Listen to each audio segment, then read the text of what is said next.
Main hall, we can't hear you. Main hall, if you are trying to test Nakosti main hall, you can check the audio you're giving us. We don't have the audio. We cannot hear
Mwamona mwanangu Mwamona mwanangu tatange sikwe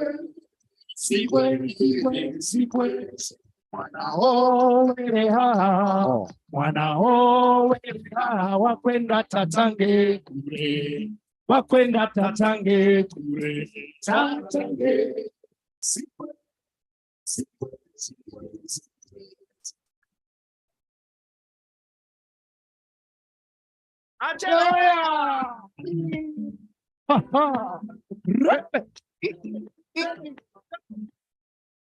Atuahanda hapata uze walalo atuahanda hapata uze walalo atuahanda hapata uze atuahanda hapata uze walalo atuahanda hapata uze walalo atuahanda hapata uze walalo mwache sana mungabala bandika mwache sana mbona kamuvugula mwache sana mungabala bandika mwache sana mbona kamuvugula mwache sana mungabala bandika mwache sana mbona kamuvugula mwache sana mwache sana mbona kamuvugula ahe kadolisi okada cheke Rechaba, imulube wale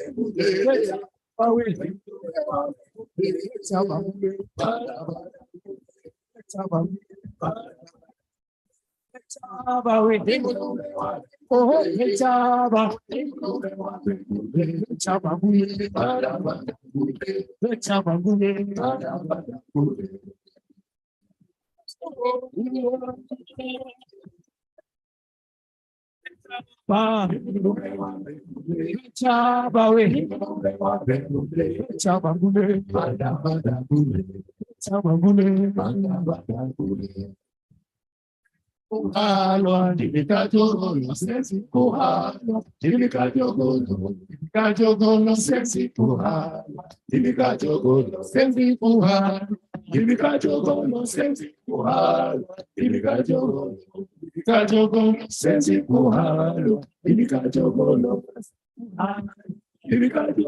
sensi kuhalo, divikajogo, sensi kuhalo, divikajogo.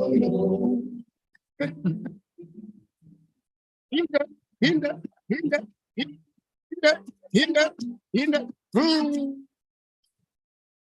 Wow, wise.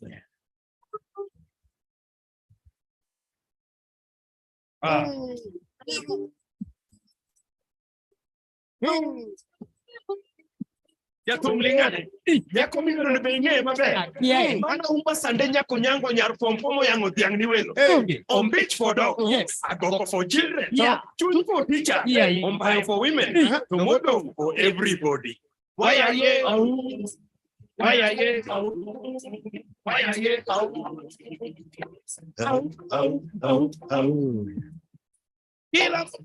manena ye kori manena ye kori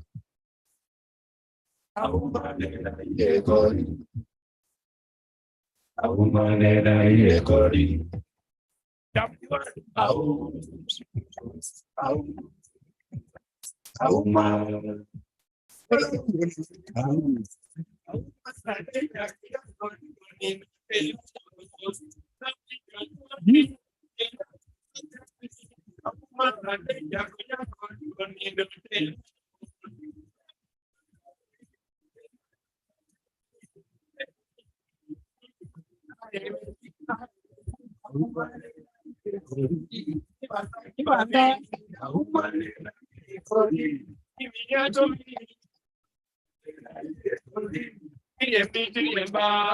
manena ye kori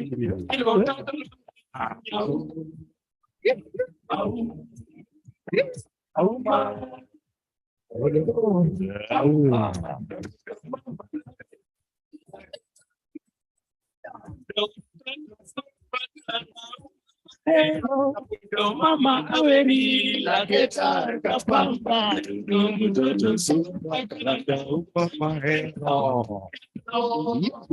Ay baby, recording, tibanda, recording,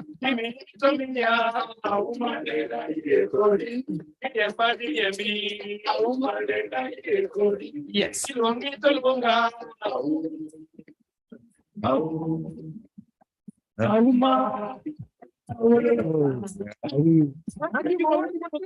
Hey, apa rule mana dengan kita why? So, dia kamu ini. Ya, ya. Tinggal kalau kita.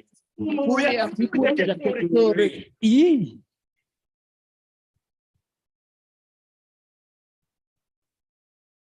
Morning, Mr. Walker. Come to see what Kwanza Technopolis Development Authority are deeply honored to host the second Multisectoral Conference on Science, Technology, and Innovation. This conference forms a sequel to the past Multisectoral Conference, where stakeholders made key resolutions that have impacted on our national development. NACOSTI is established by the Science, Technology, and Innovation Act with the mandate of regulating the science. Sweet Rose Marie, she's for me, she will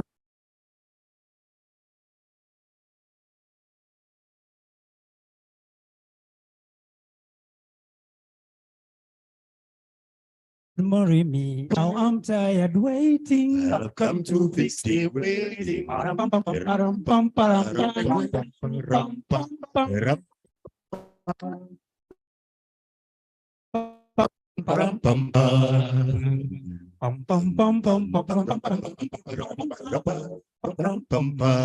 Morning, Mr. Walker. Come to see your daughter. Mr. Walker, I've come to see your daughter. Morning, Mr. Walker, I've come to see your daughter. Mr. Walker, I've come to see your daughter.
Innovation in collaboration with our partners, the National Research Fund and Konza Technopolis Development Authority, are deeply honored to host the second Multisectoral Conference on Science, Technology, and Innovation. This conference forms a sequel to the first Multisectoral Conference, where stakeholders made key resolutions that have impacted on our national development. NACOSTI is established by the Science, Technology, and Innovation Act with the mandate of regulating the science, technology, and innovation sector and advising on matters related thereto. We just want to let you know that NACOSTI has been selected to mainstream science, technology, innovation in the country. And this was done in 2021. And this has helped the NACOSTI and its partners, Kenya and NRF, to correct very vital data, which is important for us to be able to come up with a scientific research system, which informs what is happening in the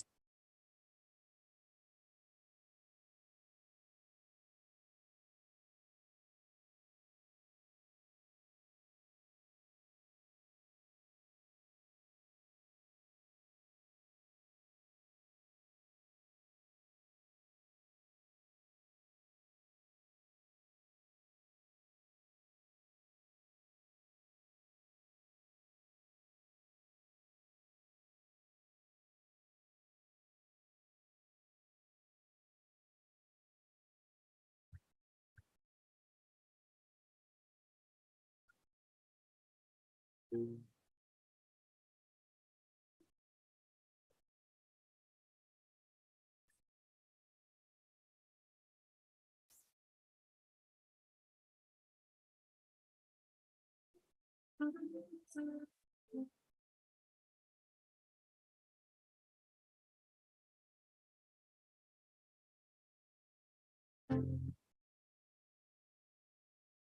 our partners, the National Research Fund and Konza Technopolis Development Authority, are deeply honored to host this multi-sector conference on science, technology, and innovation. This conference forms a sequel to the first multi-sector conference, where stakeholders made key resolutions that have impacted on our national development. NACOSTI is established by the Science, Technology, and Innovation Act with the mandate of regulating the science, technology, and innovation sector and advising on matters related thereto. We just want to let you that know that NACOSTI has been selected to mainstream science, technology, innovation in the country, and this was done in 2021.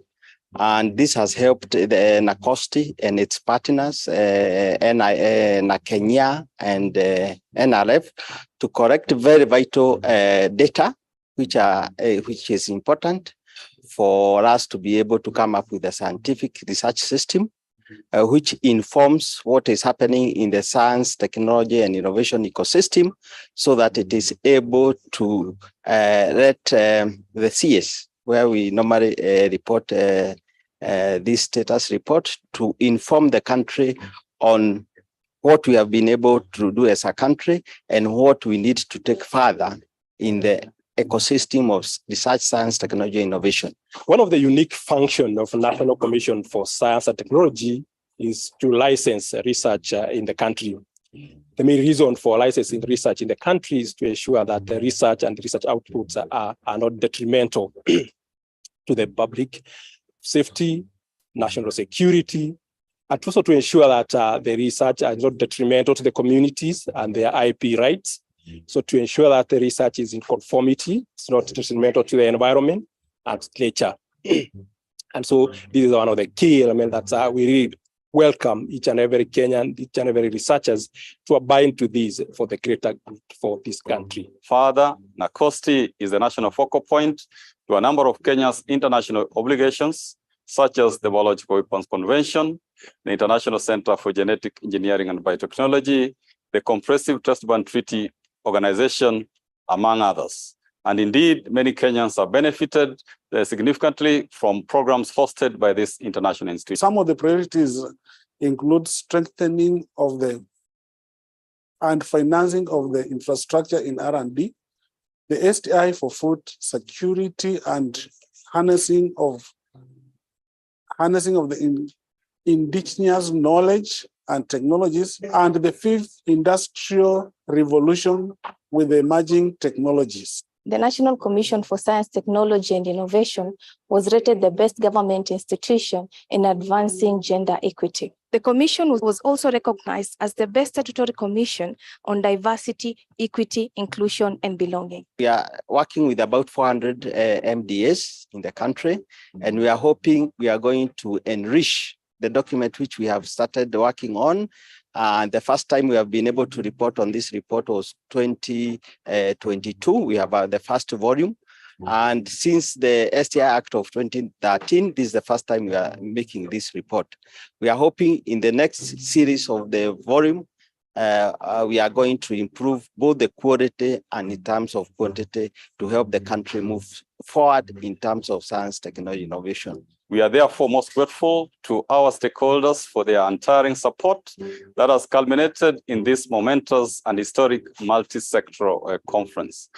Taking note that science, technology, and innovation is cross-cutting, the multi-sectoral conference has 4 tracks, namely the interministerial high-level dialogue series, the scientific and technological presentations track, the science, technology, and innovation exhibitions, and the Science and Technology Education Week. In addition to this program, we usually also have periodic releases through our bulletin.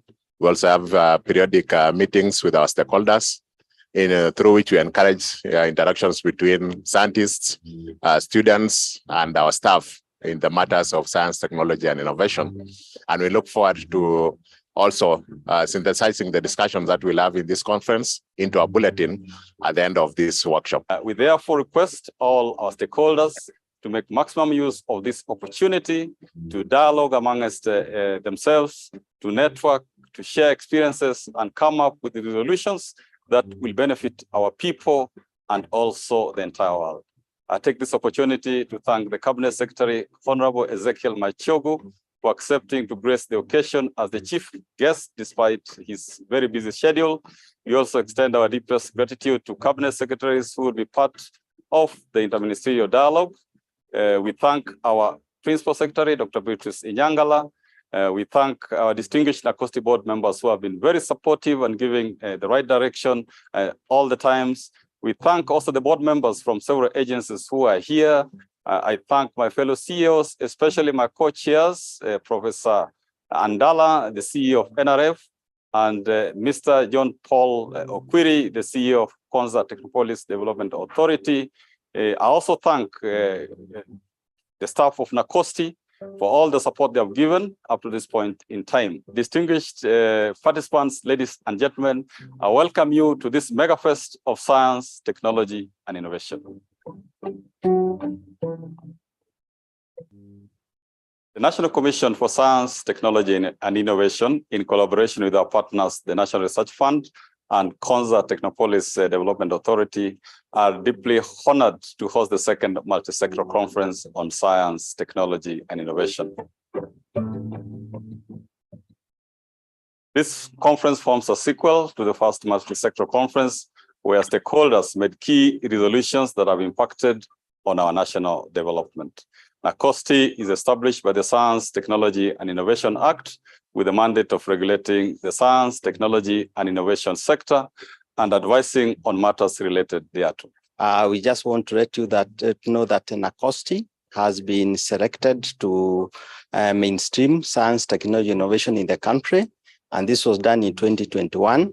And this has helped the NACOSTI and its partners, NAKenya and NRF, to collect very vital data, which is important for us to be able to come up with a scientific research system, which informs what is happening in the science, technology, and innovation ecosystem, so that it is able to let the CS, where we normally report this status report, to inform the country on what we have been able to do as a country and what we need to take further in the ecosystem of research, science, technology, innovation. One of the unique functions of National Commission for Science and Technology is to license research in the country. The main reason for licensing research in the country is to ensure that the research and research outputs are not detrimental to the public safety, national security, and also to ensure that the research is not detrimental to the communities and their IP rights. So to ensure that the research is in conformity, it's not detrimental to the environment and nature.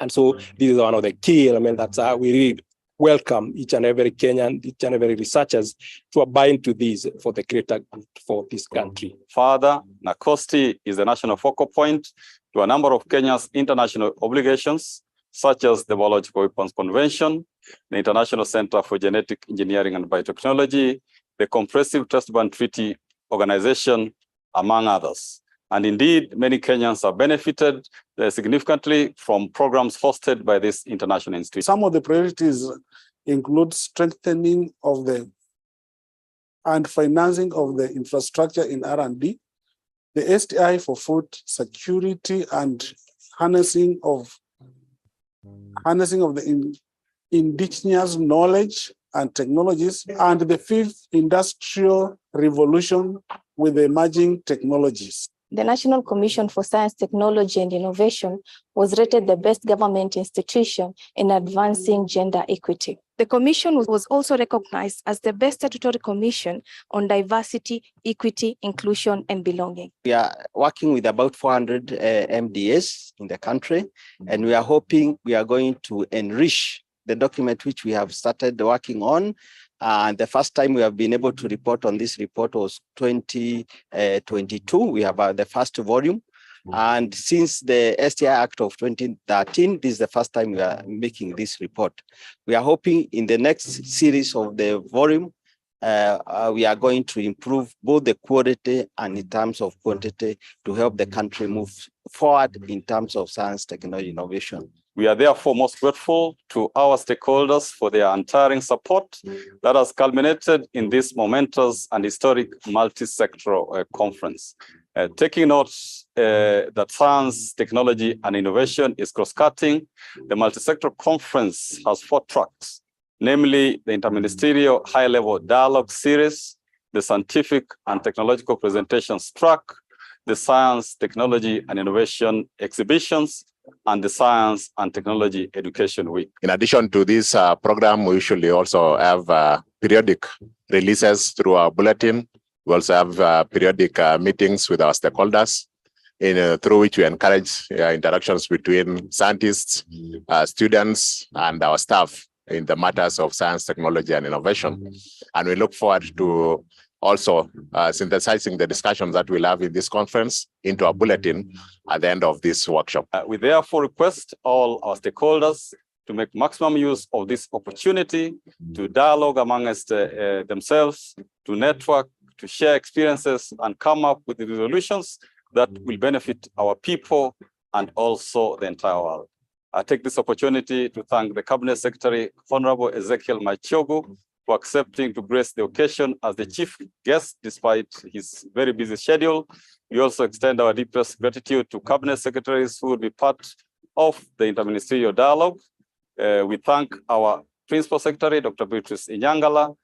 We thank our distinguished NACOSTI board members who have been very supportive and giving the right direction all the times. We thank also the board members from several agencies who are here. I thank my fellow CEOs, especially my co-chairs, Professor Andala, the CEO of NRF, and Mr. John Paul Okwiri, the CEO of Konza Technopolis Development Authority. I also thank the staff of NACOSTI for all the support they have given up to this point in time. Distinguished participants, ladies and gentlemen, I welcome you to this mega fest of science, technology, and innovation. The National Commission for Science, Technology, and Innovation, in collaboration with our partners, the National Research Fund and Konza Technopolis Development Authority, are deeply honored to host the second multi-sectoral conference on science, technology, and innovation. This conference forms a sequel to the first multi-sectoral conference, where stakeholders made key resolutions that have impacted on our national development. NACOSTI is established by the Science, Technology, and Innovation Act with the mandate of regulating the science, technology, and innovation sector and advising on matters related thereto. We just want to let you know that NACOSTI has been selected to mainstream science, technology, innovation in the country, and this was done in 2021. And this has helped the NACOSTI and its partners, NAKenya and NRF, to collect very vital data, which is important for us to be able to come up with a scientific research system, which informs what is happening in the science, technology, and innovation ecosystem, so that it is able to let the CS, where we normally report this status report, to inform the country on what we have been able to do as a country and what we need to take further in the ecosystem of research, science, technology, innovation. One of the unique functions of National Commission for Science and Technology is to license research in the country. The main reason for licensing research in the country is to ensure that the research and research outputs are not detrimental to the public safety, national security, and also to ensure that the research is not detrimental to the communities and their IP rights.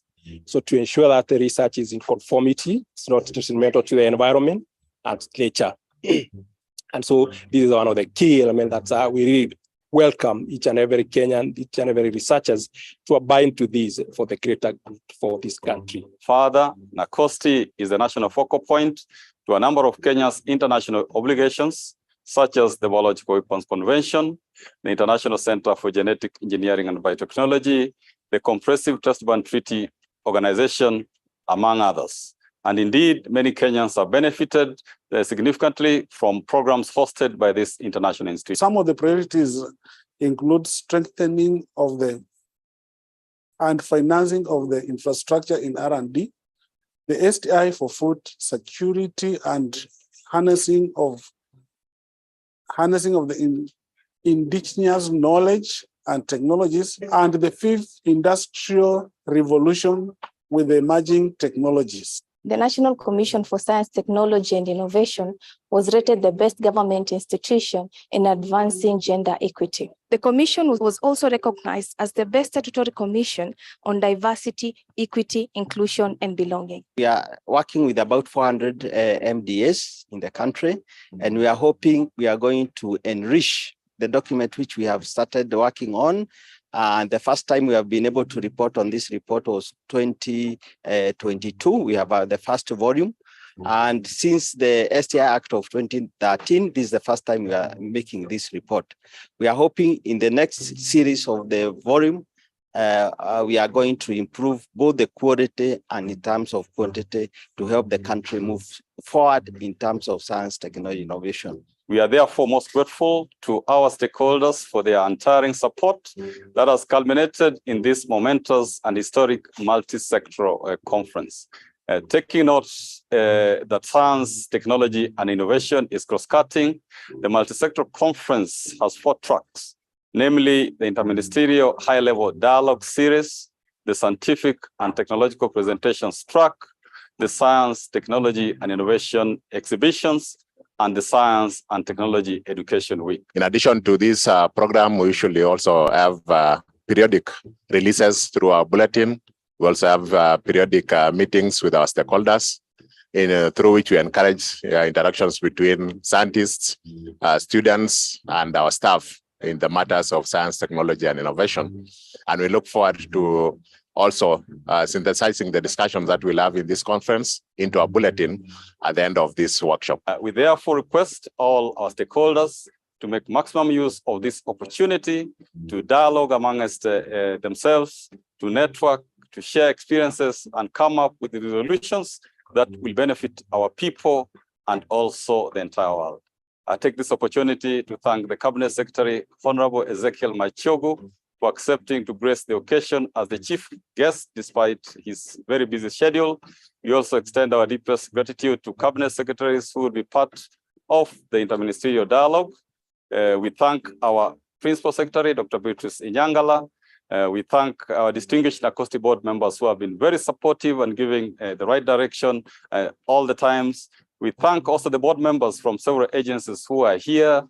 I thank my fellow CEOs, especially my co-chairs, Professor Andala, the CEO of NRF, and Mr. John Paul Okwiri, the CEO of Konza Technopolis Development Authority. I also thank the staff of NACOSTI for all the support they have given up to this point in time. Distinguished participants, ladies and gentlemen, I welcome you to this.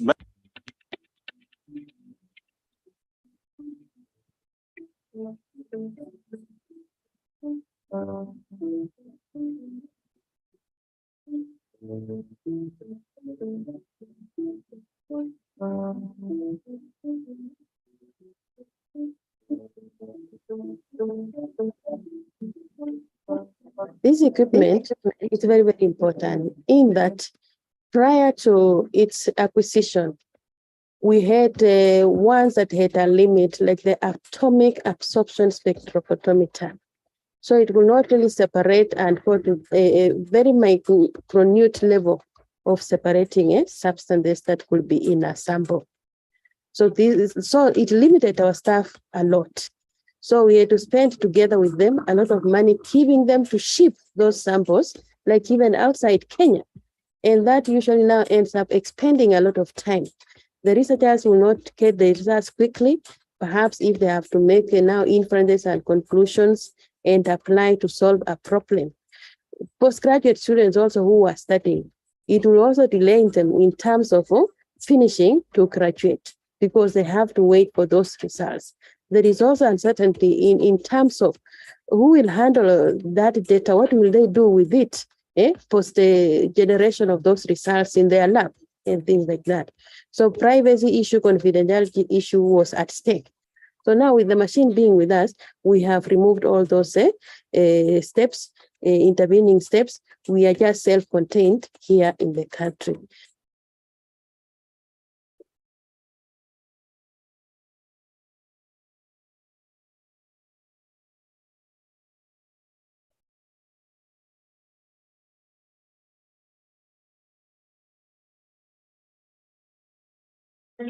Of recent, there has been what we call emerging pollutants. By the definition of emerging pollutants, these are certain elements which cannot be managed to be removed by the treatment of the waste.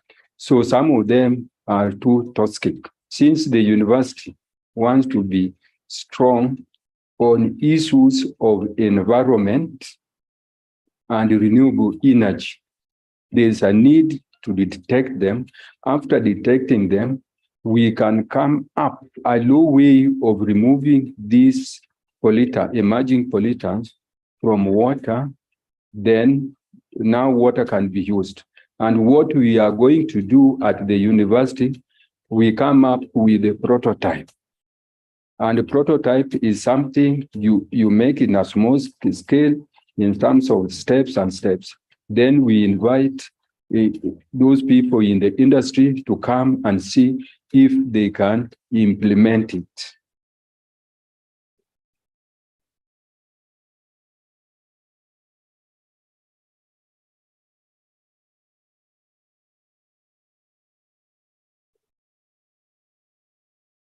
Organic component in wastewater. The samples were sampled from Ruai, Nairobi Water and Sewerage Carbon. We are determining the levels of heavy metals and also doing the chemical speciation. Yeah, definitely finding we are getting some of the chemical species like arsenic is there, like lead is there. We have already done the first and the second round of the samples. Yeah, we are still on because the project is supposed to take 24 months. Apart from that, there is a lot of waste everywhere. And this waste, we cannot convert it directly to useful unless we know what is there. And if there is something which can interfere with the human being or living being, it has to be removed. And after that, some of them can be much better in making biofertilizer. So our staff are now able to be very efficient. Our postgraduate students are efficient in terms of processing their samples, get results, write their thesis, graduate, go out there and start looking for jobs, join organizations in the industry, and start working.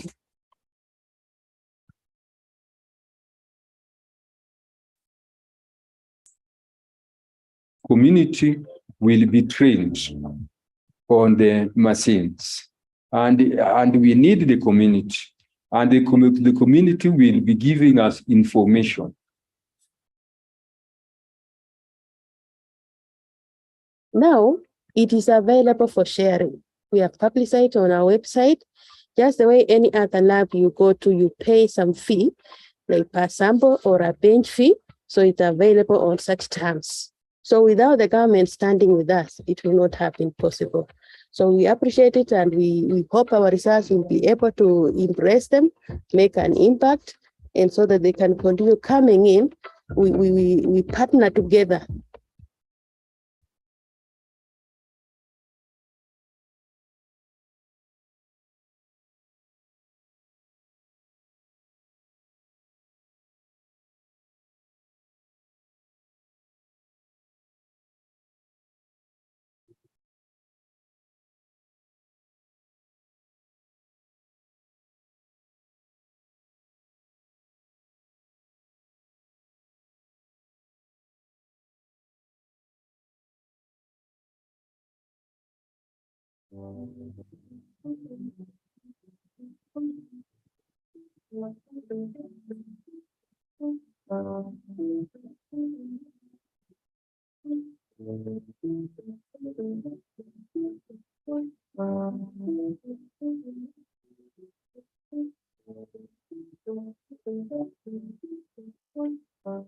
This equipment is very, very important in that prior to its acquisition, we had ones that had a limit, like the atomic absorption spectrophotometer.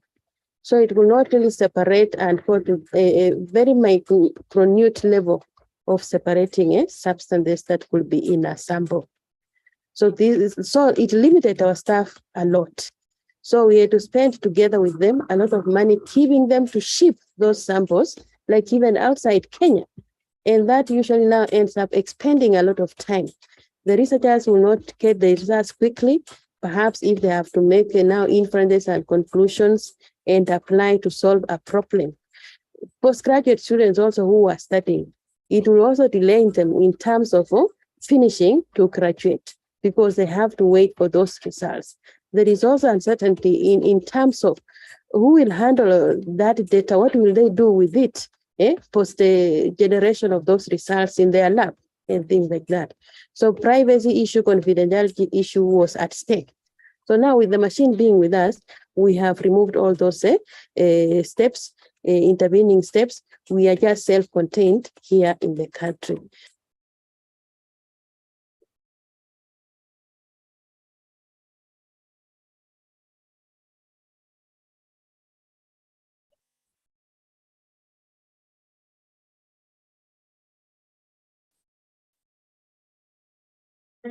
Of recent, there has been what we call emerging pollutants. By the definition of emerging pollutants, these are certain elements which cannot be managed to be removed by the treatment of the waste. So some of them are too toxic. Since the university wants to be strong on issues of environment and renewable energy, there is a need to detect them.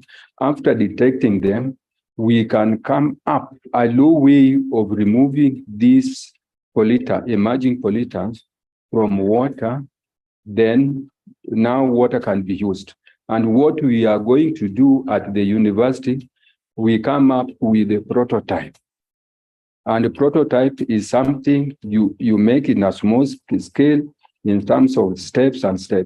Then we invite those people in the industry to come and see if they can implement it.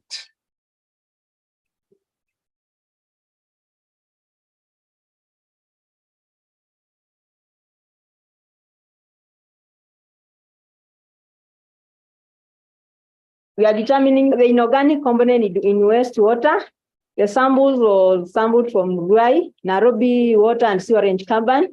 We are determining the levels of heavy metals and also doing the chemical speciation. Yeah, definitely finding we are getting some of the chemical species like arsenic is there, like lead is there. We have already done the first and the second round of the samples. Yeah. We are still on because the project is supposed to take 24 months. Apart from that, there is a lot of waste everywhere. And this waste, we cannot convert it directly to useful unless we know what is there. And if there is something which can interfere with the human being or living being, it has to be removed. And after that, some of them can be much better in making biofertilizer. So our staff are now able to be very efficient. Our postgraduate students are efficient in terms of processing their samples, get results, write their thesis, graduate, go out there and start looking for jobs, join organizations in the industry, and start working.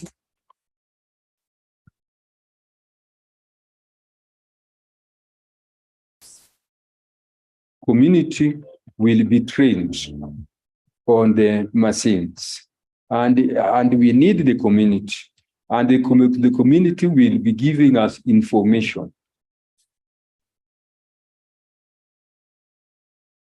Now, it is available for sharing. We have published it on our website. Just the way any other lab you go to, you pay some fee, like per sample or a bench fee. So it's available on such terms. So without the government standing with us, it will not have been possible. So we appreciate it, and we hope our research will be able to impress them, make an impact, and so that they can continue coming in. We partner together.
To assist students in pathological process, that is disease identification.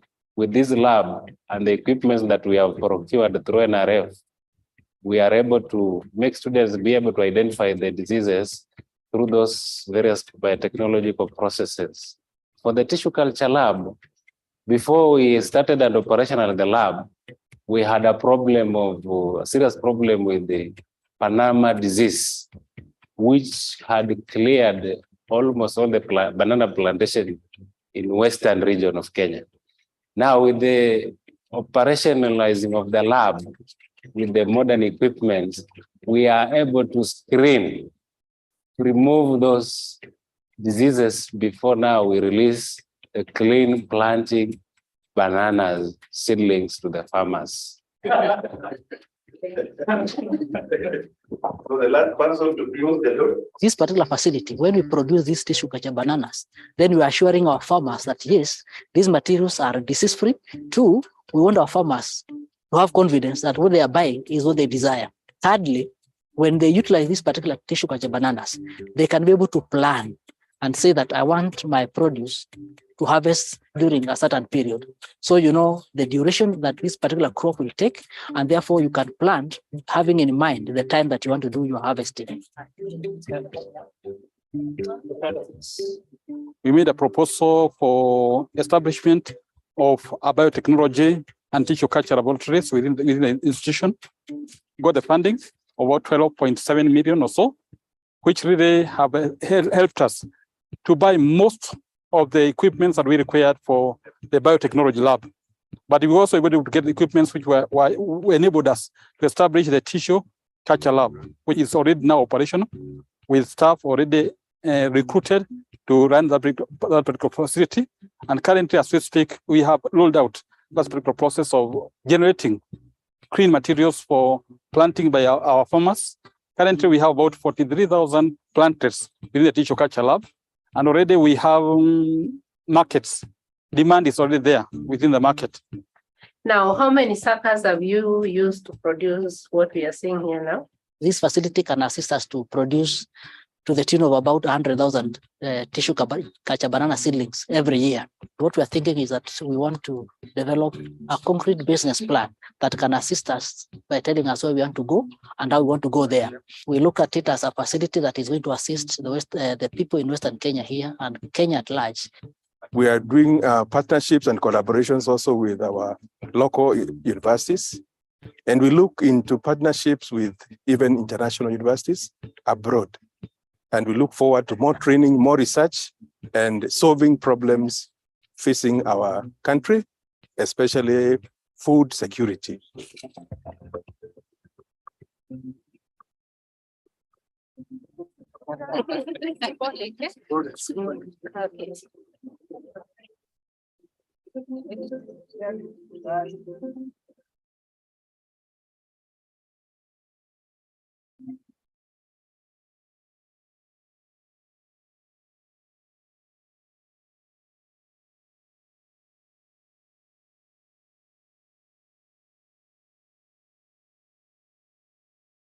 National Commission for Science, Technology and Innovation, in collaboration with our partners, the National Research Fund and Konza Technopolis Development Authority, are deeply honored to host the second multisectoral conference on science, technology, and innovation.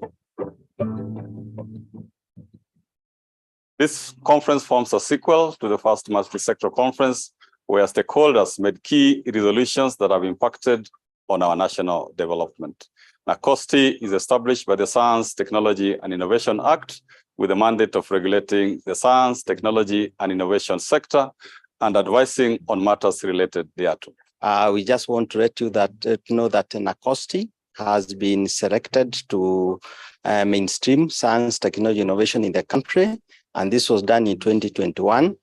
And this has helped the NACOSTI and its partners, NAKenya and NRF, to correct very vital data, which is important for us to be able to come up with a scientific research system, which informs what is happening in the science, technology, and innovation ecosystem, so that it is able to let the CS, where we normally report this status report, to inform the country on what we have been able to do as a country and what we need to take further in the ecosystem of research, science, technology, innovation.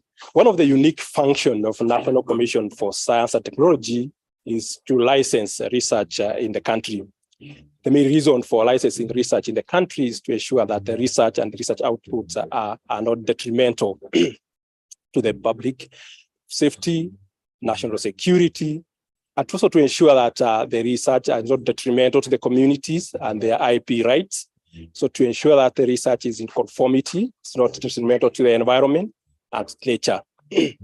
And so this is one of the key elements that we really welcome each and every Kenyan, each and every researchers to abide to this for the greater good for this country. Further, NACOSTI is the national focal point to a number of Kenya's international obligations, such as the Biological Weapons Convention, the International Center for Genetic Engineering and Biotechnology, the Comprehensive Test Ban Treaty Organization, among others.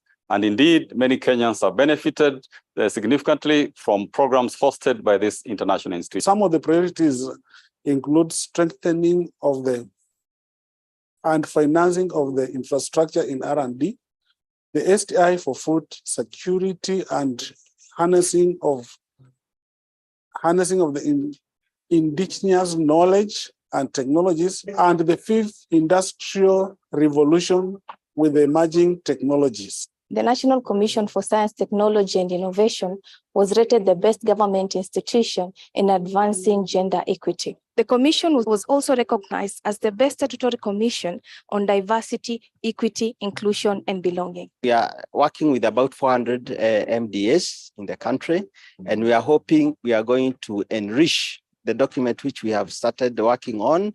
And the first time we have been able to report on this report was 2022. We have the first volume. And since the STI Act of 2013, this is the first time we are making this report. We are hoping in the next series of the volume, we are going to improve both the quality and in terms of quantity to help the country move forward in terms of science, technology, innovation. We are therefore most grateful to our stakeholders for their untiring support that has culminated in this momentous and historic multisectoral conference.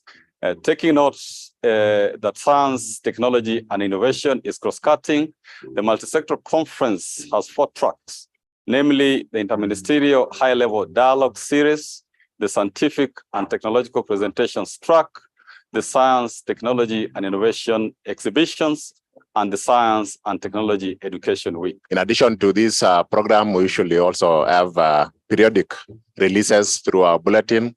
We also have periodic meetings with our stakeholders, through which we encourage interactions between scientists, students, and our staff in the matters of science, technology, and innovation. And we look forward to also synthesizing the discussions that we'll have in this conference into a bulletin at the end of this workshop. We therefore request all our stakeholders to make maximum use of this opportunity to dialogue amongst themselves, to network, to share experiences, and come up with the resolutions that will benefit our people and also the entire world. I take this opportunity to thank the Cabinet Secretary, Honorable Ezekiel Machogu, for accepting to grace the occasion as the chief guest despite his very busy schedule. We also extend our deepest gratitude to Cabinet Secretaries who will be part of the interministerial dialogue. We thank our Principal Secretary, Dr. Beatrice Inyangala. We thank our distinguished NACOSTI board members who have been very supportive and giving the right direction all the times. We thank also the board members from several agencies who are here. I thank my fellow CEOs, especially my co-chairs, Professor Andala, the CEO of NRF, and Mr. John Paul Okwiri, the CEO of Konza Technopolis Development Authority. I also thank the staff of NACOSTI for all the support they have given up to this point in time. Distinguished participants, ladies and gentlemen, I welcome you to this mega fest of science, technology, and innovation. The National Commission for Science, Technology, and Innovation, in collaboration with our partners, the National Research Fund and Konza Technopolis Development Authority, are deeply honored to host the second multisectoral conference on science, technology, and innovation. This conference forms a sequel to the first multisectoral conference, where stakeholders made key resolutions that have impacted on our national development. NACOSTI is established by the Science, Technology, and Innovation Act with the mandate of regulating the science, technology, and innovation sector and advising on matters related thereto. We just want to let you know that NACOSTI has been selected to mainstream science, technology, innovation in the country. And this was done in 2021.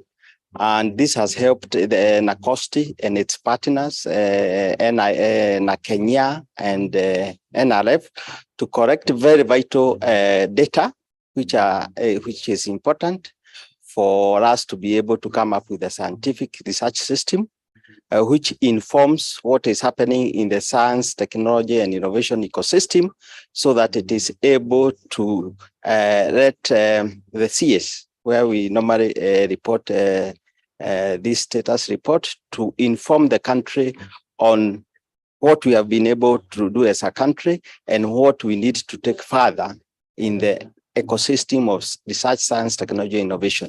One of the unique functions of National Commission for Science and Technology is to license research in the country. The main reason for licensing research in the country is to ensure that the research and research outputs are not detrimental to the public safety, national security, and also to ensure that the research is not detrimental to the communities and their IP rights. So to ensure that the research is in conformity, it's not detrimental to the environment and nature. And so this is one of the key elements that we really welcome each and every Kenyan, each and every researchers to abide to these for the greater good for this country. Further, NACOSTI is the national focal point to a number of Kenya's international obligations, such as the Biological Weapons Convention, the International Center for Genetic Engineering and Biotechnology, the Comprehensive Trust Ban Treaty Organization, among others. And indeed, many Kenyans have benefited significantly from programs hosted by this international institute. Some of the priorities include strengthening of the and financing of the infrastructure in R&D, the STI for food security, and harnessing of the indigenous knowledge and technologies, and the fifth industrial revolution with the emerging technologies. The National Commission for Science, Technology, and Innovation was rated the best government institution in advancing gender equity. The Commission was also recognized as the best statutory commission on diversity, equity, inclusion, and belonging. We are working with about 400 MDAs in the country, and we are hoping we are going to enrich the document which we have started working on. And the first time we have been able to report on this report was 2022. We have the first volume. And since the STI Act of 2013, this is the first time we are making this report. We are hoping in the next series of the volume, we are going to improve both the quality and in terms of quantity to help the country move forward in terms of science, technology, innovation. We are therefore most grateful to our stakeholders for their untiring support that has culminated in this momentous and historic multisectoral conference. Taking note that science, technology, and innovation is cross-cutting, the multisectoral conference has 4 tracks, namely the interministerial high-level dialogue series, the scientific and technological presentations track, the science, technology, and innovation exhibitions, and the Science and Technology Education Week. In addition to this program, we usually also have periodic releases through our bulletin. We also have periodic meetings with our stakeholders, through which we encourage interactions between scientists, students, and our staff in the matters of science, technology, and innovation. And we look forward to also synthesizing the discussions that we'll have in this conference into a bulletin at the end of this workshop. We therefore request all our stakeholders to make maximum use of this opportunity to dialogue amongst themselves, to network, to share experiences, and come up with the resolutions that will benefit our people and also the entire world. I take this opportunity to thank the Cabinet Secretary, Honorable Ezekiel Machogu, for accepting to grace the occasion as the chief guest despite his very busy schedule. We also extend our deepest gratitude to Cabinet Secretaries who will be part of the interministerial dialogue. We thank our Principal Secretary, Dr. Beatrice Inyangala. We thank our distinguished NACOSTI board members who have been very supportive and giving the right direction all the times. We thank also the board members from several agencies who are here. I thank my fellow CEOs, especially my co-chairs, Professor Andala, the CEO of NRF, and Mr. John Paul Okwiri, the CEO of Konza Technopolis Development Authority. I also thank Very nice. If I can see, it's good morning. Let's go.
Just raise your right hand like this.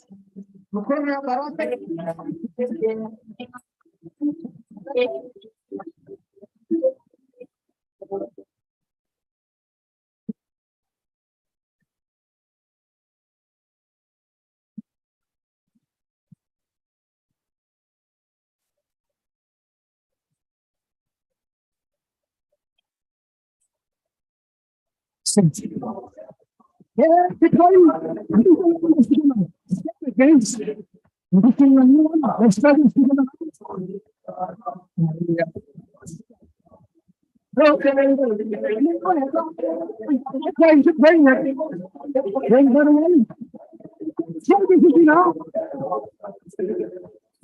Second, second. Much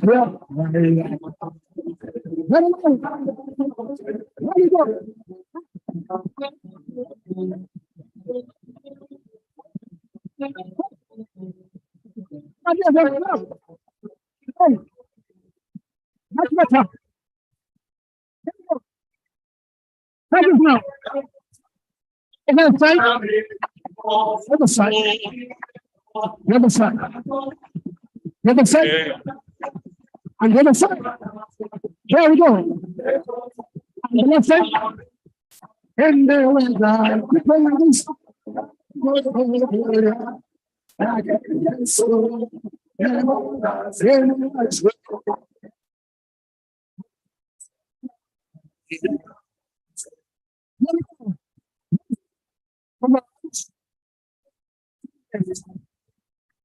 Back to the front, to the right, to the left, to the back, to the front. Very nice. Look now. Side by side, side by side. There's minutes and easy. Go and go and go and go. You can do this. Yeah, exercise is good for your health, you know. Very good. 1, 2, 3, and then you start. 1, 2, 3, and then you start. Let's go. 1, 2, 3, and very simple. Left side. 1, 2, and then you stand. Very simple now. I want you to go down a bit. Lift a bit. Go down. Go down. Go down. Go down. Go down. Lower than that until you find your seats. Go down. Go down. Go down. Go down. Go down. If you're happy, can you clap? Thank you very much. That is the way it's supposed to be.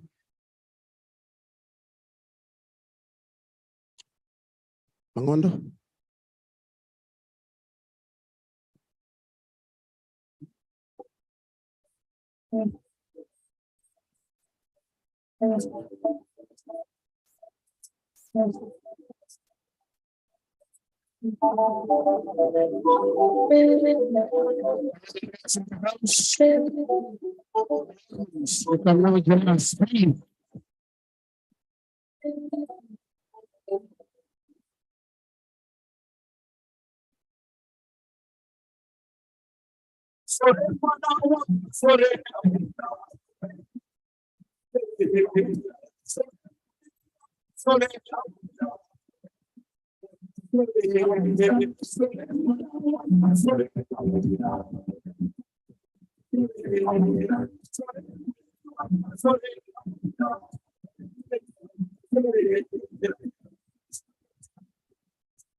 Good morning. Good morning. Habari zenu. Karibu sana kwa hii mkutano yetu. There are a few things we want to request. Seemingly, the seating has leaned on one side. And one side, we still have a lot of space. We request that those ones who are behind, kindly please, if you can occupy the seats on this side. Wale wenye watakuja baadaye, wakae nyuma, tafadhali. Especially that corner looks like it was mzuri. Tafadhali, kindly please, so that we have a balanced room. Thank you. Great. Now we are taking you to Nyanza. If you have any cases in the house, this is the opportunity to showcase what you can do. Just enjoy, but you can also dance. You are at liberty to do so.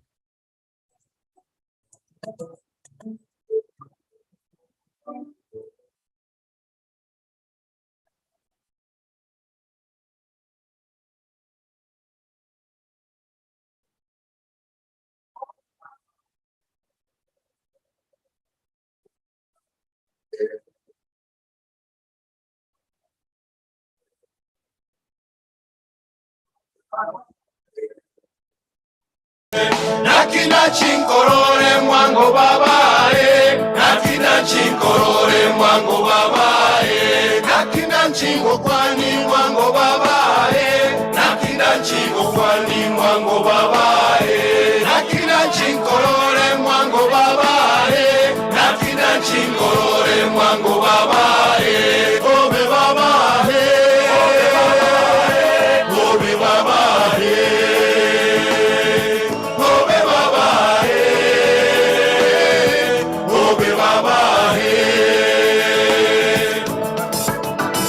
Naona Wakisii wamekaa tu chini na wanaona wimbo yao inaisha. Ni sawa tu. Mzimame mjibambe.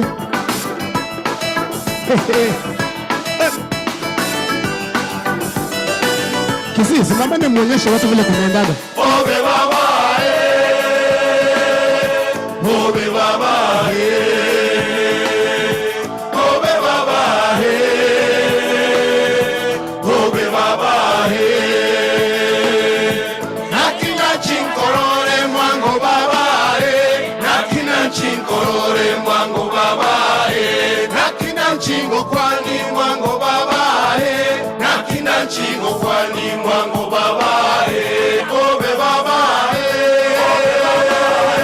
obe baba obe baba obe baba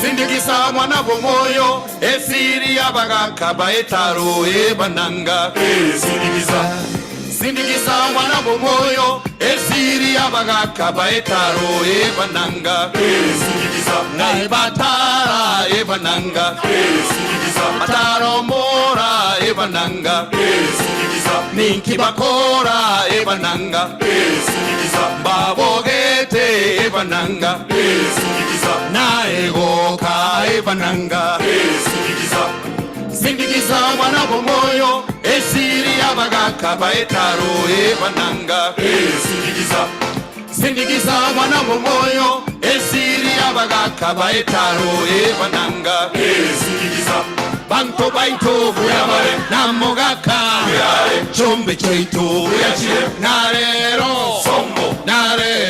sombo takana gina gonsi buyabare banda baito buyabare nakemunto buyare chinka chaito narero sombo takana gina gonsi buyabare bando baito buyabare namogaka buyare chombe cheito narero sombo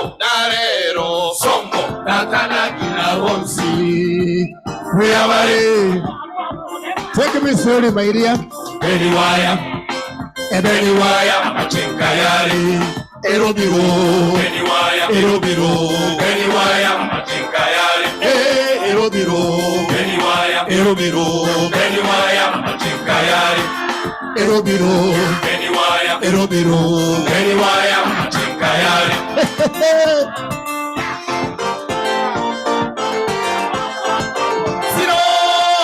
Sironi, my dear. mora mora. Siroli maitia. Siroli maitia. Mora ngune nyoni. Siroli maitia. Mora mora. Siroli maitia. Siroli. Siroli maitia. Siroli maitia. Aheri. Aheri.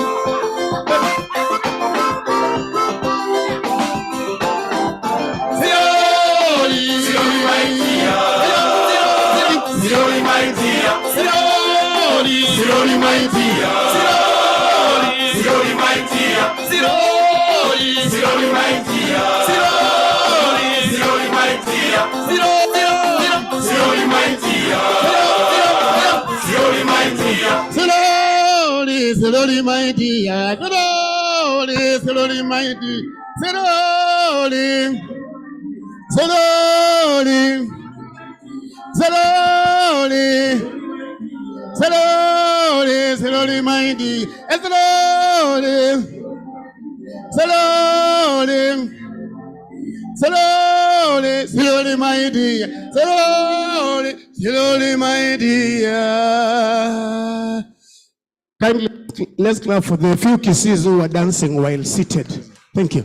Over to MC. Thank you so much, Kayamba. In a few minutes, our guest of honor will be coming in. Kindly, please, if you're still outside the hall, come inside so that we start together. If you are outside this room, kindly just come in. If you are in the stands, leave one person in the stand, then others, please come inside so that we start together. I want to invite the band from Jishinde Ushinde. Ama inaitwa namna gani? Jishinde Ushinde. Karibu sana.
Thank you so much, Mangu High School. Mangu High School is, it has a, what is it called? Your motto is Tishinde, Ushinde. So I introduced you as Tishinde, Ushinde, and people are asking me now, what is that? Which band is that? This is Mangu High School, doing very well at your age. We appreciate you so much. You have another song? Or are we moving to? Okay, then play on.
A round of applause, ladies and gentlemen, to Mangu.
Hey,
Thank you so much, Kayamba.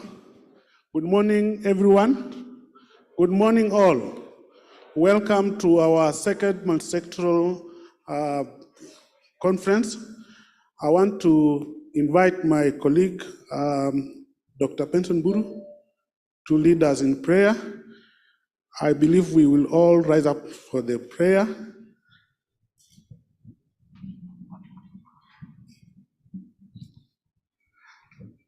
Let us have a word of prayer. Our dear loving Father, in the mighty name of Jesus Christ, we do humbly come before your holy presence to honor your great name, O God. We want to thank you for this opportunity that God you have given us to come together and deliberate on the issues of science, technology, and innovation for the benefit of the great people of Kenya. We want to commit this meeting into your holy hands as we pray for wisdom, strength, knowledge, and understanding of all the issues that shall be deliberated in this meeting. We also pray that our Father, you give us commitment even to the implementation of all the proposals that shall be discussed. We commit every one of us into your hands, all the people that are involved in this meeting, whoever will be traveling by road, by air, or whichever mean, O Lord. We pray that you continue to provide journey mercies to all of us and to all the people who are here, whether we are in this place or outside of this place. We commit everything to your hand, for we pray this, believing and trusting in the Lord, in the name of our Lord and Savior Jesus Christ. Amen. Thank you so much, Dr. I wish you'll continue standing. Our next step is actually the national anthem, followed by the East African anthem. Welcome, Chishinde Ushinde, Mangu High School.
Thank you so much. We can please have a seat. Thank you so much, Mangu High School and Kayamba Africa.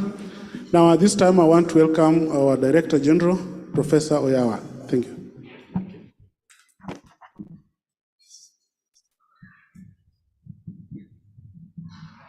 Oh, it's working off. Yes, our chief guest and Cabinet Secretary, Minister of Education, Honorable Ezekiel Machogu, ably represented by Mr. Frederick Ndabuki, the Secretary of Administration. We were informed that Waziri, while on his way, I think was called for an important meeting. at the house on the hill. So when he gets time, he can come at any time. And we thought to ensure the function moves on, we could start off. So other cabinet secretaries present, including the representative of the Cabinet Secretary of Agriculture, Honorable Mithika Linturi, is up with us here. The Principal Secretary, Higher Education and Research, who also I think has been bereaved, for those of you who are aware, and is again represented by Mr. Ndambuki. Other Principal Secretaries present online and in person, including the representative of the PS Tiveta, Dr. Esther Moria, who is also with here, up here. Ambassadors and High Commissioners present, and allow me to acknowledge the presence of the representative of the Indian High Commission and also the Italian Embassy. Sometimes difficult to differentiate which is a High Commission or embassy. Allow me to also recognize the presence of our ambassador or High Commissioner in India, Ambassador Willie Bett, is also with us in the audience and has flown all the way from India. We really thank you for that. Leaders of key international organizations, including the Director General of the International Center for Genetic Engineering and Biotechnology, Dr. Lawrence Barnes, who is with us and is with us for a very special reason, that the International Center for Genetic Engineering and Biotechnology has decided to establish a regional research center on biotechnology at Egerton University. And this follows a competitive process that was coordinated by NACOSTI. So welcome to Kenya. And we welcome you. So we were expecting the moderator of the session to be Professor Rafael Munavu, the chairperson of the Presidential Working Party. Again, as you are aware, there are urgent matters that are happening now. He also was recalled to Naivasha for a function. So he is ably represented by the interim chairperson of the National Commission for Science, Technology, Innovation, Professor Francis Muregi. I think it's at the far end. Yeah, board members of NACOSTI present, they're here, and also board members from other institutions. I know there are board members from SEPU, there are board members from TVETA, the number of board members who could have come in quietly. We request you to make your presence felt at some point. Fellow CEOs, again, there are quite a number, including my co-organizers of the conference, Professor Andala, my other co-organizer, Mr. John Paulo Quiri, the CEO of Konza Technopolis Development Authority, again was also called for some meeting in the higher houses. I think there are a lot of things happening now, and he is therefore ably represented by Ms. Josephine Ndambuki. So other CEOs present, I've seen the new chair of Vice Chancellor's committee, Professor Mugendi, wherever you are, you're most welcome. And I know the acting VC of Machakos University. I know there are also other CEOs who have come in quietly. We also acknowledge the presence of, as part of the international team, the director of Japan Society for Promotion of Science. I think you're also hiding at the back and you're seeing you, so you're most welcome. Allow me also to acknowledge the presence. This is a gathering of diversity and inclusivity. So allow me to acknowledge the presence of our principals from high school and also from primary. And in this, I would just want you to wave, because this is very unique. We have never done this before. The principal of Mangu High School. I think the number of primary schools and high schools represented. Please wave wherever you are. Yes, it's there. And even the students, I think, from Mangu, there are a number of schools which are presented. Those from high school and the primary school, can you wave? Just wave wherever you are. Yes, they're on the other end, and we want to thank the Mangu Band for that very entertaining and well done presentation of the national anthem and the East African anthem. So invited guests, scholars, professionals, innovators, inventors, and all of us who are in this field. It's quite an honor and privilege to stand before you today for this great occasion, which, as I said, reflects on diversity, reflects on the times of science, technology, and innovation. I will not say much to allow, because of the time, but allow me just to inform that we gather once more to dialogue and share experiences on matters research, science, technology, and innovation after the first multi-sector conference was held in August 2021. A major difference between this conference and the 2021 conference is that at that time it was at the peak of COVID-19 pandemic. And I remember a circular was issued just one day before that people are not allowed to hold meetings in hotels. But I think the leaders there were so daring that they actually came to Naivasha, and Naivasha was full house. We took precautions as per the COVID-19 pandemic, and indeed the first multi-sector conference went on successfully. This one is unique because it has 4 tracks or 4 streams. We have the interministerial high-level dialogue session. This is part of what we call the science, technology, innovation diplomacy. If we scientists make key decisions, key discoveries, and then try to market them at high level, is always a challenge. So why not bring those key decision makers in this point in time, the ministers and all the high-level CEOs, to be here when you're making or coming up with those resolutions. So we have the interministerial high-level dialogue. We have scientific and technological presentations that is very familiar to the academia. Then you have the science, technology, and innovation exhibitions. And the chief guest, we have, I think, over 50 exhibitions.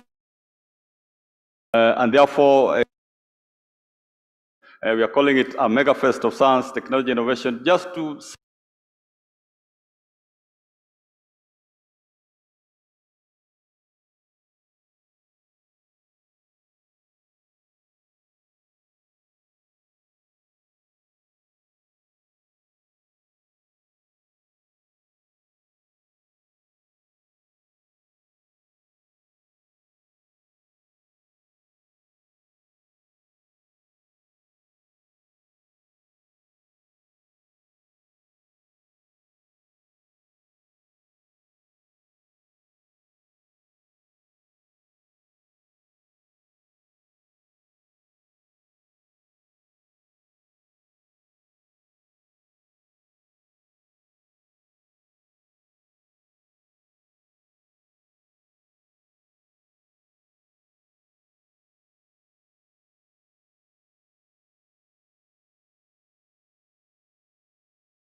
we also thank all the ministries, departments, and agencies, state corporations who are actively involved in a performance contract target that the government introduced, the science, technology, and innovation mainstreaming in all MDS.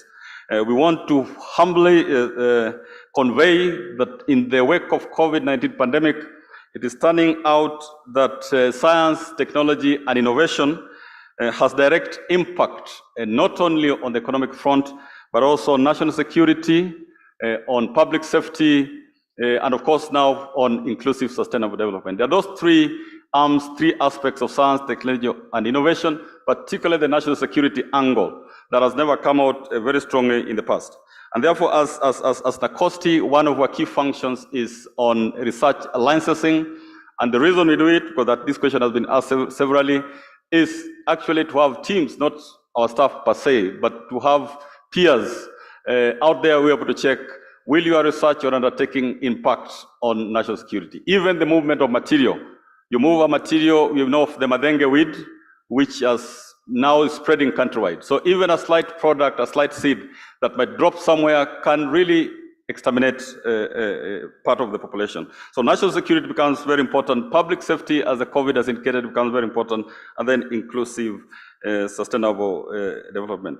So all in all, as I come to the end, before I invite my colleagues to give their remarks, the CEO and NRF, your presence is highly appreciated and gives the multi-sector conference its unique character, the diversity, the inclusivity, And the element that science, technology, innovation starts right from kindergarten to primary to high school to all levels to universities and beyond universities in the business world. Yes, so I would have wanted to present just the quick highlights of the first conference. There were resolutions that were made. I would have wanted to spend 1 or 2 minutes later on just to see the progress so that this conference makes sense. Some resolutions were made. Were they infected? What are the challenges? But before that, allow me to invite my co-chair, Professor Ndala, who also I think has a lot on what the National Research Fund does. Professor Ndala, please. Okay.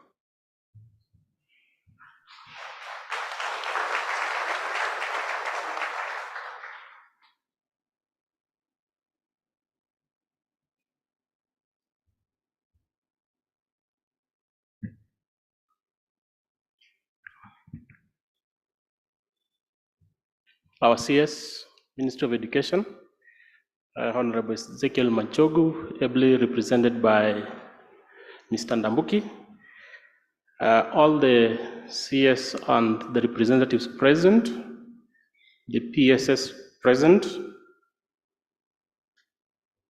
the Board of Trustees, National Research Fund, NACOSTI, and Kenya, the COCODA, the ambassadors present, and the high commissioners, director generals, CEOs, and vice chancellors present, distinguished researchers, students. I think they are ably represented here by Mangu High School. All protocols observed, ladies and gentlemen. Good morning.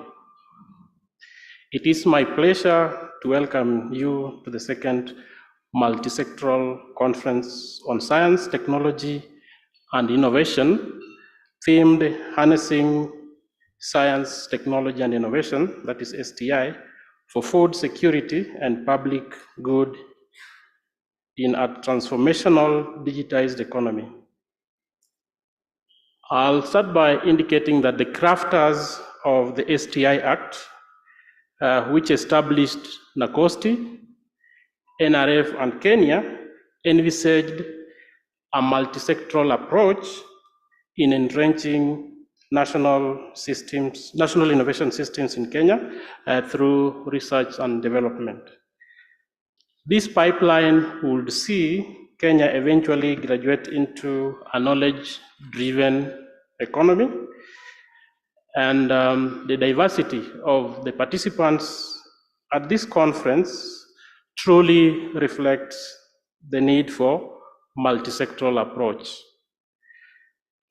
And this will be important in combating, more particularly, the climate change, revolutionizing agriculture and healthcare, harnessing the blue and digital economy, among others. Through these efforts at all levels of government, industry, and civil society, we will be able to achieve bottom-up economic transformation, better known as BETTER. Through working together, we can scale the heights of economic transformation, synonymous with the One Earth, One Health approach that we used in combating COVID-19 pandemic.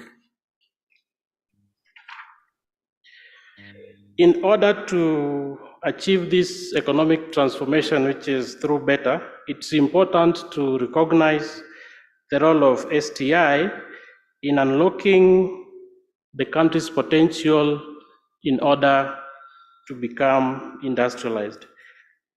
Investing in research and development is the yardstick for economic transformation, and this can be indicated through the following initiatives.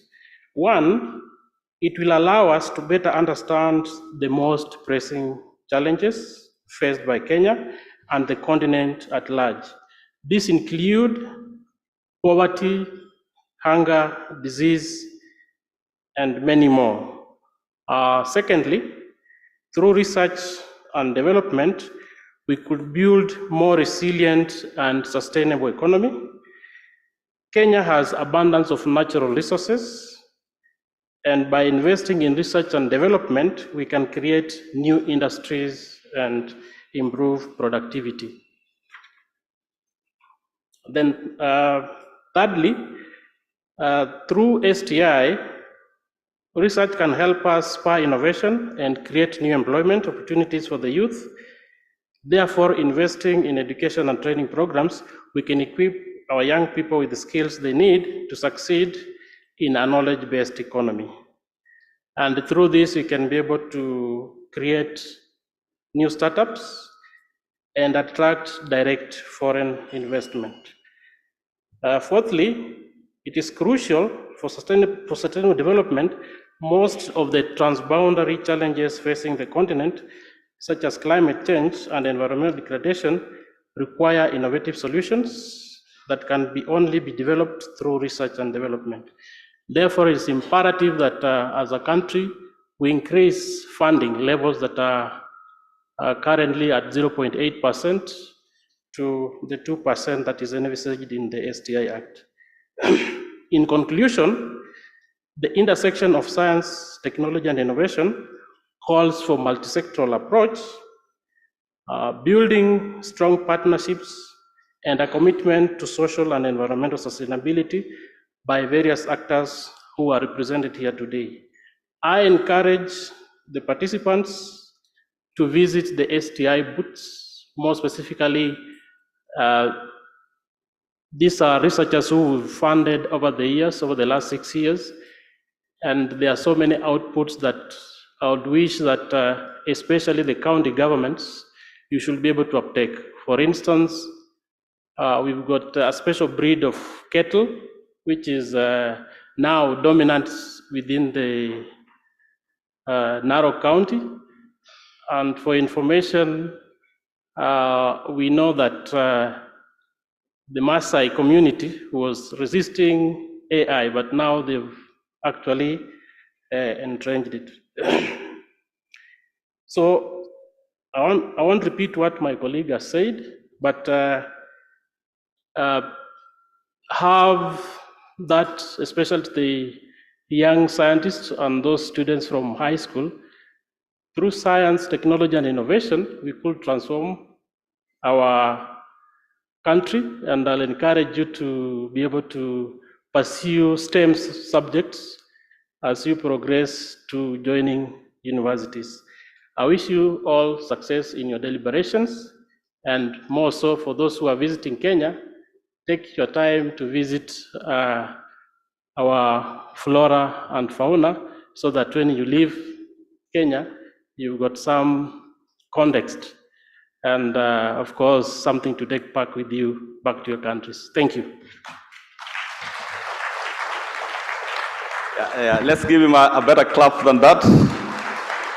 He also has the cows there, so I don't know when we'll slaughter them. Yes, but thank you very much. Allow me to call on the acting CEO of Konza Technopolis Development Authority. I hope you'll tell us what Konza Technopolis does. Thank you. Welcome.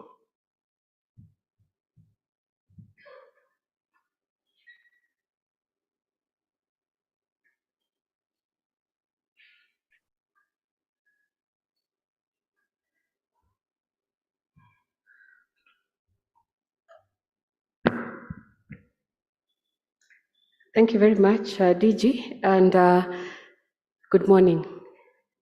My name is Josephine Dambuki. I will be making our remarks on behalf of our acting CEO, Konza Technopolis, Mr. John Paul Okwiri. The CS, Ministry of Education, that is our chief guest, ably represented by Mr. Ndambuki. All cabinet secretaries represented, the PSs here, distinguished guests, researchers, students, all protocol observed. Ladies and gentlemen, good morning. I'm pleased to join you this morning in this auspicious conference as we discuss a very timely theme, harnessing science, technology, and innovation for food security and public good in a transformational digitized economy that is in Kenya.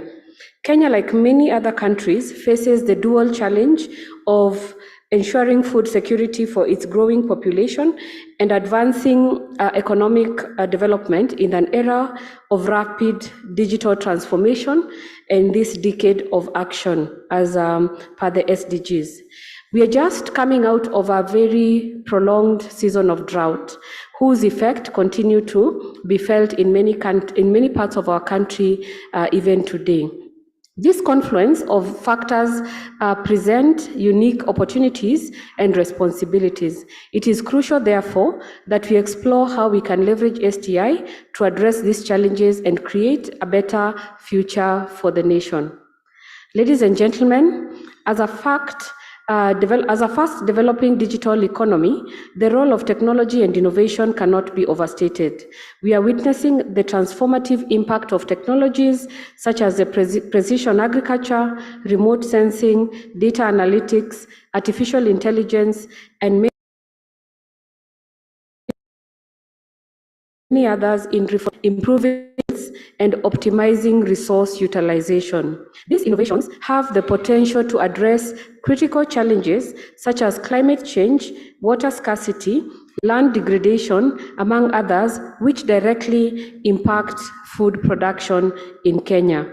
Science, technology, and innovation provides a powerful tool for which we can revolutionize our approaches in agriculture. That is, to enhance food security and ensure food availability, and also contribute to the public good.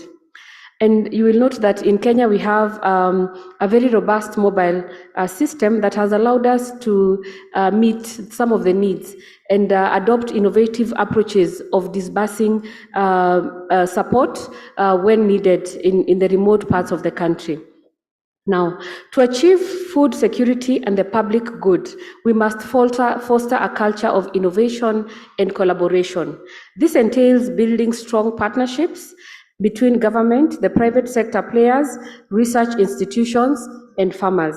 By pooling our resources, knowledge, and expertise, we can accelerate the development and adoption of cutting-edge technologies that address the unique needs and challenges of our agricultural sector. Ladies and gentlemen, by investing in research and development, investing in research and development is paramount.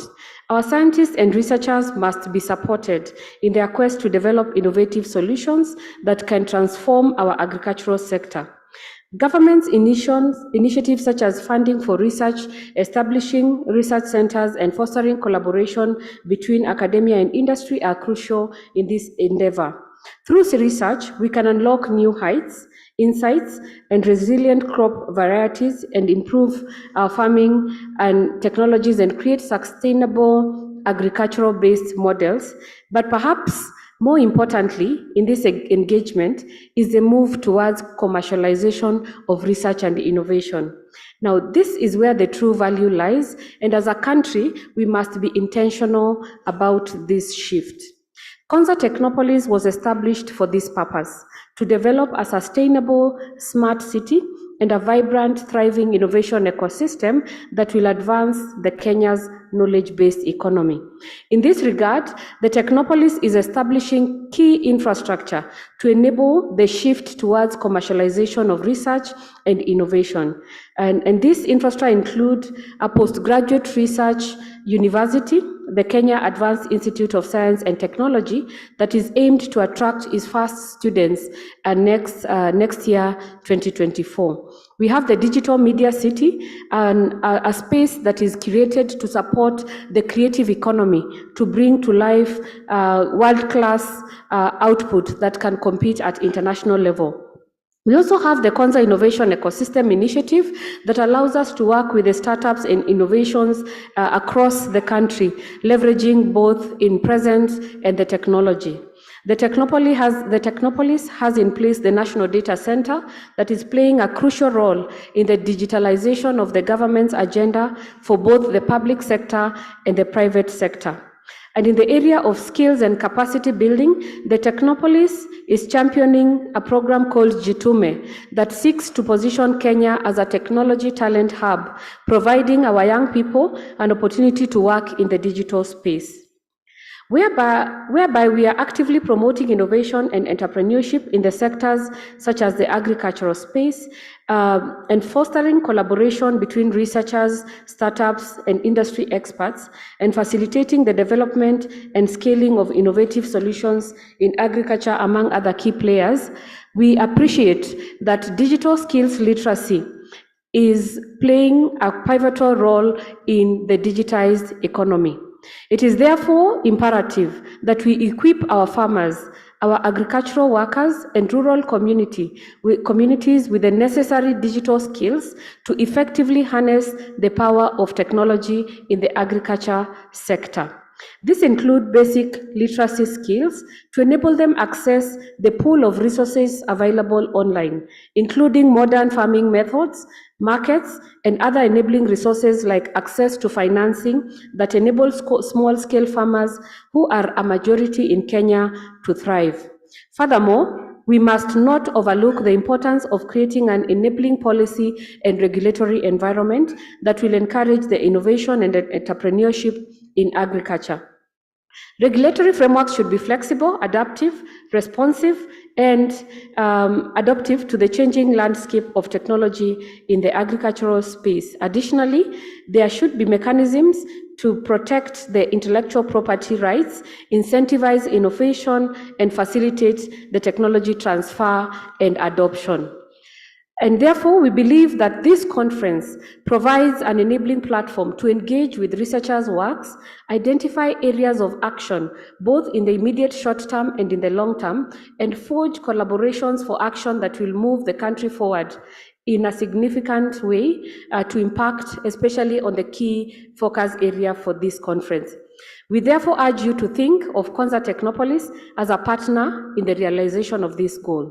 Let us work together to create an ecosystem where innovation flourishes, and that where innovation flourishes, technology empowers, and our agricultural sector thrives.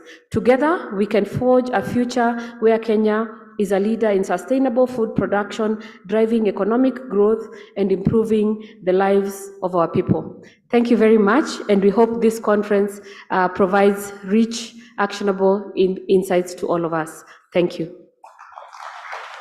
Yes, thank you. Thank you very much. Again, let's give a applaud. I think if there's a place to go, it should be Konza Technopolis. Yes, allow me to make a brief announcement. One is the program has changed slightly, and we are literally combining the opening session with the interministerial dialogue. So members in the high table, based on the remarks that they'll make, they'll be willing to engage you in a discussion. So if you look at the program, we are to have immediately after the opening an interministerial dialogue, and they will just convert into that. So based on the statements that they will make, based on the statements that my co-chairs have made, I think you can have that discussion within the timelines. Allow me also to acknowledge the schools that are there. I think I've been given the full list that we have Mango High School here. Could you raise your hands? Mango High School did a good band. We have Muranga High School here. Yes, they're here, great. So Muranga High School are the ones who are presenting robotics, I think, in the exhibition. This is of great interest, especially to Konza Technopolis. Please find out, because one of the key planks of our current government is on digital superhighway. We have St. Alexis Ruchu Girls High School. Are you there today or you're coming tomorrow? Ruchu Girls. Yes, they're somewhere. Then we have Juja St. Peter's. Also, yes, Juja St. Peter's are there in full welcome. Then we have Aimil Preparatory School. Also, Aimil Preparatory School and Junior Secondary School. Aimil, where are you? This is a primary school now. Where are you? And that reflects the diversity. So, as part of converting into that interministerial dialogue session, allow me just to very quickly highlight some of the resolutions that were made in the last conference. Yagon, I hope you can project. Can it project very quickly? I think, Yes. Thank you. I think it's on the screen, highlights of a communique of August 2021, resolutions of the participants during that. I think this was the turnout. At that time, it didn't have 4 tracks, but it was really high level. I can see our departed cabinet secretary was the chief guest. Then we had Dr. Narendra Raval, one of our top philanthropists, also there. Then we have the entire ministry, high level representation. What is multi-sector approach, if you allow me, as defined by the standard science, technology, innovation ecosystem? There are 3 subsystems within what we'll call as multisectoral, with the first arm being the political governance and regulatory system, whereas NACOSTI we are, National Research Fund are, but then we have also the education and research system, where the universities are and research institutions are. The difficult component or subsystem is the business and industrial system, to be able to take the things that researchers do on this other side up to the tail end of business and industrial system. I think is one of the challenges that I present to this conference in your discussions in the next 2 or 3 days. Now, why do we have this interministerial dialogue? Again, it's captured in the Science, Technology and Innovation Act that establishes NACOSTI, establishes Kenya National Innovation Agency, and establishes the National Research Fund. If you look at the purposes for which the act was enacted, I'll go to number 3, which was to entrench science, technology, and innovation into the national production system and for connected purposes. It's for that reason, that's why we seek to engage all ministries. How are they infusing science, technology, and innovation into their systems in whatever we do? We believe in anything that anybody does, as part of science, technology, and innovation. So very quickly, these are, I'll move very fast because these slides will be circulated. One of the resolutions of that 2021 August conference was that there's need to institutionalize the multisectoral conference, have it annually. Although we missed out on last year, I think we have done that, so that is work already done. Response to COVID-19 pandemic, it was the middle of pandemic, it was said there's urgent need for more investments in science, technology, and innovation to enable the country to secure national security and public safety. This is for participants and discussants in this conference to undertake, but we want to say that that has been partially done. And particularly, we want to thank the MEDS implementing the STM mainstreaming, because one of the targets is setting aside 2% of your recurrent budget on research. And many of you thought it was difficult, but when we do the costing, actually you do. So investing in science, technology, innovation doesn't just mean investing on pure or direct research. When you train your staff, when you invest on equipment, infrastructure, that is part of that contribution. So a good number of you have made that target, and we hope it will increase. The Kenya Space Agency has taken it to another level because they even initiated research year programs at the University of Nairobi. So this is what we encourage, and it was part of response to COVID pandemic. Yes, I've skipped another one. Yeah, the other one was funding of research, science, and technology, and we believe, I think my colleague Sandala is on top of it. I'll skip on that, then research year programs. So if you move to the next one, research year programs and centers of excellence, we are able to acknowledge 3 Africa centers of excellence that were established at Egerton University. Again, it was done competitively at JOUS, Jaramogi Oginga Odinga University of Science and Technology, and the other one at Moi University. These institutions have done so well. I think there's an attempt to have phase 2 of that project. So those are some of the highlights. It's a clear demonstration of what centers of excellence are. If you go promote and encourage private sector involvement in STI development, distinguished guests, that still remains a difficult target to meet.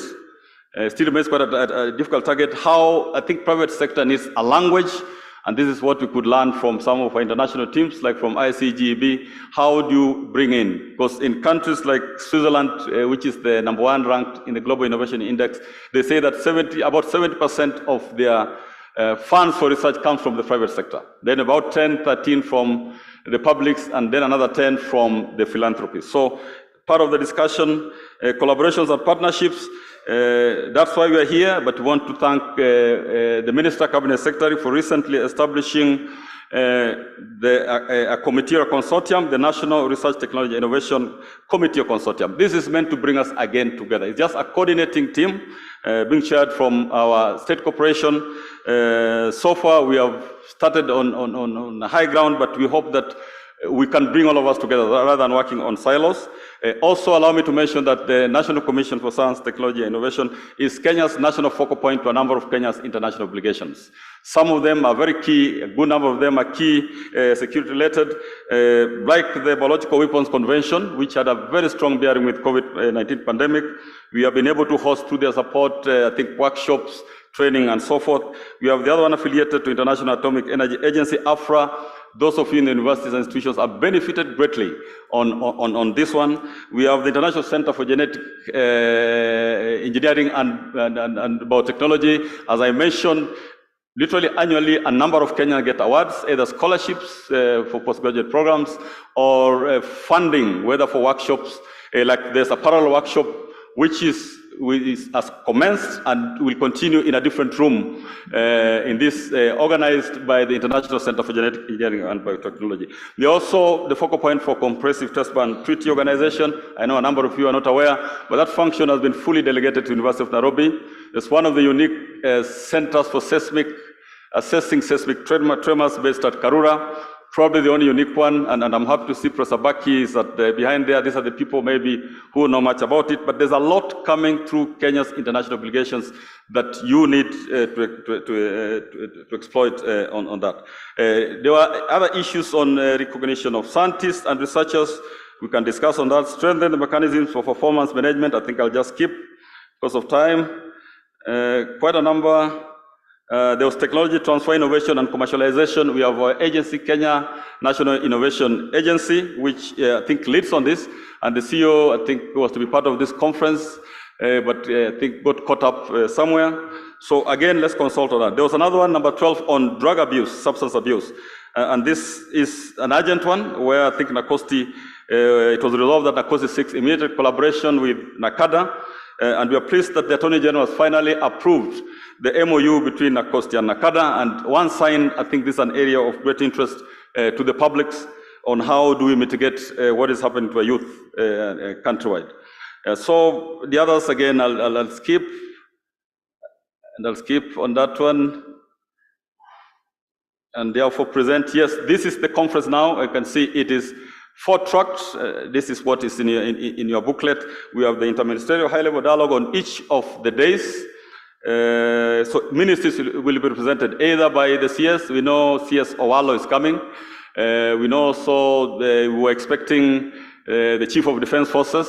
Again, we have just gotten a call that they've been called. There are a lot of happenings. I think the government is in a very fast move, but we're expecting a lot of high-level government teams, but I'm sure they will be able to present. So we have among us a unique element in the congregation also. Part of inclusivity, we have the National Defense University of Kenya, the first specialized university, special degree awarded university. So I would request the brigadier, where you are, maybe raise your hand. The National Defense University. Yes, you have a team here. They speak the military language. We are happy to host you. It's the first university in Kenya of a specialized degree awarding university. And for that one, allow me also to acknowledge my colleague, the CEO of Commission for University Education, Professor Kuria. I think you can wave. And the chairman, the eminent chairman, Professor Chacha Nyagoti Chacha. That name, you have had it for the last 20 or 30 years. So they are the ones who awarded the NDUK. They are going to bring the security angle or public safety angle to matter science, technology, and innovation. And we're already collaborating with them. They'll have a presentation. Ladies and gentlemen, just allow me to instigate that before I call on my chairman, that we are living in unprecedented times, and it means the discussions we do have to be taken in that breath that we are indeed in unprecedented times. You look at the pictures there. Was the countries that had the opportunity to use technology to mitigate against the COVID-19 pandemic. And I know there were countries like Singapore, Malaysia, maybe Italy, like the center photograph, I think, came from Italy, where I think there were so many deaths, many people lost their lives. Either Italy, one of the European countries, where the robots were now engaging with the patients to save on the lives of doctors. This is the realities that we are living in. It looked like a distant thing. So as we discuss, we need to discuss on the frontier technologies, what are their benefits, what are their disadvantages. But countries that use these simple technologies were able to save on a number of lives, while at the same time allowing the economies to proceed. So that's another element of discussion. The other angle is the other opposite side of technology. It's being said that the pandemic has shown how vulnerabilities in health systems can have profound implications for health, economic progress, trust in governments, and social cohesion. So it involves multi-sectoral approach again. So the rapid progress in biotechnologies, gene editing advances, and the widespread data connectivity around the globe poses a significant bioterrorism threat to all. That is the security angle. We have seen situations like this, the next slide, where that question was asked. It was in the press, so this is public, it's not me. For those who know, SkumaWiki is the KEL, and somebody was asking, how safe is the SkumaWiki? And because a number of these camels are not from Kenya, they're from outside. Yeah, and I think it affects the entire Africa. Shouldn't we scientists take an interest on what are there in our supermarket? This is entire, I was even told even in Europe it happens, you do not know what to eat. But this was in the public domain. These are the issues that we need to discuss, and I'm happy we have just received the CEO of Calro, I think is there. Dr. Kiriger, please welcome. So these are the serious discussions that we believe affect our daily lives. Yeah, next was this issues of herbicide. I think an AGO went to court, so you can read on that again. But the unique part that I throw to you is the manufacture of the printing of body parts. Yes, these are emerging global issues. There are opportunities for health, but also opportunities on the other side. You might have your nose printed, you might have your ear printed, you might have your hand printed, your heart printed. I'm not sure they can print the soul. Maybe that's the only thing that you can retain. But all parts of your bodies can be printed. And when I Googled, in the next slide, I saw they are now printing a mini human heart, which beats, saves on lives. But what are the other issues? Ethical issues.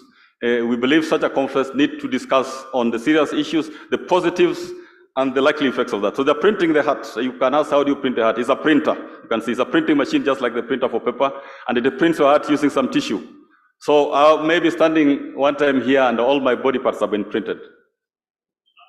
Yeah, what I would know is whether they have been programmed to explode at a certain time. Maybe my nose explodes in April, my mouth explodes in December. So this is what I throw to all of us. What do we need to discuss on some of these key issues? And the first gentleman from the UK, sorry, I'll take you back slide, to have a printed eye, a really, truly printed eye is there, Steve Vaz. So, and the eye is working and is functional. So we have great scientists in this country. I'm wearing spectacles. I don't know when you will print my eye. But that, again, I throw into this conference for discussion. And it's for that reason that the National Commission for Science, Technology, and Innovation is given the mandate of licensing research. There's been a debate on that. I wouldn't debate it here, but I want to declare it the reasons why the National Commission for Science, Technology is given the authority to license literally all research. If it's basic in the programs of masters, I think that there's a waiver on that one. But now the question comes, how do you differentiate the line between a basic research which is harmless? So the Act captures it very well. We license research for several reasons. One is for national security, that it doesn't impact. We also license it to save the lives of Kenyans, public safety. We also license research to check that you're not infringing on culture and IP rights of communities. And pleased that in one of the exhibition stands, you will see a big stand of traditional medicine. Launched by the National Museums of Kenya, and we thank you.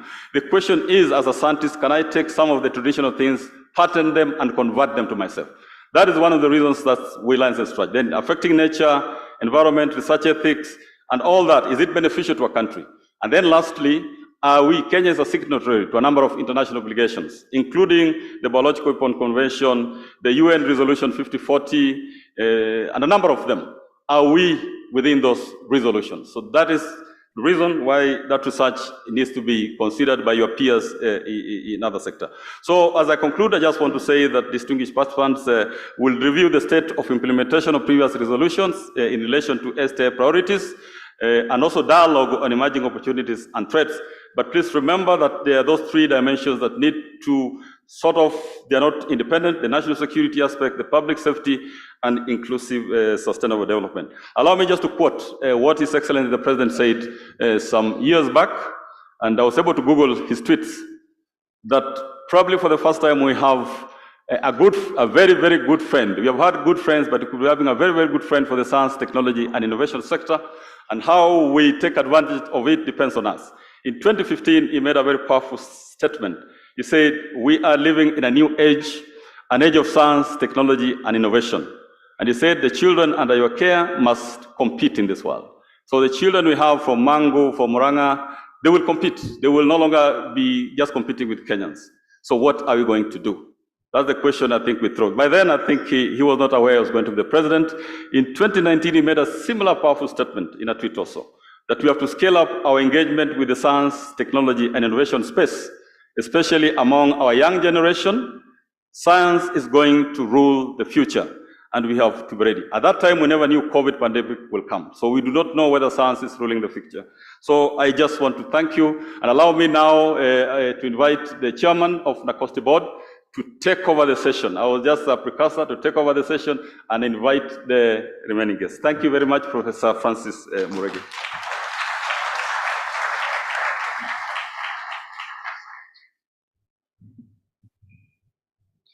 Good morning. I'm not even sure whether it's morning because I know we have been seated for so long.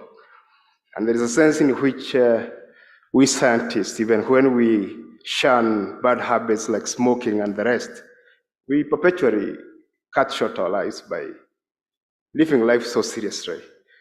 May I request that we stand up and stretch, and maybe you know your neighbor next to you, probably you have not even known them because you are such a serious researcher and innovator.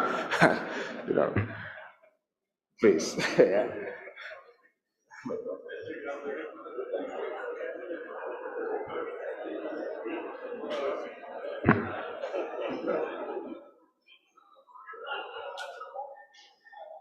Thank you. I think that was, and that's healthy. You may take your seats.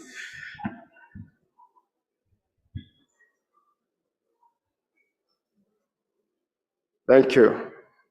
We needed to stretch because I know we've been here for so long and we delayed. I want to apologize that we had about 2 hours delay or 2-hour delay, but I think we'll catch up. I'm standing to try and fit in the big shoes of elder brother, Professor Munafu. I know most of you know him. He is the chairman of the Presidential Working Party on Education Reforms in this country. He is also the board chairman of COTIDA, Concert Technopolis Development Authority. And the problem of fitting in big shoes, sometimes you may not fit. And I want to just go right into his statement, then I'll make 1 or 2 comments because I'm made to understand from our DG, we are going to have this session combined with the interministerial session, and therefore we're going to make it brief. So the chief guest, the Cabinet Secretary, Minister of Education, Honorable Ezekiel Machogu, is ably represented by our brother here, the Cabinet Secretaries or their representatives present, Principal Secretary, Higher Education and Research, Principal Secretaries present both in person, and I'm told that the virtual session is also going on, so there are also people who are with us virtually. Ambassadors and High Commissioners present, both in person and virtually, leaders of key international organizations and partners, development partners, board members of NACOSTI, I know they are around, and also board members from other institutions present in person and virtually, Director General NACOSTI, our able brother, Professor Wayawa here, and all the CEOs from other institutions present in person and virtually, professionals, scholars, innovators present, inventors present, both in person and virtually. I also know that we have very senior members of the university academia, professors here, vice chancellors of their representatives. We acknowledge you. Invited guests, distinguished participants, ladies and gentlemen, good morning. As the moderator of this session, I'll be very brief. I first want to welcome you to this meeting and also thank our chief guest for gracing this great event of leaders, professionals, scholars, academics, young and upcoming scientists, among others. I also welcome all of you, including our friends who are here. Lawrence, my brother Lawrence, and your team, thank you very much. Secretary, the conference comes at a time when the government is deliberately trying to mainstream STI into all sectors, and in fact, not just all sectors, into the educational space. And our children in kindergarten, all the way to primary schools, to the universities. Therefore, the appeal of the chair of the Presidential Working Party on Educational Reform, Professor Munafu, asked me to ask you that all the deliberations you do that can feed into reforms of our education space, we need to submit them. They are going on with the review, and in fact, that's why he could not come. They are held up somewhere in Naivasha, that those inputs, those outputs from this forum will be very much welcome and will be received and be integrated into their fields before they submit their final report. The other thing is to applaud the breaking down of silos in this space. We have had for the longest time our institutions working. It's like they read the files in the Holy Book, the Bible, which says that sometimes the right hand doesn't know what the left hand is doing. But I am very pleased that we're in such a time that the silos are being broken down, and people in the university space, in the research institutions, and private sector industry are coming together and are appreciating the need to work together. That is to be applauded.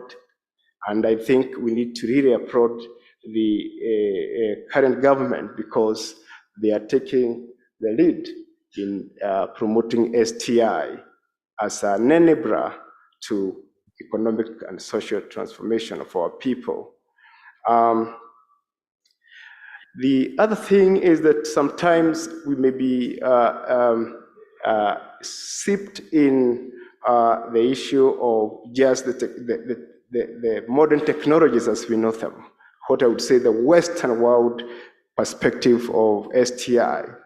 But we are aware that we also have our indigenous knowledge systems that I would encourage us, as we think about the STI, as we understand it, we should not also forget that our traditional knowledge, our indigenous knowledge systems also must have some space in this table.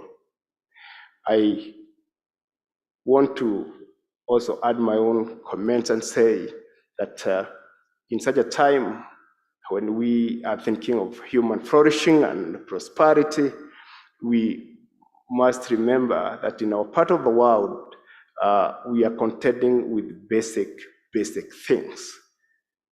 How to feed our people, how to keep them healthy. Sometimes we may think of big things. I applaud that. I saw my brother Brigadier. They have already launched, and that's not a mean achievement, the Taifa One, satellite. This is a great thing. But as we aim to scale and soar high up there, we must remember our people are hungry. They continue dying day in or maybe year in, year out of drought because we have not embraced STI. Just depending on natural elements, the rains, seasons of rain to feed our people. Our people are still carrying the 1960s and 70s African whole when our populations maybe was barely pre-colonial population, a few millions. We are talking about 50 million Kenyans. But still we think we can feed our people using the old African whole. We must remember we have a big call, ladies and gentlemen. We have a big challenge because as we contend with those big ideas, the basics, fighting disease, fighting poverty, feeding our people, it must be a conversation we must have in our own time.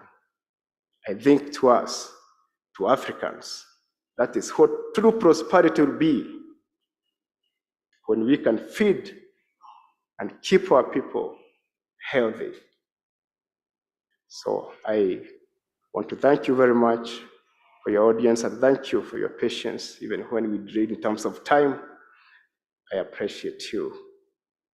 I want to thank you and allow me at this moment to invite,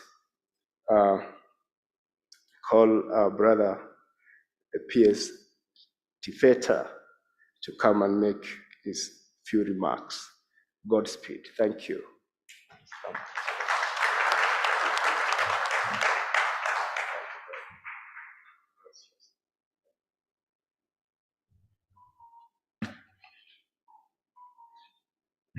Thank you, Chair.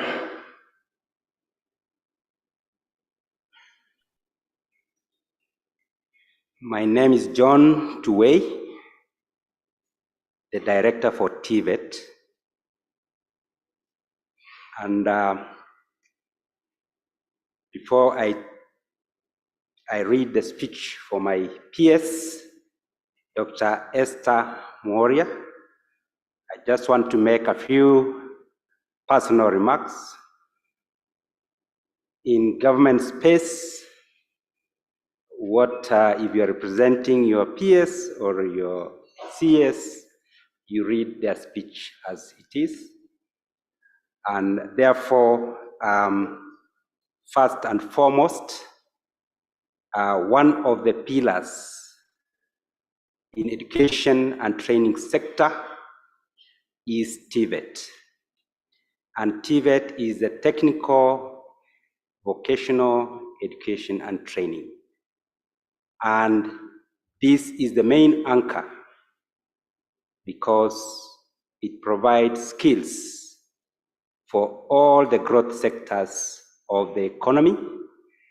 And that's why His Excellency, the President of Kenya, has implemented continuously the policy of developing one TVET institution per constituency because we need those skills that will support science, technology, and innovation across the board. So in government, the emphasis that we have is the TVET pathway as a panacea for generating skills that will support all our growth sectors of the economy. So therefore, I want to be very fast and brief, and I'll go straight to the speech from my PS, Dr. Esther Moria, and this be on the straight jacket. So the Cabinet Secretary for Education and Training, Mr. Honorable Ezekiel Machogu, represented by my senior here, Mr. Frederick Ndambuki, the CSS represented here, the PSS represented, the CEOs of our agencies, our development partners, our High Commissioner for India, the ambassadors, researchers, the vice chancellors represented here. Ladies and gentlemen, good afternoon. I'm pleased to be part of this auspicious event. Let me start by thanking the National Commission for Science and Technology, the National Research Fund, and CONSA Technopolis Development Authority for hosting this conference. I highly believe that the deliberations from this conference will be useful and will help shape policies in Kenya. Ladies and gentlemen, the recent events such as change of climate patterns and COVID-19 pandemic changed work positioning in an unprecedented way. Consequently, the world has embraced technological skills faster than previously anticipated to manage the prevailing trends. The State Department for TVET has also joined the world in assimilation of indigenous knowledge systems in the TVET space.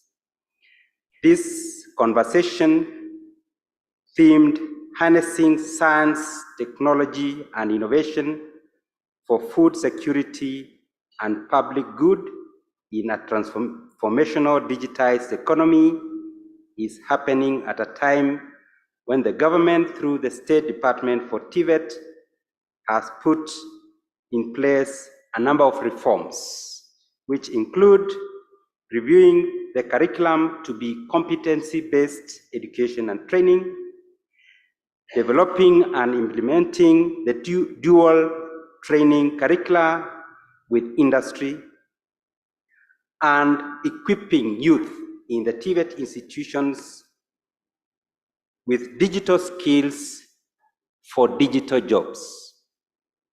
These measures will certainly help in harnessing technology for public good in a transformational digitized economy.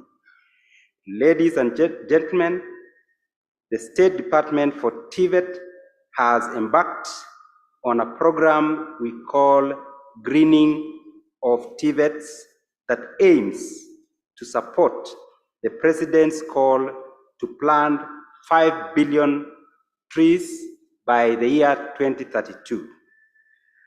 As of this minute, I'm glad to inform you that 58 TVET institutions with a capacity to raise 2,270,000 seedlings have already registered to participate, and I am confident that more TVET institutions are going to come on board for this noble venture.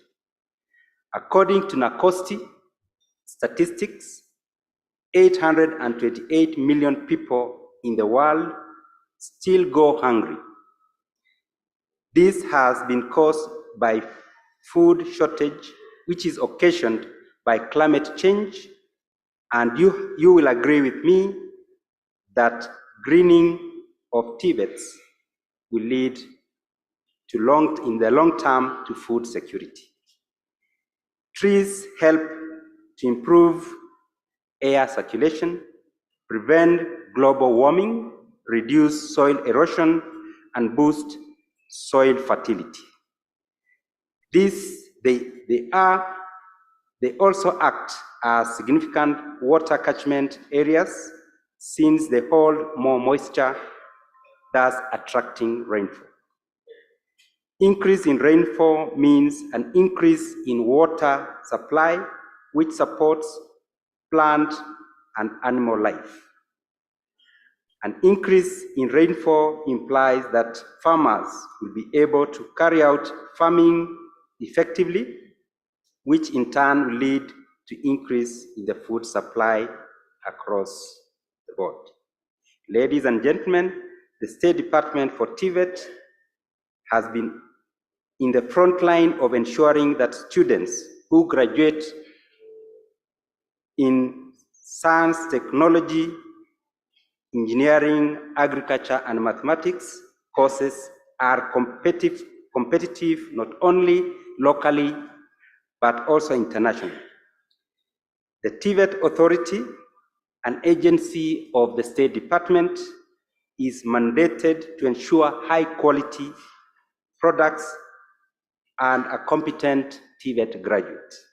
The State Department also plays a pivotal role in ensuring that there are innovations taking place in the TVET institutions across the country, ranging from agricultural to technological aspects across the board. These innovations are showcased through various fora, including the annual TVET fairs that are held regionally, nationally, and even internationally. The innovations have also made it possible for our graduating students to be competitively not only locally, but regionally and internationally. In conclusion, I wish to state that the State Department for TVET has been on the front line in the implementation and uptake of science, technology, and innovation for sustainable development agenda in Kenya. I wish to congratulate the organizers of this multisectoral conference on science, technology, and innovation, because I know it is a thought-provoking conference, and it will help shape the policy direction in the Kenyan, in the country. Thank you, and God bless you.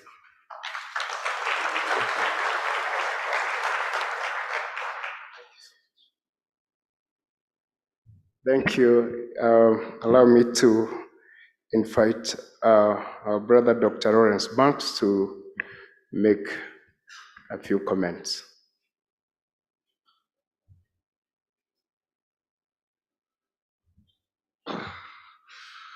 Good morning, everybody. I think yes, it's still morning.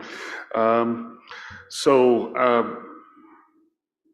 Cabinet Secretary, distinguished guests, friends, colleagues, it really is a great pleasure for me to be here today at the opening of this fantastic conference, this workshop, which is running concurrently, and which is also being supported by the ICGB to strengthen research and biotechnology, specifically focusing this year on the agricultural sector. And one of the exciting aspects about the presence of ICGB here at this meeting is to carry forward the development and the establishment of an ICGB Regional Research Centre at Egerton University, which will serve not only Kenya, but the whole of East Africa, and really aim to ensure that the fruits of modern molecular biology and biotechnology can get to the people who need it most. As we're all aware, and as we've already heard, food security represents one of the major challenges in attaining the 2030 agenda on meeting the Sustainable Development Goals. And I think this is even more pressing when we put into the equation the crises represented by climate change, but also global insecurity, which is having major impacts upon supply chains for food and for fertilizers. So whilst the challenges are immense, we are not without hope. Thanks to modern molecular biology and biotechnology, many of these crises can be addressed and mitigated. However, it is critical that this state-of-the-art technologies that are required to do this, to make these advances, are available to meet the needs of Africa. And so this is really one of the major aims for the establishment of this regional research centre. What are the technologies that we're talking about? We're discussing marker-assisted breeding. We're discussing genome editing technologies, which can be used to greatly improve crop productivity, disease resistance, growth in poor soils. We're discussing the development of novel biofertilizers, which reduce the necessity to import complex and hard to source traditional fertilizers, as well as the development of biopesticides, which again will contribute towards pesticide mitigation. All of this can contribute, to feeding local populations, but opening up new markets. And so it is with really tremendous enthusiasm that ICGB is looking forward to working with Kenya to establish this centre and to really make a difference for the populations in East Africa. I want to finish by just really highlighting one aspect that I think is incredibly close to our hearts within ICGB.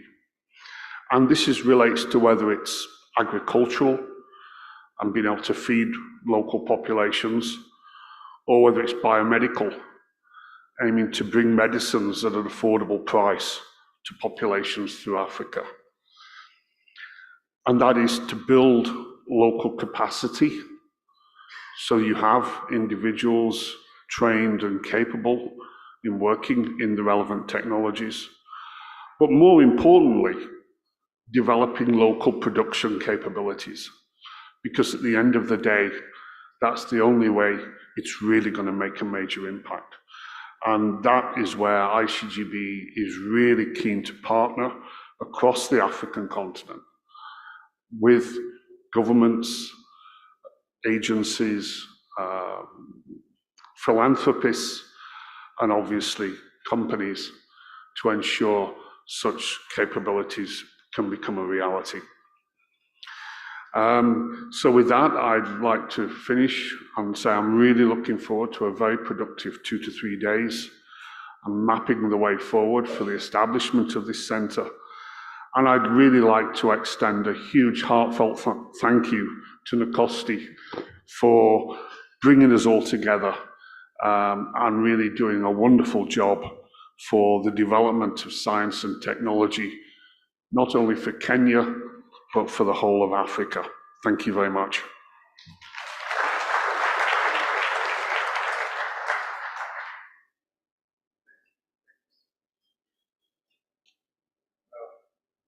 Sorry, I was trying to take a sip of water. Dr. Rollins heads International Center for Genetic Engineering and Biotechnology based at Trieste, Italy. Am I right? And if you are a student of literature, you may have come across what Chinua Achebe said, that the sun shines on them that are standing before it shines on them that are kneeling. You read that? I think Kenya, we are standing. We are starting to stand by embracing STI as an enabler of social transformation. And when we stand, our friends stand with us. I'm made to understand that forgive me for that, you know what I mean, that we are going to establish, he has mentioned that, a very big center at Egerton University. I'm told it's the second one in Africa. Yeah? Yeah. The second one, the first one is in China, the second one will be in Kenya, Egerton University, at Egerton University. It's good to appreciate these things because when we say we want to move on and we want our friends, our development partners to hold our hands because we are starting to stand up, we will surely have people to walk with us the full distance, the full measure. So we want to register our appreciation, my brother Lawrence. I'm also aware that you came with some delegates from Italy. I don't know whether they are among us. I would request, just for us to appreciate them, to stand up, please, wherever you are, or just wave. Just stand up, please. It's good to appreciate. It's an African thing to appreciate. Please, ICGB from Cape Town, India, and Trieste, stand up. Yeah, please.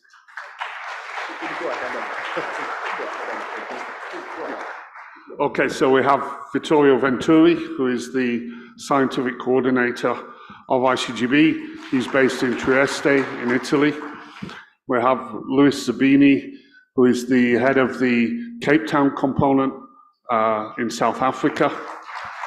We have Ramesh Sonti, who is the director of the New Delhi component in India.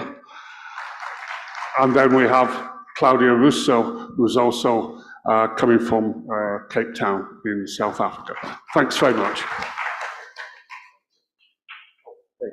And I would also like to take that opportunity to thank very much the representative from the Italian embassy here based in Nairobi. Italy is our biggest partner. They support a very large amount of our activities, and particularly with what we're doing in Africa. So a very big thank you to the Italian embassy for being here, the scientific attaché. And I believe we also have in the room a representative from the Indian High Commission, which is also based here in Nairobi. Again, India is one of our major partners, and we're very grateful for all they do for the New Delhi component. So thank you. Thank you, my brother Lawrence. I want to switch gears in the interest of time and invite our brother Engineer Raban to come and make some remarks on behalf of the CS Agriculture. Karibu.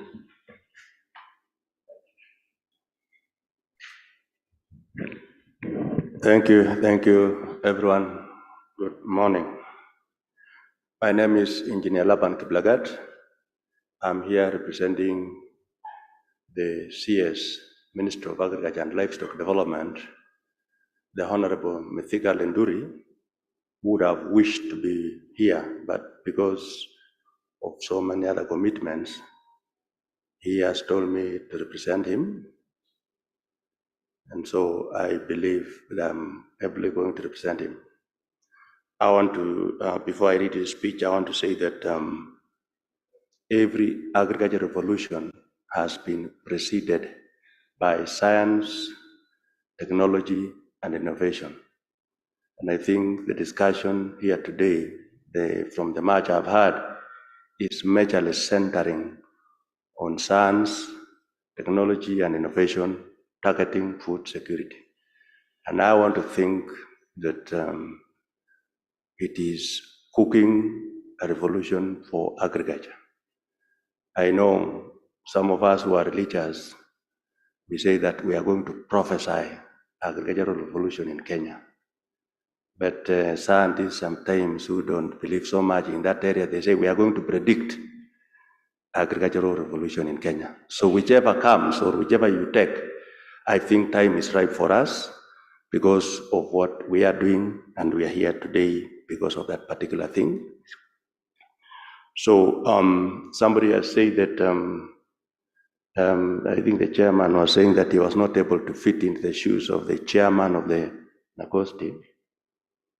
And my friend here say that if we have been sent, we read the speech. So I want to say that I'm going to fit in the shoes of my seers by reading the speech the way it is. So this is a speech by Honorable Methika Linturi, Cabinet Secretary, Minister of Agriculture and Livestock Development, during the second Multisectoral Conference on Science, Technology and Innovation on 23rd May 2023 at Safari Park Hotel on harnessing science, technology and innovation and climate smart agriculture. So the Cabinet Secretaries, ambassadors, heads of diplomatic commissions, government officers, Dr. Lawrence Lang, distinguished guests, ladies and gentlemen. Is it morning or afternoon now? Morning. So I am delighted and honored to be part of this second multi-sectoral conference on science, technology, and innovation that is taking place in Kenya when Kenya is emerging from the worst drought in its history. I join you today to discuss harnessing science, technology, and innovation for food and nutrition security and climate smart agriculture. Food and nutrition security is an essential good in the development agenda for this country, and the government has put measures to ensure it is achieved. Article 43(1) of our Constitution on social and economic rights states every person has a right to be free from hunger and have adequate food of acceptable quality, thus providing for a human rights-based approach to food and nutrition security in Kenya. Sustainable Development Goal number 2 on zero hunger focuses on ending hunger, achieving food security, and improved nutrition and promoting sustainable agriculture. Science, technology, and innovation plays a vital role in addressing the concerns related to the 4 dimensions of food and nutrition security on adequacy of food supply, stability of food and food supply, accessibility and affordability of food, and quality and safety of food. Breakthrough in agriculture technologies and innovations have the potential to deliver significant positive impacts across agricultural value chains. These range from innovations that can make food systems more resource efficient and climate resilient to technologies that improve traceability from farm to fork. Genetic modification, methods for improving soil fertility and irrigation technologies increase food availability. Post-harvest and agro-processing technologies address food's accessibility. Biofortification makes food more nutritious, and climate-smart solutions anchored in science, technology, and innovations, including the use of precision agriculture and early warning systems, can mitigate against food instability. The agriculture sector is extremely vulnerable to the impacts of climate change, largely due to increasing temperatures, changing rainfall patterns, and extreme weather events. Science, technology, and innovation is key in addressing the devastating impacts of climate change in agriculture. Climate-smart agriculture is an approach to agricultural development that aims to address the intertwined challenges of food and nutrition security and climate change by sustainably increasing agricultural productivity, support equitable increase in farm incomes, At the same time, also food and nutrition security, adaptation and building resilience of food system due to climate change, and reducing greenhouse gas emission. The ministry, through its 10 agriculture technology development centers spread across the country, are mandated to promote agricultural activities through developing and validating appropriate agricultural engineering technologies, testing and customizing sourced agricultural technologies, incubating small and medium enterprises for agricultural value chain, and ensuring quality assurance of value various agricultural technologies. The Kenya Agricultural and Livestock Research Organization conducts agriculture research through the application of science, technology, and innovation to catalyze sustainable growth and development in agriculture and livestock production value chains. The International Livestock Research Institute, ILRI, conducts research for efficient, safe, and sustainable use of livestock. The ministry promotes the following climate-smart technologies and practices, that is, use of quality seeds and planting materials of well-adapted crops and varieties, biodiversity management through growing of improved crop varieties suited to various agroecosystems, integrated pest management, improved water use and management through irrigation, sustainable soil and land management, and sustainable agricultural mechanization through use of appropriate agricultural machinery and equipment.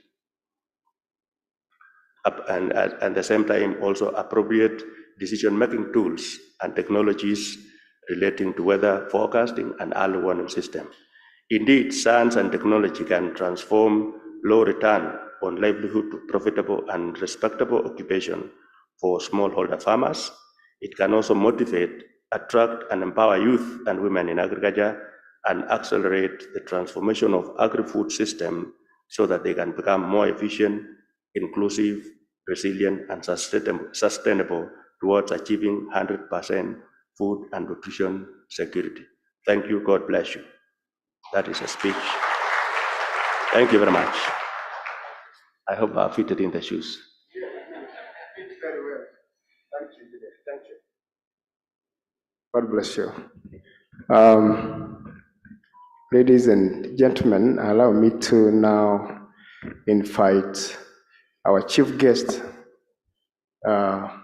the CS Education, well ably represented by our brother Daboke, and it is now my singular honor to invite him on the podium. Welcome. Let's approach Mr. Combs, please.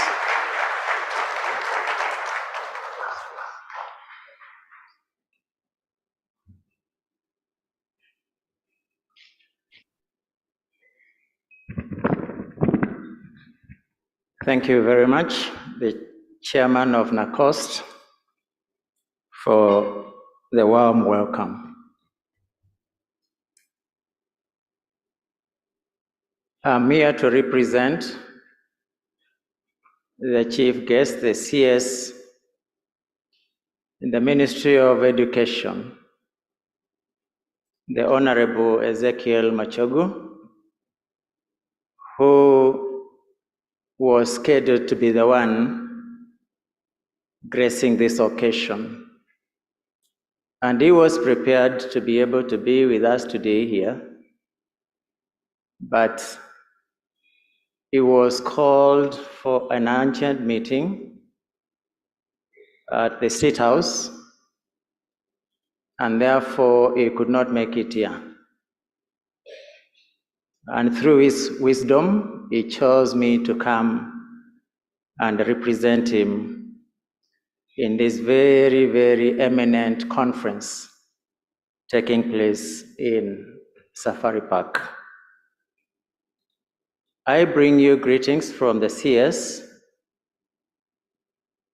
and I also bring you greetings from the Principal Secretary in the State Department for Higher Education and Research, Dr. Beatrice Inyangala, who is my boss and who is also my PS in the State Department. She is bereaved, and therefore she could not find time to be with us today. So then, I think much has been said by those who were here before me on the position of a representative of senior officers. But I want to believe that I'll be able to take you through the speech by my cabinet secretary. So, a speech delivered by Cabinet Secretary, Minister of Education, the Honorable Ezekiel Machogu, CBS, during the second Multisectoral Conference on Science, Technology, and Innovation, held on 23rd May of 2023 at the Safari Park Hotel, Nairobi, Kenya. The Cabinet Secretary is represented today here. County governors present or represented here. The Principal Secretary is present or represented. The High Commissioners and Ambassadors present or represented. The Chairperson of the Presidential Working Party on Education Reforms, the Director General and the board members of NACOST, the Chief Executive Officers and board members from other institutions present, our development partners, all representatives who are present here from various countries across the globe, distinguished guests, ladies and gentlemen, good morning. Good morning once more. Let me take this opportunity to welcome you all to this very great occasion. Those who are from within the country and those who are from various countries across the globe. I also want to appreciate those who are with us through online and say I'm very pleased to be here as the chief guest of the second Multisectoral Conference on Science, Technology, and Innovation. I thank the Director General of the National Commission for Science, Technology, and Innovation, NACOST, Professor Walter Oyawa, and the Board of Management of NACOST for the gracious invitation to this conference today. I commend NACOST, the National Research Fund, and the Concert Technopolis Development Authority for organizing this momentous event. The decision to hold this conference was agreed to at the various conferences which took place in the year 2021. This conference is also a timely follow-up to the regional workshop on the effective implementation of the Biological Weapons Convention that was jointly hosted by NACOST and the Biological Weapons Convention in Mombasa in October of last year.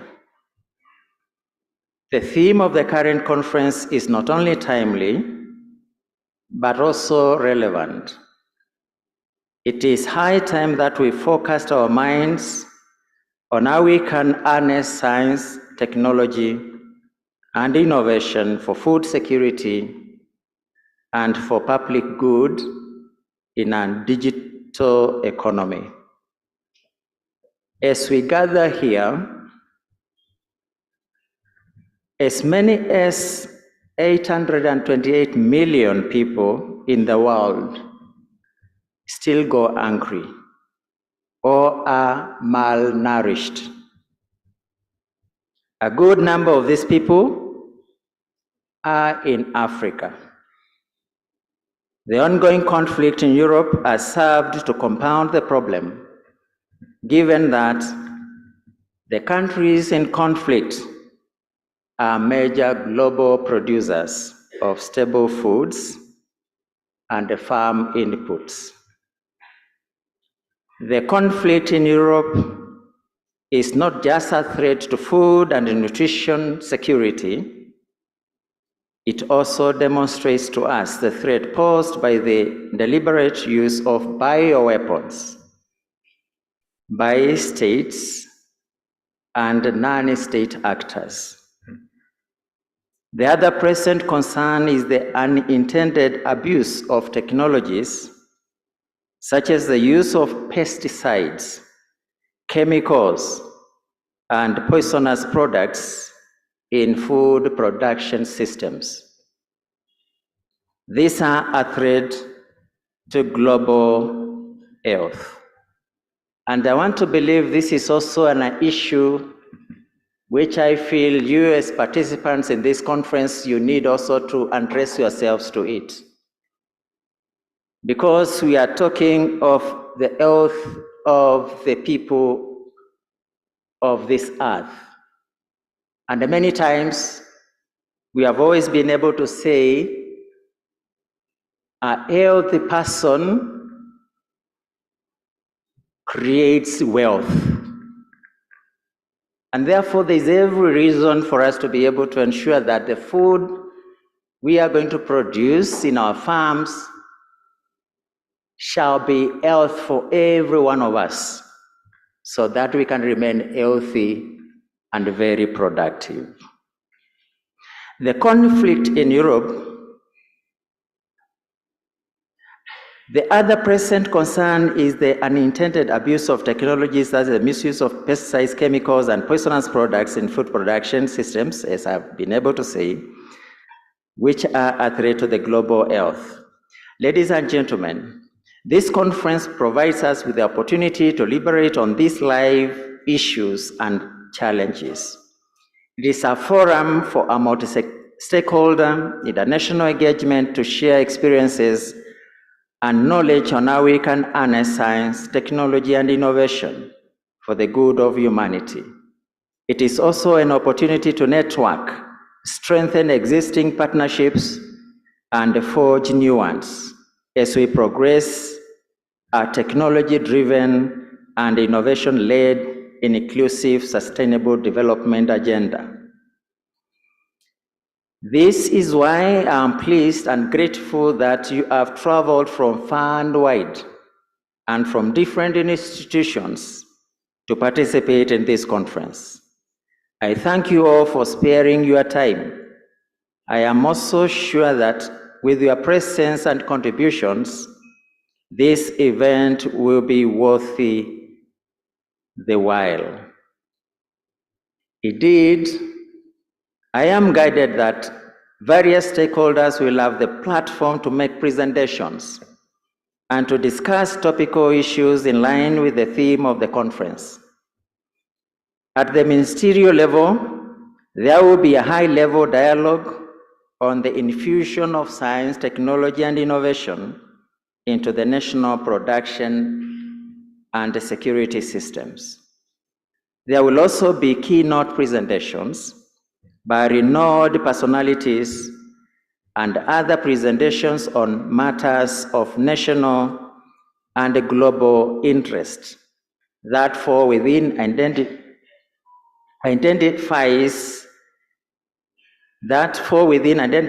national priorities in scientific, technological, and innovation activities.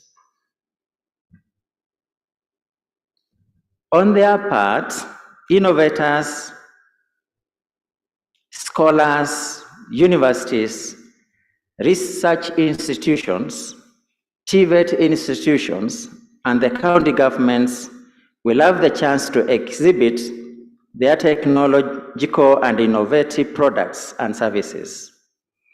Young scientists will interact with the science and technology education centers, such as the Center for Mathematics, Science and Technology Education in Africa, that is CEMASTEA, and the School Equipment Production Unit, SEPO, among others, as part of the Science, Technology and Innovation Education Week.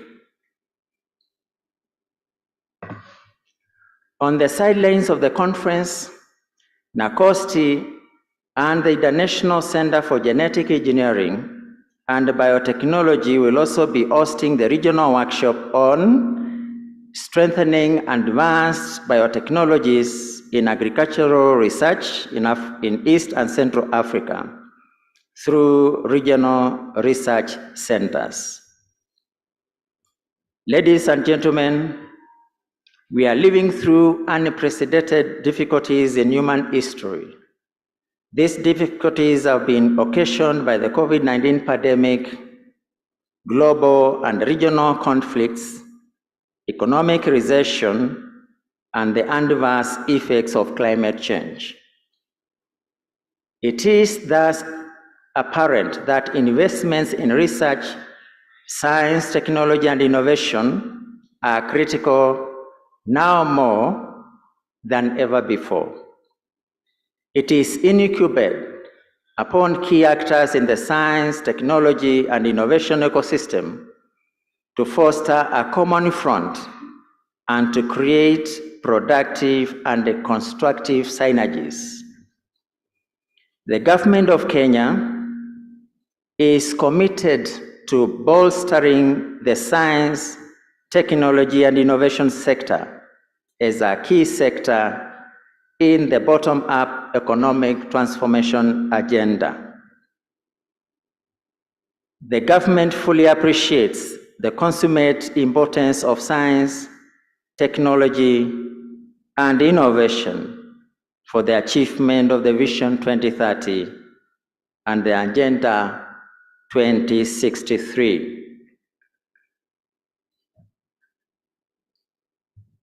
As a pointer to this, His Excellency the President of the Republic of Kenya has established the Presidential Advisory Council on Science and Technology.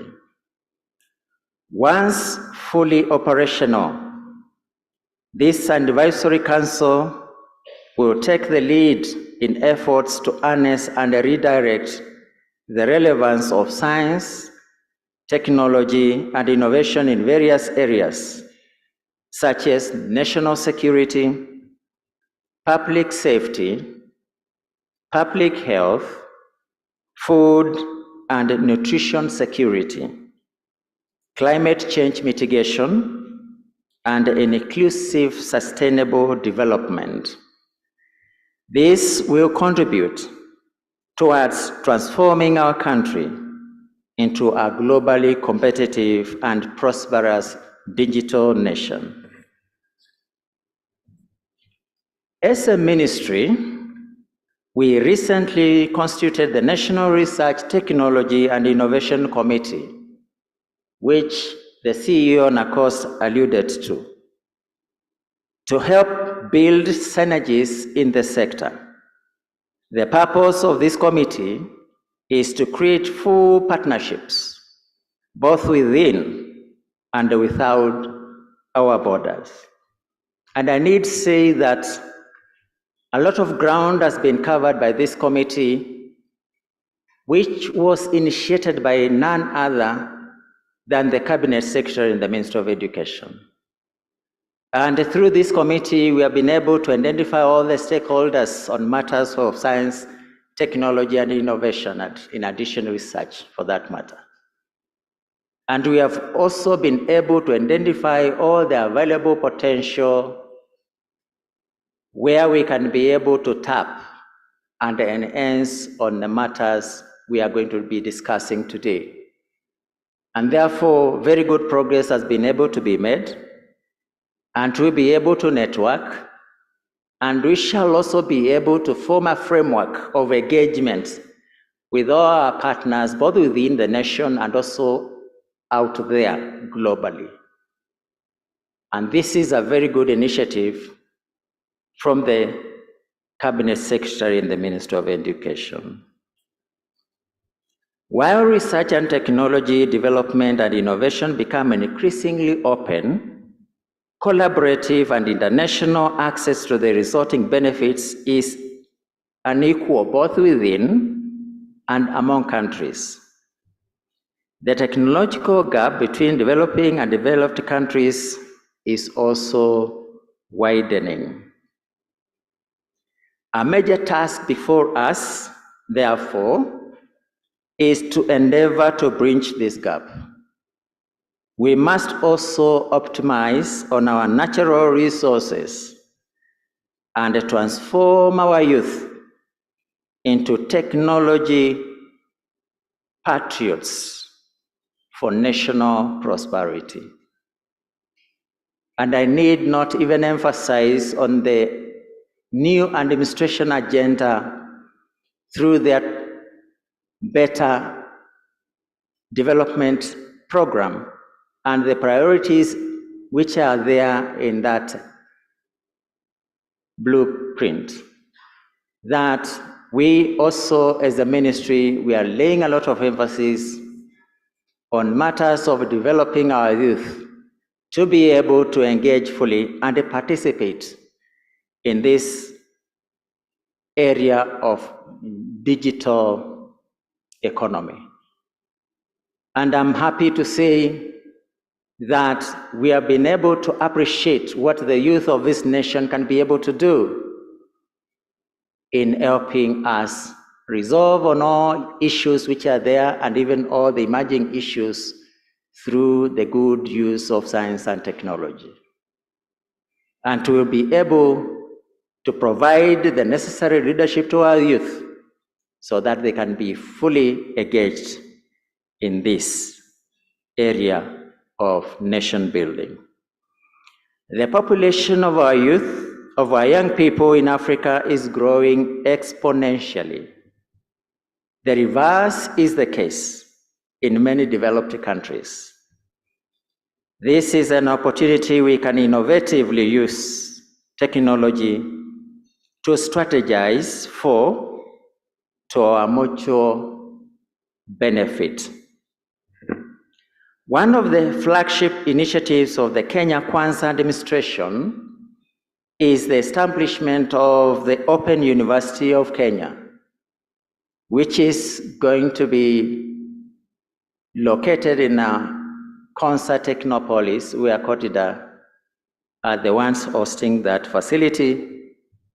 And we want to believe that this new university is even going to be able to make university education more accessible and affordable to our people, to our students, and even to those who are willing to come and learn from the same institution when it opens. So it is an institution where all those who will be participating are going to be able to undertake their study programs from the comfort of where they are through what we are calling the internet connectivity. And therefore, it is meant for the local population and also for those who are outside this country and they would want to be able to also learn from our local universities, and particularly the Open University of Kenya. The objective is to leverage on technology to provide accessible, affordable, and convenient tertiary education, starting from September of this year, 2023. Indeed, even the 8 initial programs that the university will be able to offer cover various themes in science and technology. They include programs in data science, technology education, agri-technology, and food systems, and cyber security, and also digital forensics.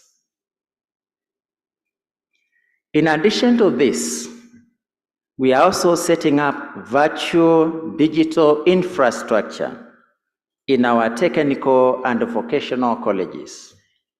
The objective is to enable TVET trainees to explore opportunities in the digital space. The program is designed to provide enhanced training on skills for the digital economy and to prepare and enable the youth to access advanced digital jobs. Ladies and gentlemen, as I conclude, I have to say that moving forward, the strategy should be about strengthening and forging partnerships. A whole of government approach, as well as multidisciplinary, multi-agency, and multi-sectoral engagements. These should be marked by visible and measurable outcomes that impact on the lives of our people. Something has been said by one of the speakers who were before me on matters of food security. And I also want to comment on that and challenge us also.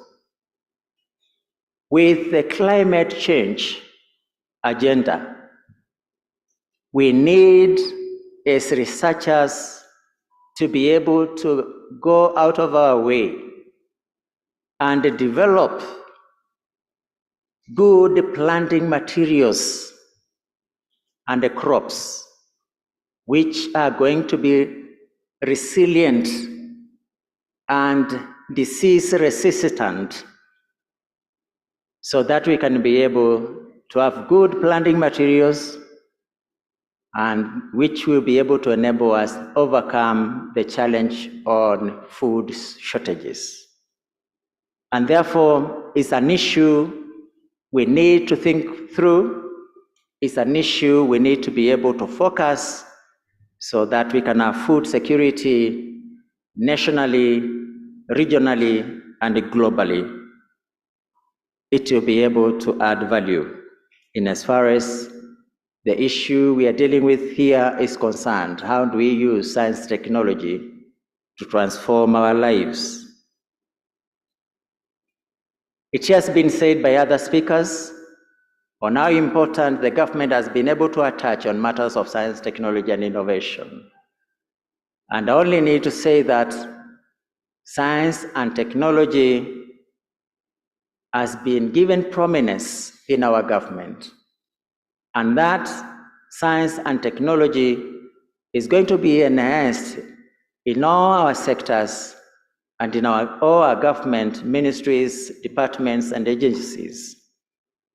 And the agenda today is on how we can be able to mainstream STI across all the sectors of our economy. And I want to appreciate that NACOST, who are the ones who have been able to make us meet today here, have been appointed to be the lead agency in mainstreaming STI programs within the government. And I want to believe that there shall be an impact at the end of the day, and we shall be able to transform our economy and our growth as a nation.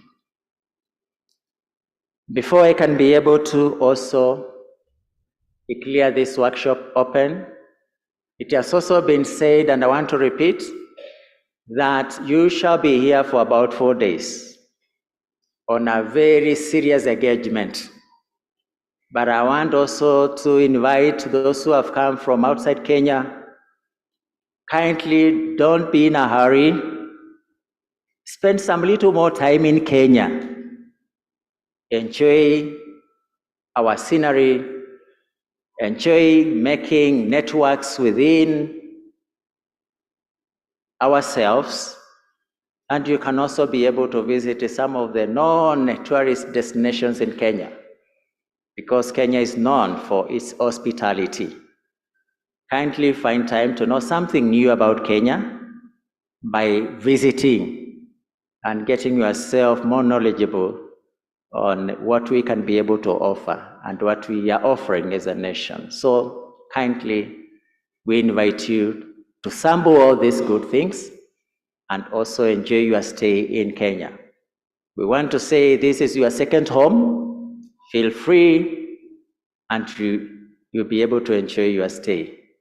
I want to be able to say then, with those few remarks, ladies and gentlemen, we must continue to demonstrate the power and the role of science, technology, and innovation in solving the challenges faced nationally and globally.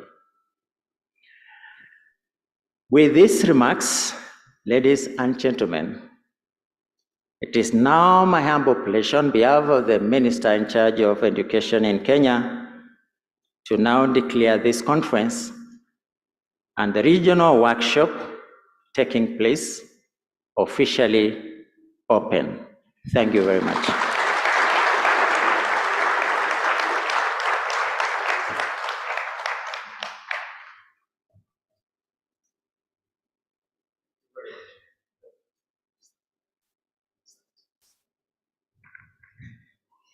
Thank you, Wasiri. We really appreciate, especially as stakeholders and players, the little players in STI sector are here. We really appreciate, and my brother, that the government is taking the lead in mainstreaming STI into all sectors, all levels of this country, whether it is in academia, in the education sector. We really appreciate. We really appreciate. We need to move on. I think we said we're going to marry the two sessions. This session with the interministerial dialogue, and the theme is of the interministerial high-level dialogue from your programs is titled "The Infusion of Science, Technology and Innovation into National Production and Security Systems." And we say that we are not coming to give other speeches. So we want to have a very short forum to have your take, your views, and we still retain the high table. And I'm made to understand Professor Ratemo Micheko is online. He's going to be participating virtually. And so I don't know whether there is any additional comment you would want to.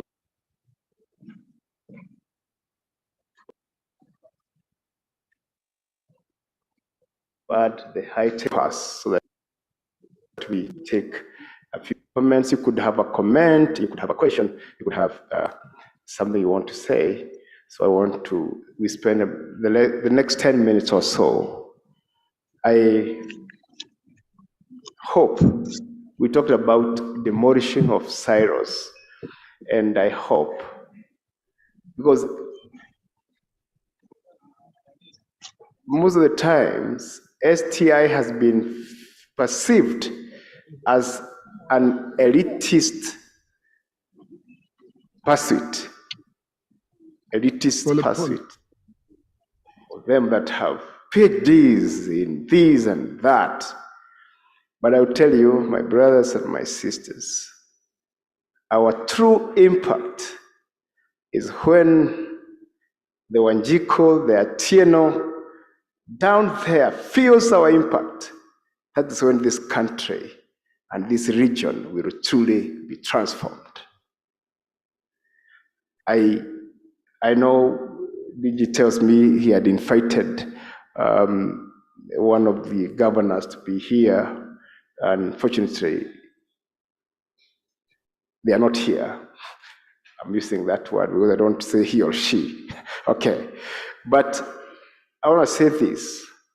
As we demolish the silos at this level, research institutions, universities, etc., my plea is that we also do, not just the horizontal demolition, but also the vertical demolition. For our friends who may not know how Kenya governance system works, we got two levels of governance. We have national government, the central government, and we also have the county governance. Believe me, the impact would be felt at the county level. Am I right? Am I right? We may do these papers and policy documents at this level, but if we don't take it down there, so my plea is that next time, the third multisectorial conference, we have a designated pews for governors and their CECs, because if we don't talk to these people, the silos will remain. So allow me to stop there and move to the session of the dialogue. And I don't know how DG want to guide me. We may take questions, we may take comments. I think there must be microphones around. So those with microphones can just stand. Yeah, I think they're there. So just some quick comments.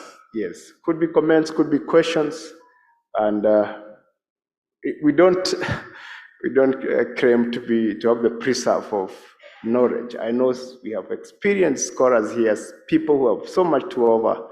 I see some senior citizens in this country who have so much, and therefore this forum will be, let us listen to each other. Thank you.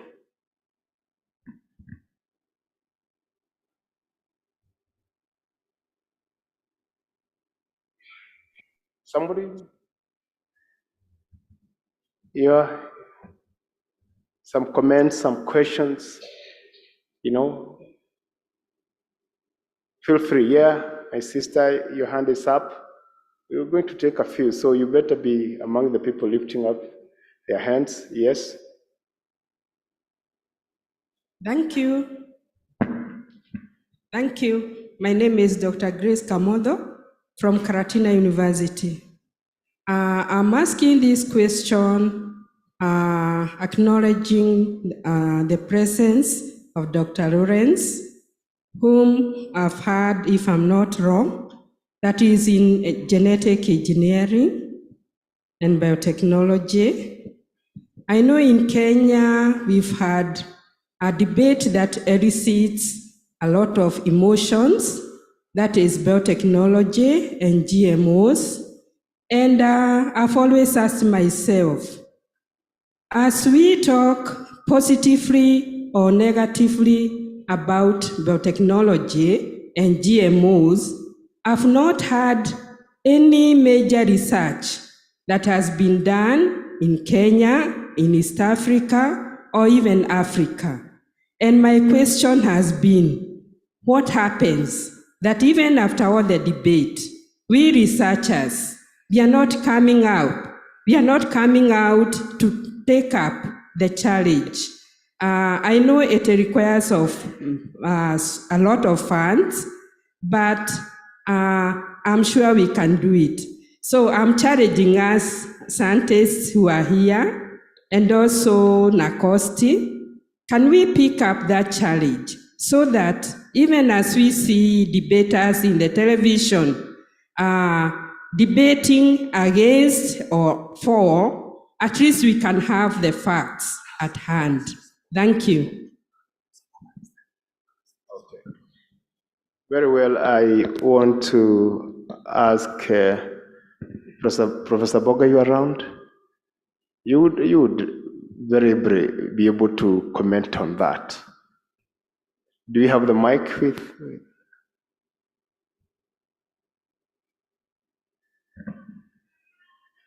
I know I ambushed you, but I'm told that professors think on their toes. It's about GMOs, I think, Prof. I think you have been a proponent. Yeah, indeed. Just, you don't have a mic, please? There's a one there. There's one there. Yeah.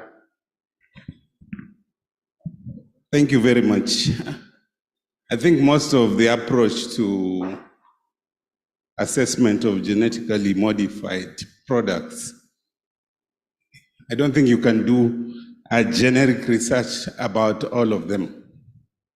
You have to go product by product. And because these products are proprietary, they belong to the people who have developed them, then the onus is on them to demonstrate that these products are commercially viable, they are safe for health as well as for the environment in conformity with the necessary laws. Kenya has a very strong National Biosafety Authority, a strong policy on the adoption of modern biotechnology, and very strong institutions, the NBA, the KEFIS, the veterinary, the Department of Veterinary Services, all of this together with NEMA and the Public Health Department. They are the so-called lead agencies or regulatory agencies as far as this sector is concerned.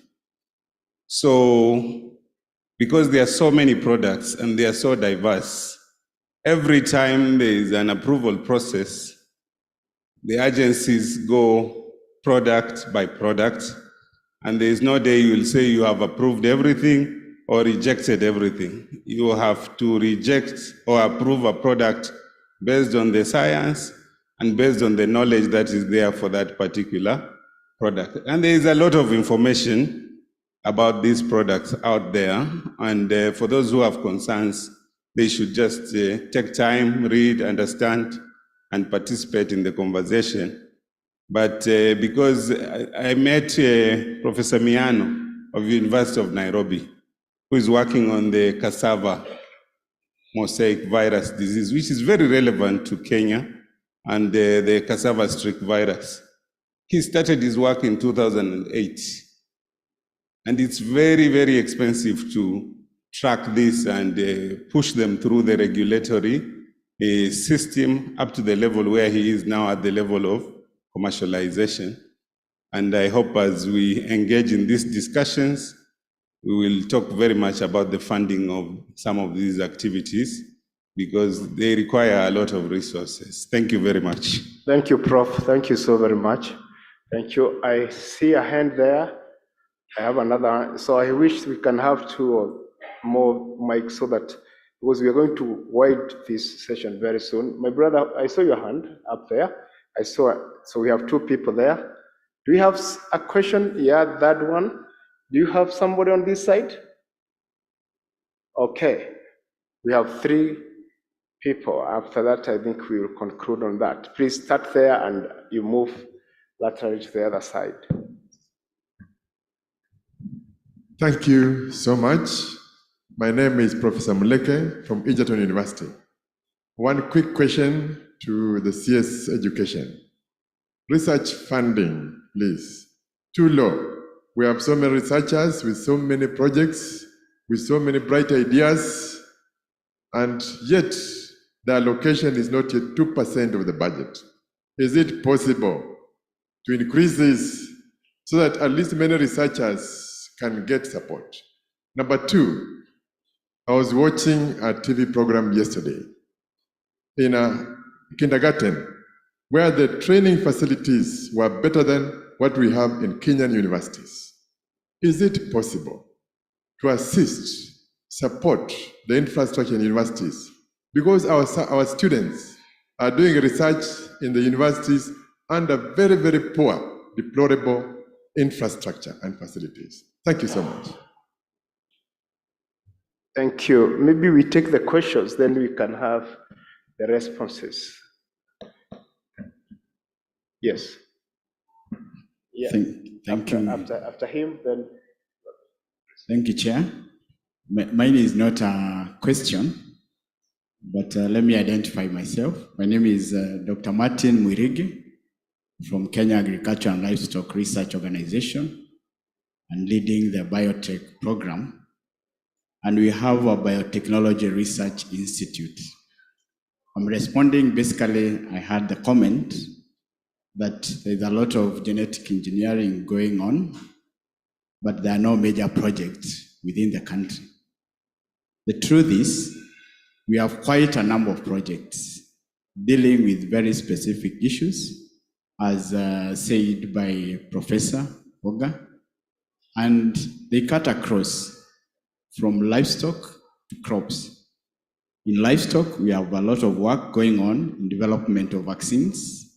Remember, we have the COVID scenario, and a lot of work is going on in terms of developing vaccines for livestock diseases, basically taking advantage of genetic engineering.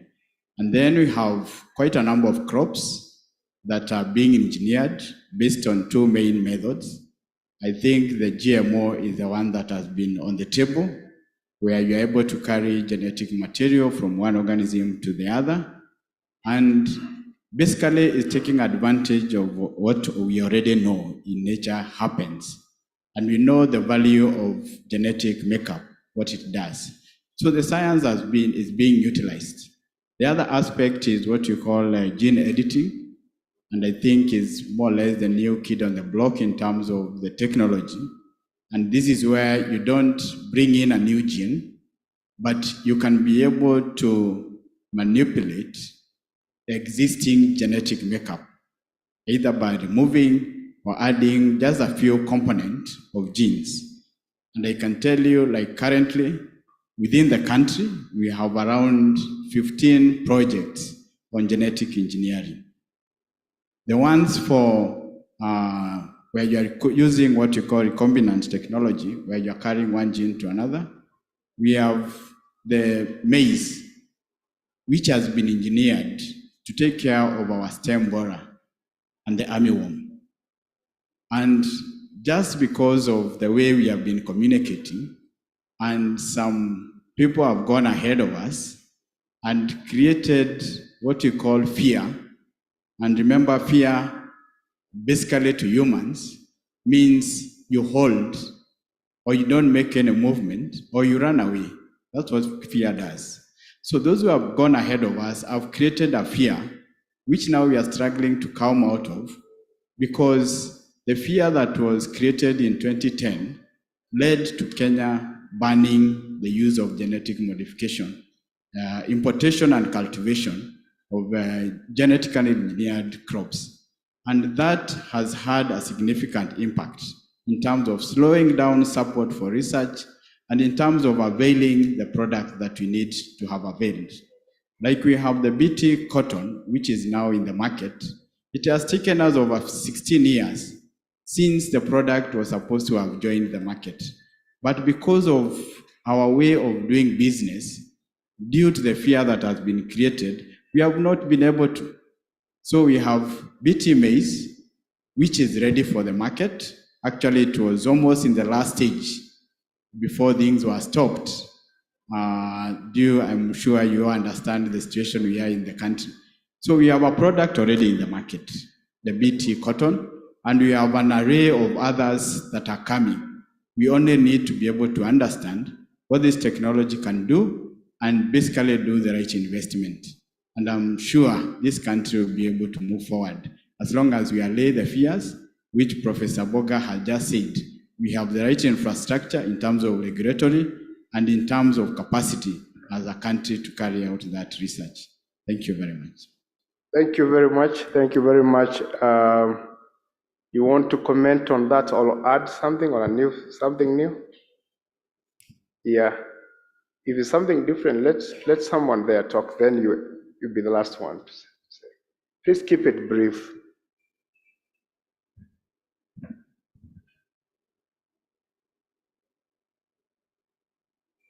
The mic is troublesome. Okay. Thank you. My name is Francis Makoha from Mount Kenya University. I'd like to comment on the speech from the Minister of Education. And I listened keenly, but I didn't quite hear like what the ministry is doing to deliberately expand on industrial-based learning, which is the main consumer of research, or which helps the students to visualize what they can do in terms of research and innovation, so that they can transform or contribute positively to the growth of the economy. So I'd like maybe a comment on that. And secondly, to mention something on funding of research. For those of us who work in the private sector, we look at the precedents that was set recently, where the government pronounced that they are not going to support students in the private universities. And also the previous funding where NRF released the last funding of NRF, where very few private universities were funded. And so looking at the trend, it gets us thinking that is it on purpose that the government is excluding a very important sector that may contribute to finding solutions for this population.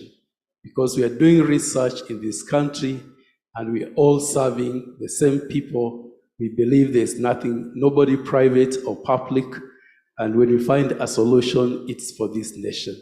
Thank you. Thank you. Thank you. Maybe my brother, you can make your, yeah? Sorry? It was a different question, sir. Where's the mic, please? Yeah. I saw you had of my brother, or you know? Yeah. I think you are the last two people to say something in a very brief manner, please. Thank you very much. My name is Kiliko from SECO. A little question to my brother, Professor, the CEO, NRF. Would you kindly, if I would put it clear the air about funding for research projects, and particularly those that were awarded last year? It will be remembered that in the lower eastern part of the country, there was the locust pandemic. I think there was research that was supposed to be going on. I am not sure the status of funding. But again, there was also research that was going on traditional medicine mitigation interventions on COVID. I am not also very clear about the status of funding, if that could be clarified. Thank you. Thank you. Maybe the final comment here. Thank you. I'm Evans Taracha from National Museums of Kenya. Moderator, I would wish to speak to the comment you made about making STI work for the ordinary Kenyan at the grassroots level. And you did lament the fact that despite the fact that invitations had been extended to the counties, perhaps they haven't turned up yet. I've got a proposal for consideration. I think that as chair of NACOSTE board, and the CEO is here, and all the other key players who put this great conference together, we should consider very seriously devolving the STI conference, and seriously consider to hold it at the grassroots level. These governors, sometimes they mount really very big conferences. Now, a related point is perhaps agitate for the inclusion into the key subcommittees of the Council of Governors, an STI. I agitate for that. So that way, we can hope that they can be mobilized towards appreciating STI and playing their role. Thank you. Very healthy contribution. I was tempted to cross, but I saw a young professor who lifted his hand very high. Would you stand up and ask your question, please? My name is Mark, and I do not have a question. I have a comment. Yes. According to my personal online research, I have seen as if GMOs have had a positive impact on humanity. As long ago, bananas were very hard to eat, their seeds were very large, but through GMO and other methods, they were able to become easy to eat, and they have become a common food. Like, I'm very sure right now it's very hard to find someone in this audience who has never eaten a banana in their life. And also another example, in Hawaii Island, the Hawaiian papaya, it's a very common food in that area, and it had been ravaged by a disease long ago, but GMO enabled the farmers to save the crop, which is their staple food supply.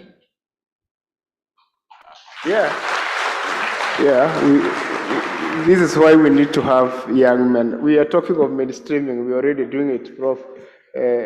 My brother, because these are the people who will take up after we are long gone, and it's very good to hear such courage and such eloquence from a young man. Thank you very much. I want to allow the CS to respond to the question specifically. There were two on the issue of what the ministry is doing and planning, in terms of funding, research. My brother, you are also there.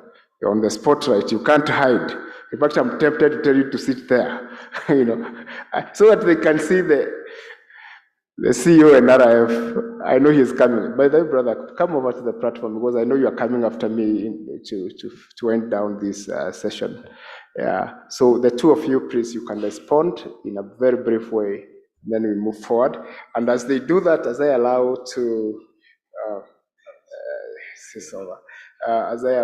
them to respond, allow me to acknowledge. I'm sorry. Sometimes technology doesn't move at our speed. Thank you very much. Allow me to acknowledge the members of the high-level panel on STI, and we have Professor Ibuga in our midst. Please, I don't know where she's sitting. Yeah, she walked out. Yeah, Professor Monya. Please stand up. I'm sorry to disturb you, but let's say, Professor Mona, please, and Professor Kemba. Professor Kemba is not with us, but Prof, I'm very sorry. I'm very sorry. Yeah, thank you. That's just to appreciate them. Thank you so much. Well.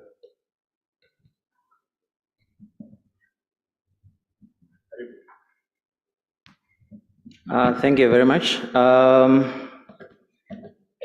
Yes, I want to appreciate the question which came from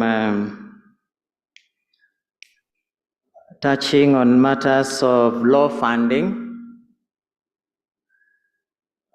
Generally, we do appreciate that, of course, there's been a lot of concerns on issues of funding on the matters of research, science, and technology. And what I can be able to say is that the government is now working out a plan where we can be able to enhance our funding in our research.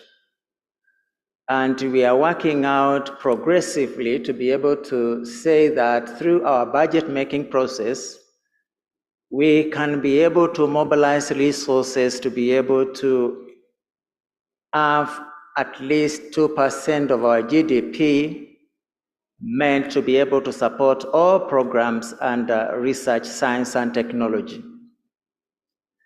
And we are also looking into the partnerships I've been able to mention in my speech on behalf of the minister. And the purpose of establishing that consortium on STI was also to look out to other partners globally and mobilize resources globally, both within and outside the country, so that we can be able to ensure that we can be able to grant resources to our researchers to be able to carry out their research work. Of course, I agree with what has been mentioned here. Sometimes research can be very expensive, that we know as a government. And because of the position of the government in making sure that we are not left out on issues to do with science and technology, then there is every reason to be able to mobilize more resources than it were to be able to grant to the researchers to carry out their activities. So the plan is there to enhance on research funding, and particularly to our National Research Fund, and in extension, of course, to also the regulators in this sector. Together, I'm sure with our partners, we can be able to mobilize the necessary resources to be able to do the various programs, projects, and innovation which is there. The other thing is on infrastructure in our universities. We quite well know that we have had a challenge on issues of funding in our universities. But today we have the good news because we have been able to develop a model in funding in our universities, which is going to be able to address all these concerns on financing in our universities. The capitation, and also on issues of infrastructure development. And therefore, it's a matter of time, and we'll be able to roll out that new model, and we want to believe that it will be able to cater on all the concerns in our various universities in as far as infrastructure development is concerned, and on matters of capitation. That you can be assured the government is working on it. I may not have seen that program which somebody did mention of a kindergarten, which seems to have better facilities than some of our universities. And because I never saw that, then I would rather not comment on that. But every effort is being done to ensure that we have universities and institutions which are of world class in terms of infrastructure and also on delivery in the programs which are being offered in our various universities. That we can be able to commit ourselves to as a government, and we are going to be able to work it out. Probably I would ask the CEO to make some additional comments on the issues of funding in relation to the National Research Fund, and also, of course, the host is with me here, Professor, the DG of NACOS. They can also be able to make a comment to enhance on what I've been able to mention. Thank you.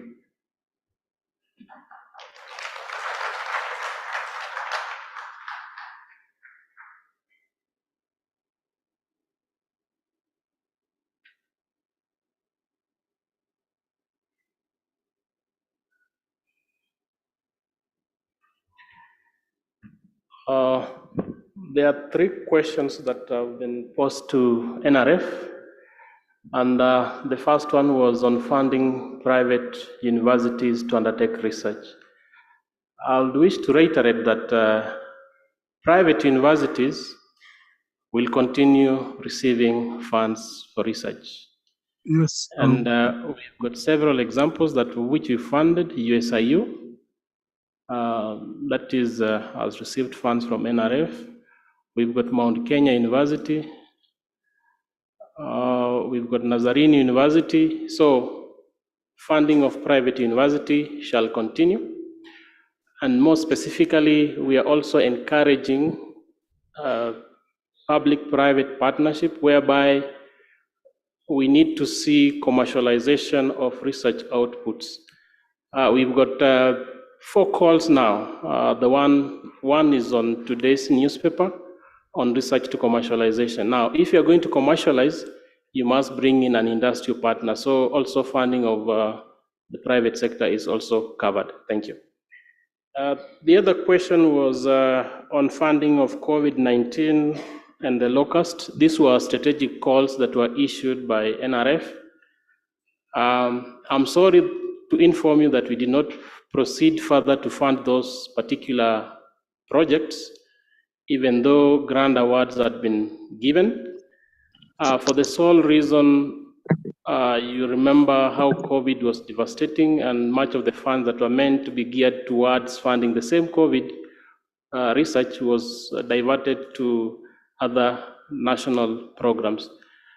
In view of that, we may need to agree, because COVID has been declared as is not with us, if I may say, and currently even the WHO is not treating it as a threat. So for those that we had granted to do or to undertake COVID-19 research, we may need to have a discussion on how to proceed. Similarly to those we had funded to undertake low-cost research. So it is in this forum that we called you. We are going to engage. We have parallel sessions running, whereby we shall be able to talk about on how to progress with funding of the low-cost and the COVID-19 strategic calls. Yes, I agree. Funding of research is limited. I have gone up to Treasury, pleaded the case. I've gone to the ministry, pleaded the case. The information that I have is the government will only give you a seed fund, and you are supposed to leverage on that seed fund to grow it so that we can achieve the 2%. That being said, I'm calling upon all the researchers in the House. We think of external ways of mobilizing resources to be able to fund research in this country. The Ministry of Education and we've got Horizon Europe calls, of which we can access up to 95 billion euros. We need to up our skills in proposal development, such that we meet the thresholds to receive funds from the EU. I'll need you to build consortiums. I'll provide, as NRF, logistics to have this consortium sit, be trained on writing proposals that can be able to meet the expectations of the funders. The sole reason is we've got organizations in these countries like ILRI, ICIPE, African Population Health Research, are receiving great funds. Yet there are also our researchers who are able to deliver on the same. So why can't it work for the university? I'm saying here there is a mislink. We need to realign universities to be research-minded, and we move away from teaching as usual. With that, I think we can have a serious discussion on how we can engage further. Thank you.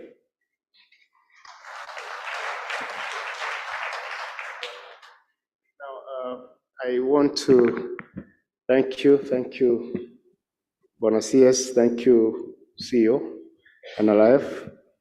I want to close Mr. Chairman, this can I? session. Mr. Chairman, I came late. I had a problem. We didn't even give you a health break. We didn't even give you time to go in. But I thank you for your patience. Mr. Chairman. Now, we move forward, and I want to request the CEO to come and give a photo of dance and register a photo of dance.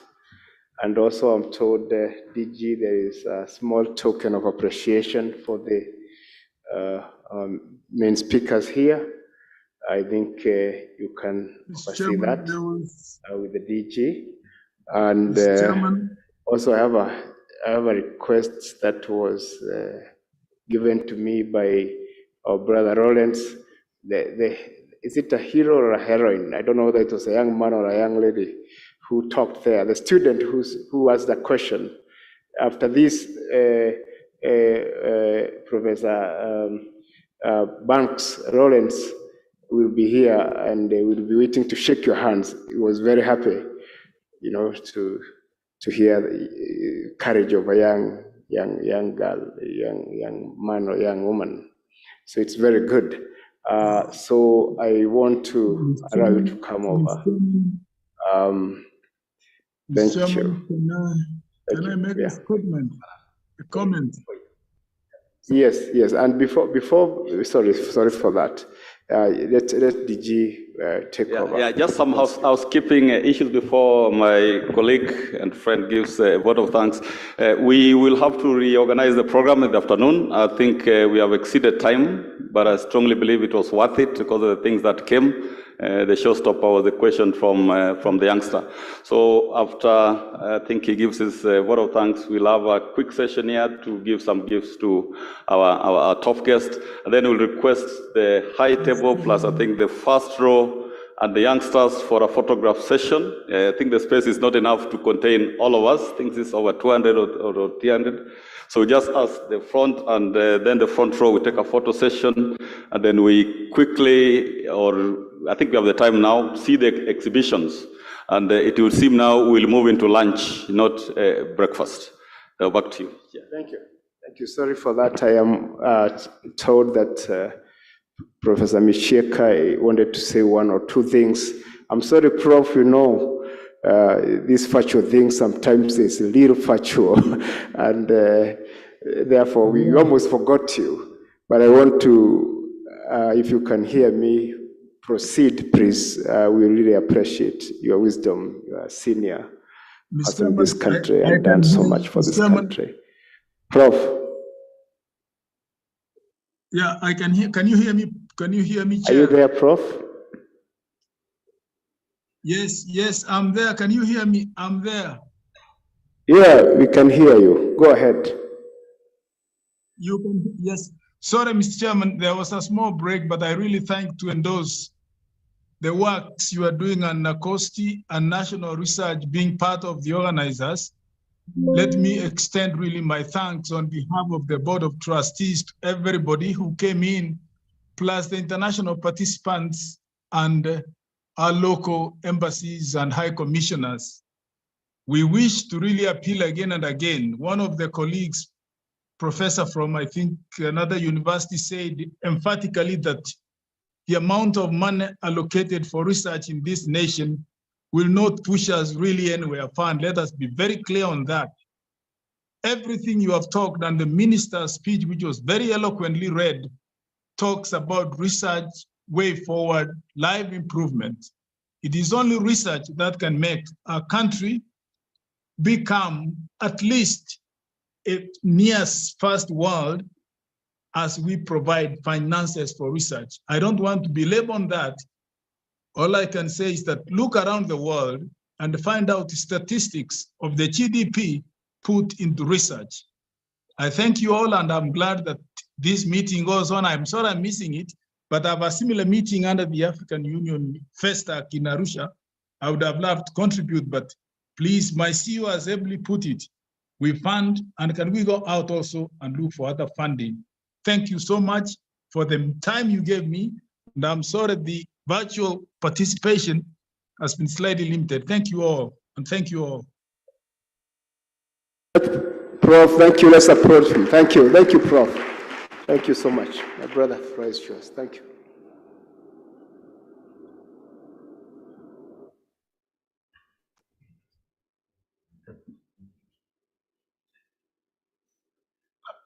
I'm aware I'm sitting in between you and lunch. I'll try and make this pretty fast. We've been sitting long enough, and it's time we have the break. So allow me to first and foremost thank the participants for having taken time to sit, wait for our guests of honor to arrive, and progressively have the opening session running up to lunchtime. Allow me to thank the young upcoming researchers and scientists in the name of Mang University, and we've got other high schools and primary present here. I must say it is encouraging if you pursue the path to becoming greater scientists in the near future. Allow me to thank all the dignitaries, those who have been able to attend, starting from the vice chancellors. We've got CEOs, director generals, and all those that are representing institutions. We feel much at home and we applaud the gesture you've shown towards National Research Fund, Konza Technopolis, and NACOSTI. Now allow me to turn to the high table. We had CSS and PSS representatives. I'll start with Engineer Kiplagat, who was representing the CS for agriculture. We want to thank you so much for finding time to join us. Allow me again to thank Mr. Tuwei, who was representing the PS Tiveta, receive our acknowledgement for finding time to join us. Allow me also to thank the DG ICGEB, Dr. Lawrence Banks, for also running a parallel session that is going to start tomorrow on matters ICGEB. We thank you and acknowledge the support you've given us. I want to thank the chair, ably represented by Professor Mreji. We say thank you for moderating the session in absence of the Presidential Working Party Chair, who was also engaged elsewhere. Finally, allow me to thank Mr. Ndambuki, who was sitting here wearing two hats. One, he was representing the PS, and as well as the CS.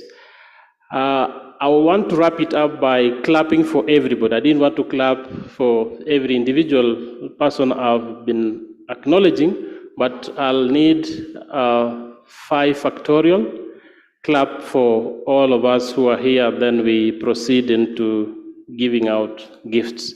So can you prepare your hands for clap? 5 factorial is you clap 5 times, 4 times, 3 times, 2, then once.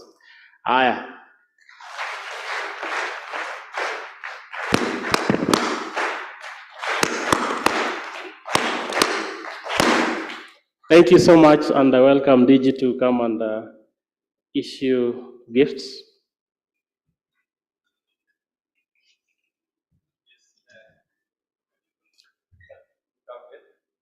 I will request a chairman of NACOSTI board to give a gift to the chief guest. Yeah. It's the CS represented.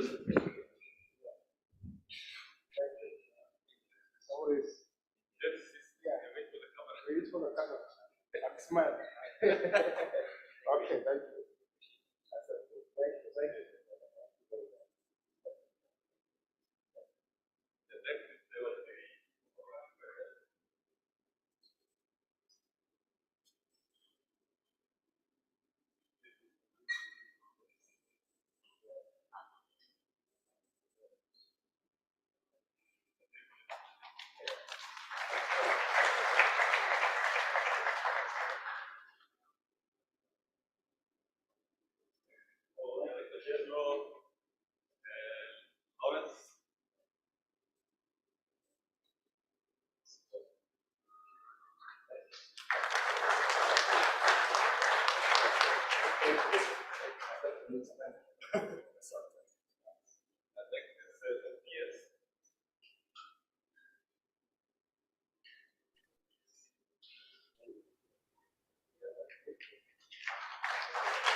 job well done.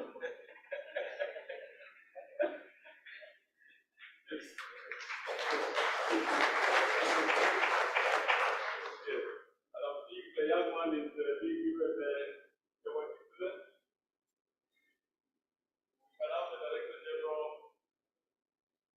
IPD, give the young man.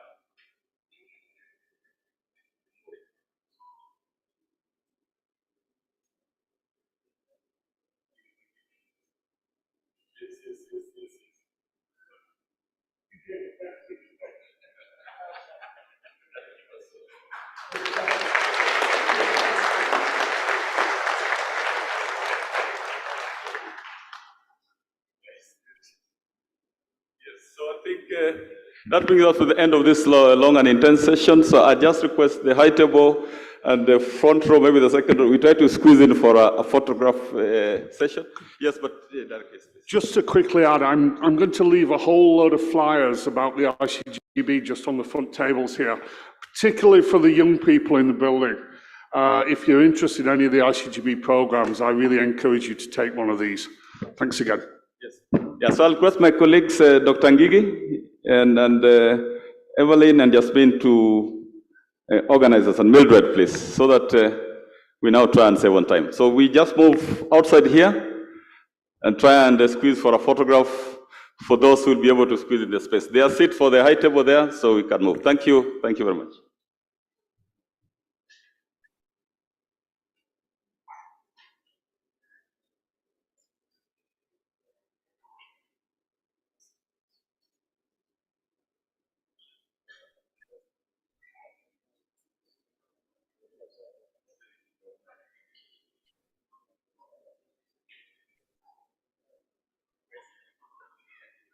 The National Research Fund and Konza Technopolis Development Authority are deeply honored to host the second Multisectoral Conference on Science, Technology, and Innovation.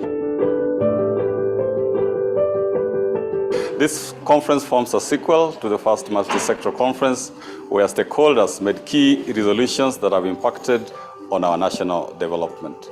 NACOSTI is established by the Science, Technology, and Innovation Act with the mandate of regulating the science, technology, and innovation sector and advising on matters related thereto.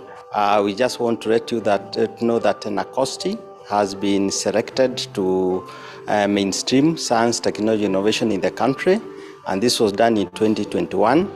And this has helped the NACOSTI and its partners, Kenya and NRF, to collect very vital data, which is important for us to be able to come up with a scientific research system, which informs what is happening in the science, technology, and innovation ecosystem, so that it is able to let the CS, where we normally report. The National Commission for Science, Technology, and Innovation, in collaboration with our partners, the National Research Fund and Konza Technopolis Development Authority, are deeply honored to host the second Multisectoral Conference on Science, Technology, and Innovation. This conference forms a sequel to the first Multisectoral Conference, where stakeholders made key resolutions that have impacted on our national development.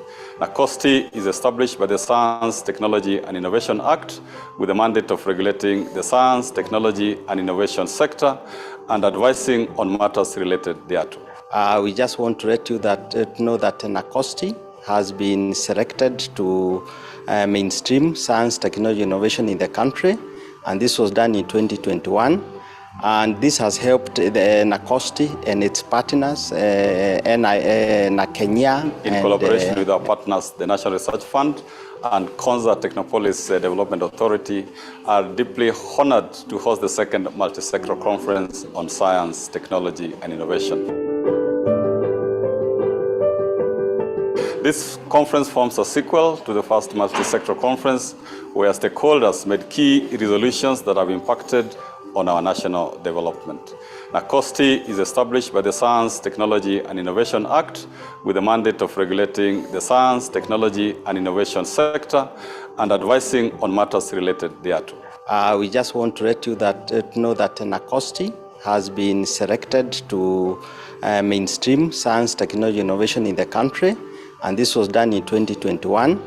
And this has helped the NACOSTI and its partners, Kenya and NRF, to collect very vital data, which is important for us to be able to come up with a scientific research system which informs what is happening in the science, technology, and innovation ecosystem, so that it is able to let the CS, where we normally report this status report, to inform the country on what we have been able to do as a country and what we need to take further in the ecosystem of research, science, technology, innovation.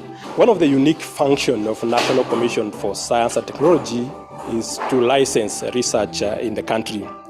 The main reason for licensing research in the country is to ensure that the research and research outputs are not detrimental to the public safety, national security, and also to ensure that the research is not detrimental to the communities and their IP rights. So to ensure that the research is in conformity, it's not detrimental to the environment and nature.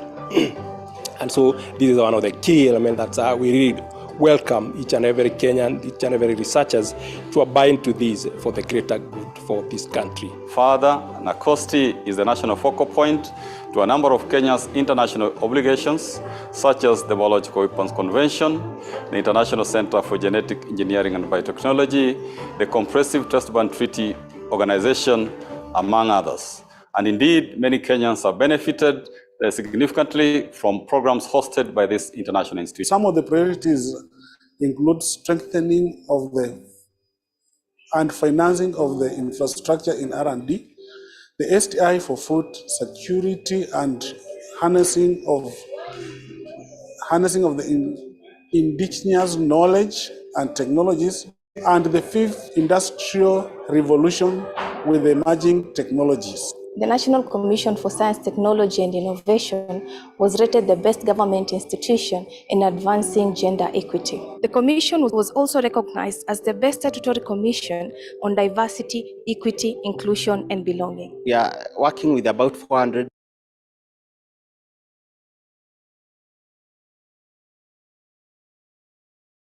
exhibitions and the Science and Technology Education Week. In addition to this program, we usually also have periodic releases through our bulletin. We also have periodic meetings with our stakeholders, through which we encourage interactions between scientists, students, and our staff in the matters of science, technology, and innovation. And we look forward to also synthesizing the discussions that we'll have in this conference into a bulletin at the end of this workshop. We therefore request all our stakeholders to make maximum use of this opportunity to dialogue amongst themselves, to network, to share experiences, and come up with the solutions that will benefit our people and also the entire world. I take this opportunity to thank the Cabinet Secretary, Honorable Ezekiel Machogu, for accepting to grace the occasion as the chief guest despite his very busy schedule. We also extend our deepest gratitude to Cabinet Secretaries who will be part of the interministerial dialogue. We thank our Principal Secretary, Dr. Beatrice Inyangala. We thank our distinguished NACOSTI board members who have been very supportive and giving the right direction all the times. We thank also the board members from several agencies who are here. I thank my fellow CEOs, especially my co-chairs, Professor Andala, the CEO of NRF, and Mr. John Paul Okwiri, the CEO of Konza Technopolis Development Authority. I also thank the staff of NACOSTI for all the support they have given up to this point in time. Distinguished participants, ladies and gentlemen, I welcome you to this mega fest of science, technology, and innovation.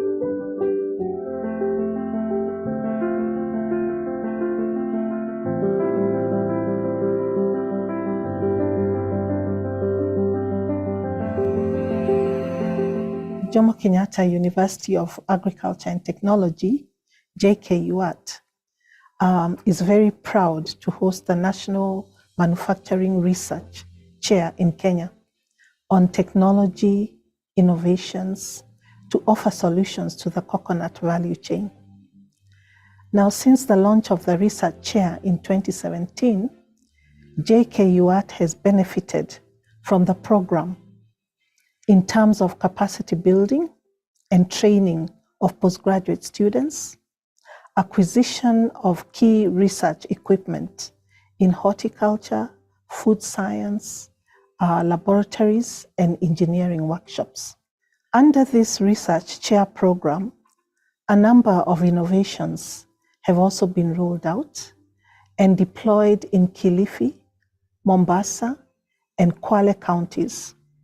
And these technologies are currently impacting SMEs in the coconut value chain. The research project has enabled JKUAT to establish important linkages and partnerships with key stakeholders, thus repositioning the university as a leading institution in research in this region through research-driven solutions. I'm Bernard Ikua, a professor of mechanical engineering at Jomo Kenyatta University of Agriculture and Technology, and also the holder of the manufacturing research chair, which is a university research chair. Within this research chair, we have a stream that is on tooling and machinery. We also have a research stream on food and beverages, another one of energy and biomass. We also have one on textiles and fabrics, and another also on beauty products and cosmetics. All these have got products and are now being piloted and marketed. Of interest for us is what is contained inside, which is the coconut water and the coconut meat. The coconut meat is what one of my students is looking at in terms of its application in coconut-based products. My title, the thesis was broadening usage of coconut through an addition of coconut meat, and that we've shown the white coconut, the white component of the meat. I did various objectives to achieve the aim of my study, value-added the product by producing the coconut ice cream. We have an equipment which has been bought with support of the research chair, which helps us to remove most of the organic solvent. This equipment is called a rotary evaporator, which is this. And this unit, what you do here, you fix your solvent inside like this, and then you rotate. Come here and extract through a rotational system where through this distillation unit and vacuum, then the solvent comes here and the oil remains here. And this is what we get to the last step of analysis. The biomass, as far as coconut is concerned, the focus has been on two main bio-wastes that come from the coconut industry or coconut value chain, and that is basically from the husk. There is a lot of bio-waste, but in this regard, for this research chair, the focus has been on the husk. The husk of the coconut has fibers, and also when you extract the fiber, there's something, some will call it a dust. It's basically that dust that binds the fiber. When you extract the fiber, you can actually also use the fiber. Then inside like this, and then you rotate. Come here and extract through a rotational system where through this distillation unit and vacuum, then the solvent comes here and the oil remains here. And this is what we get to the last step of analysis. The biomass, as far as coconut is concerned, the focus has been on two main bio-wastes that come from the coconut industry or coconut value chain, and that is basically from the husk. There is a lot of bio-waste, but in this regard, for this research chair, the focus has been on the husk. The husk of the coconut has fibers, and also when you extract the fiber, there's something, some will call it a dust. It's basically that dust that binds the fiber. When you extract the fiber, you can actually also use that dust and that is what we call the cocoa pit. So the research that I have been conducting together with the postgraduate students has focused on one, the coconut fiber and the cocoa pit. During my master's project, I was privileged to work with the manufacturing research chair on the value addition of coconut products, and I worked on the waste products, that is the fiber, for production of hydrogels for use in agriculture. The manufacturing research chair has been of great impact and has been of much benefit to me as an individual. I've gained hands-on training on equipment, and one of the equipment that has been purchased through the manufacturing research chair is the Fourier transform infrared. This is a very good equipment that is beneficial to both the students in JKUAT and other institutions. And we've managed to analyze samples for students from Moi University. And this Fourier transform infrared, it just uses the infrared radiations that interact with matter, and matter in this case is the samples that we need. Our main aim that we have been doing is doing the extracts, the oil extracts from the plant, right? Analyzing the coconut oil, and using that coconut oil as an ingredient in cosmetics, which include soaps, lotions, or creams. Tooling and machineries is developing machineries and tools for all the other streams within the research chair. I've developed a number of equipment, 4 in number. We have developed a decorticator. This is an equipment that is used for separation of fiber with dust. We have also developed a stirrer, very useful for mixing soap ingredients and substances so that we are able to have consistent mixture. We also made dehuskers, very useful for removing husk from the nut. And these dehuskers we have deployed to a number of women groups and youth groups in the coast region. We also developed a briquette making machine. And this briquette making machine is already a technology within JKUAT. So it was a matter of adapting it for use by SMEs. For undergraduate, we have handled 4 students so far. For postgraduates, we have handled 2 masters, 2 PhDs. The manufacturing research chair has been very beneficial, as I said, first in the knowledge dissemination and also in the acquisition of the materials that I need for the project. I'm currently undertaking a project which involves or deals with the drying of cocoa peat, of which cocoa peat is a ligneous material that is normally extracted from the husk of the coconut fruit. I'm developing a composite of a coconut fiber, where I'm using a fiber as a reinforcing agent with the PLA and thermoplastic polyurethane as a matrix. So I want to develop polymeric composites to produce engineering parts.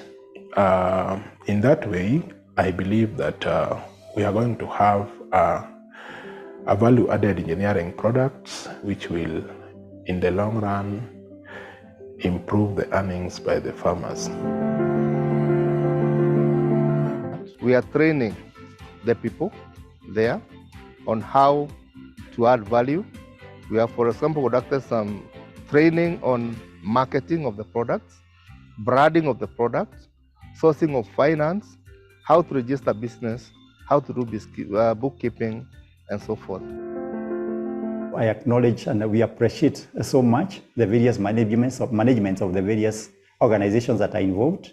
That includes JKUAT Management, Moi University, Multimedia University, also the Ministry of Industrialization and Nuts and Oil Crop Directorate, that's NOCD, which is based in Mombasa, as well as AFA here in Nairobi. They have really been of much support for this research chair. On behalf of JKUAT, I wish to appreciate NACOSTI, IDRC, and other partners for supporting the project and giving us the opportunity to lead this conversation in coconut value chain for the benefit of our country. Thank you very much.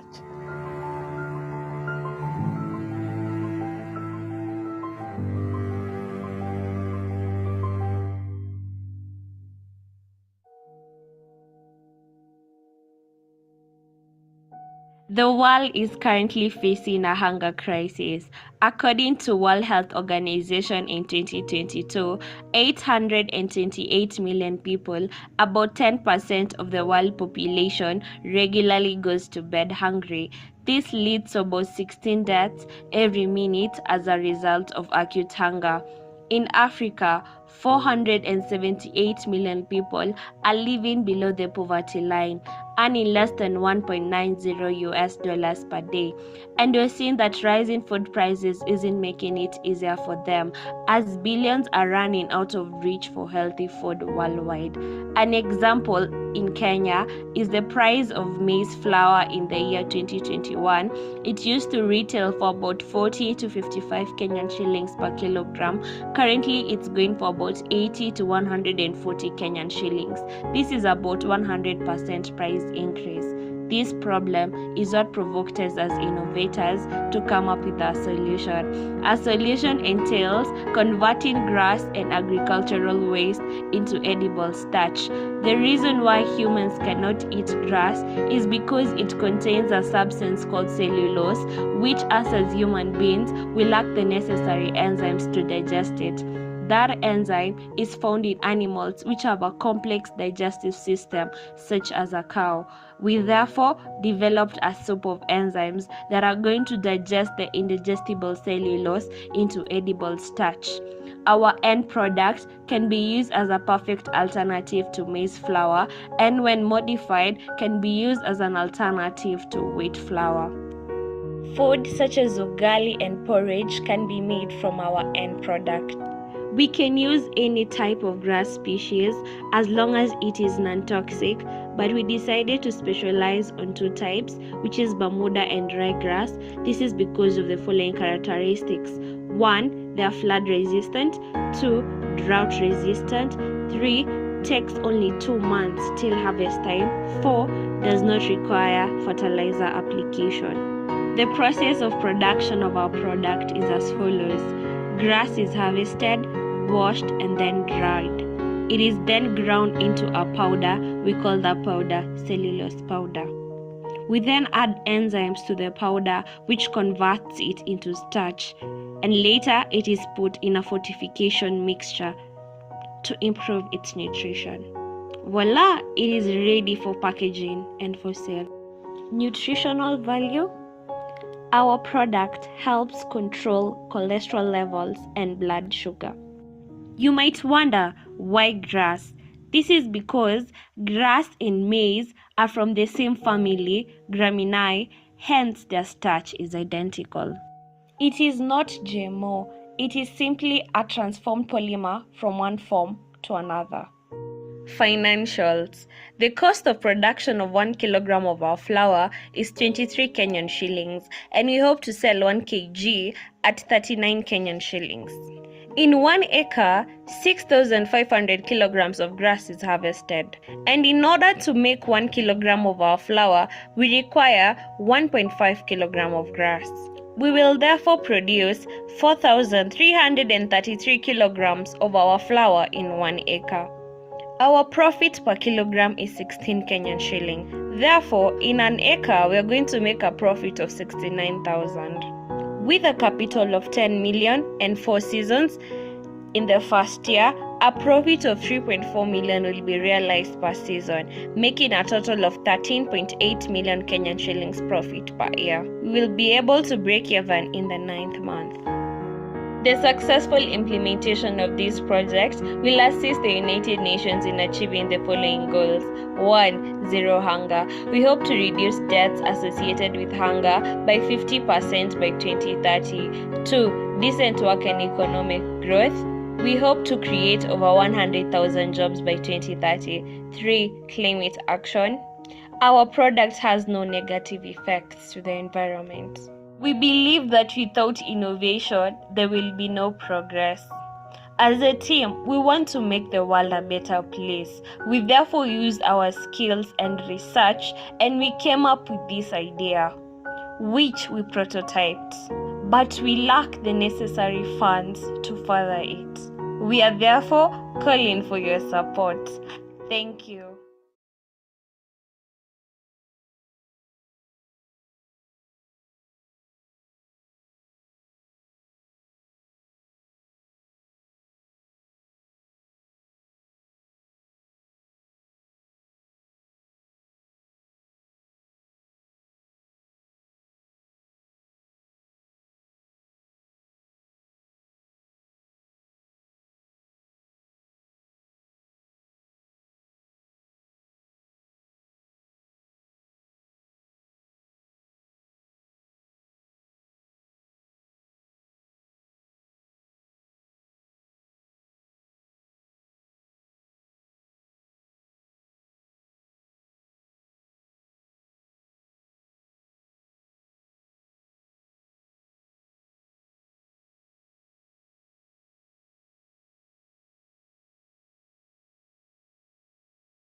This equipment is very, very important in that prior to its acquisition, we had ones that had a limit, like the atomic absorption spectrophotometer.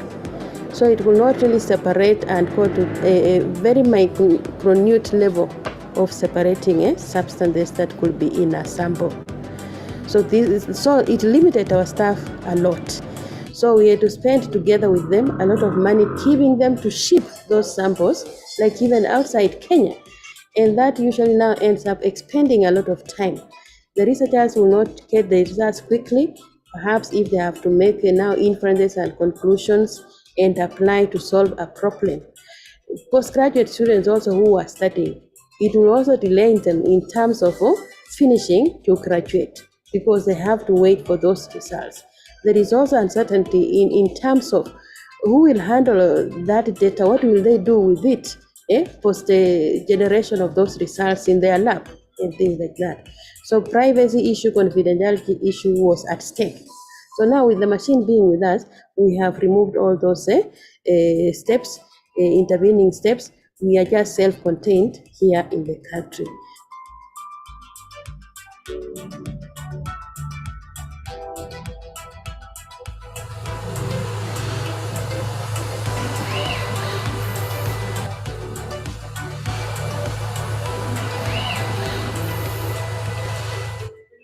Of recent, there has been what we call emerging pollutants.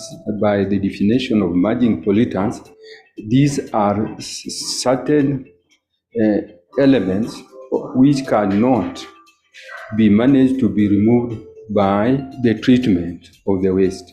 So some of them are too toxic. Since the university wants to be strong on issues of environment and renewable energy, there is a need to detect them. After detecting them, we can come up a low way of removing these emerging pollutants from water. Then now water can be used. And what we are going to do at the university, we come up with a prototype.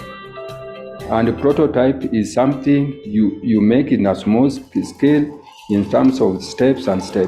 Then we invite those people in the industry to come and see if they can implement it.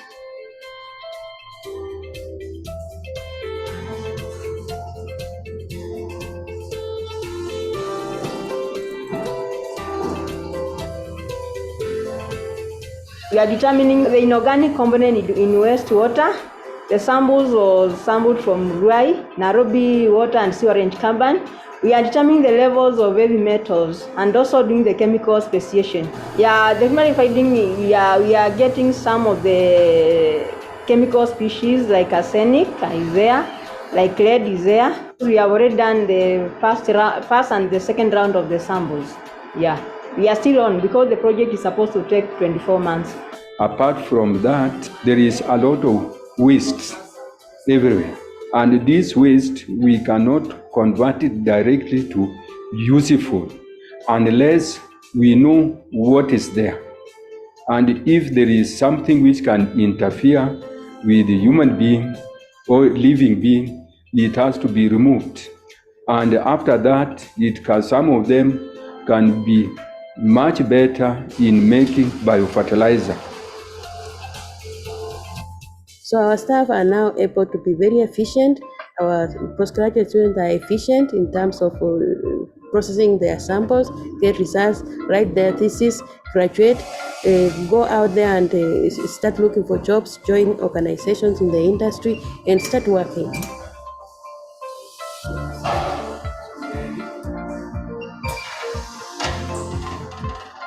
Community will be trained on the machines, and we need the community, and the community will be giving us information. Now it is available for sharing. We have published it on our website. Just the way any other lab you go to, you pay some fee, like per sample or a bench fee, so it's available on such terms. So without the government standing with us, it will not have been possible. So we appreciate it, and we hope our results will be able to impress them, make an impact, and so that they can continue coming in. We partner together.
This project is for research, is for training, but more so we see it in terms of solving the problems of food security in this country. We are seeing that if the project is escalated, it can be diversified to have other plants. We can go ahead and also support the college to add even value to the products. Other than the training, we are also producing tissue culture bananas. It is one area that has elicited a lot of curiosity and interest from among our students and even the farming community, because what we are doing here is of key interest to our farmers. The reason why we are going to the tissue culture bananas is because one of the challenges that they have are pests and diseases. Two, they don't have a secure source of that particular planting material that they can trust. Already we have started tissue culture project, which started last year, and up to now the project is running. We are already producing seedlings, which we are selling to farmers around the college, and we are also selling mostly to counties. So this will help farmers to increase their production in bananas in Kenya, and that will help also in food security promotion in the country. The challenges that are facing banana is lack of certified seedlings. Farmers had challenges of getting seedlings from other farmers which may be infected. So through the equipment that we have got from NRF, we are able to produce seedlings which are certified, and in this case we are giving farmers clean planting material.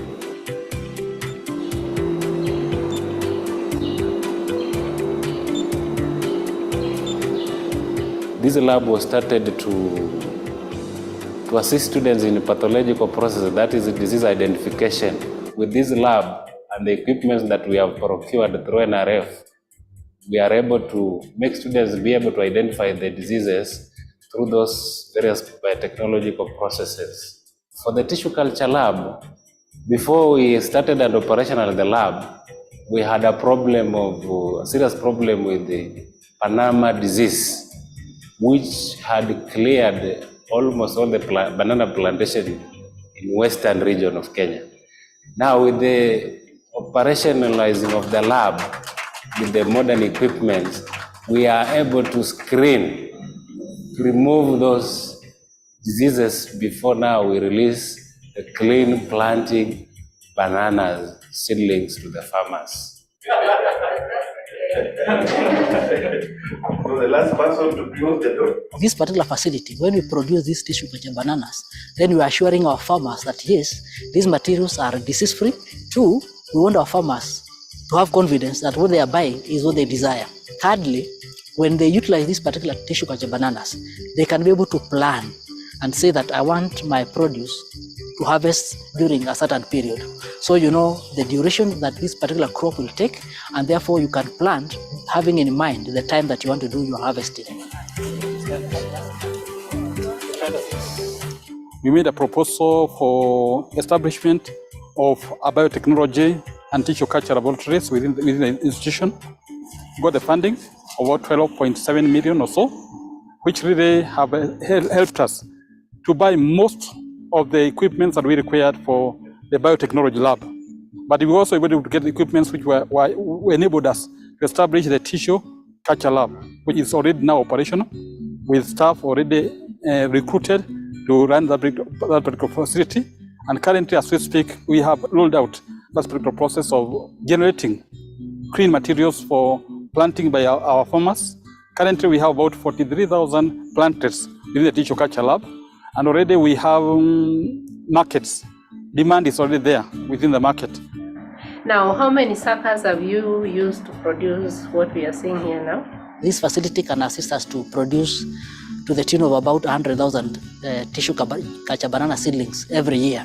What we are thinking is that we want to develop a concrete business plan that can assist us by telling us where we want to go and how we want to go there. We look at it as a facility that is going to assist the people in Western Kenya here and Kenya at large.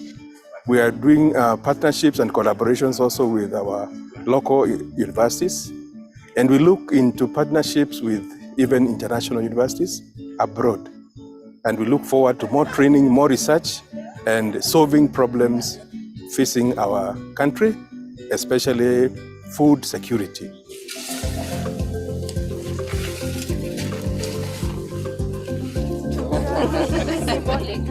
Symbolic. Okay.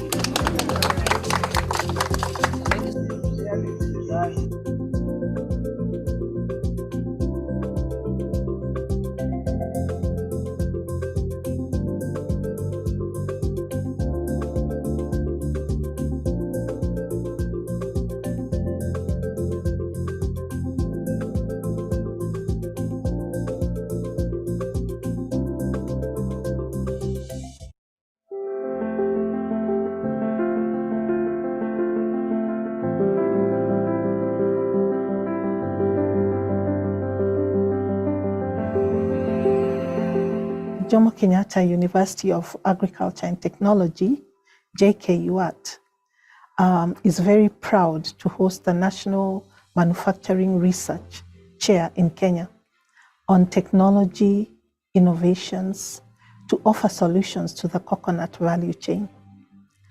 Now, since the launch of the research chair in 2017, JKUAT has benefited from the program in terms of capacity building and training of postgraduate students, acquisition of key research equipment in horticulture, food science, laboratories, and engineering workshops. Under this research chair program, a number of innovations have also been rolled out and deployed in Kilifi, Mombasa, and Kwale counties. And these technologies are currently impacting SMEs in the coconut value chain.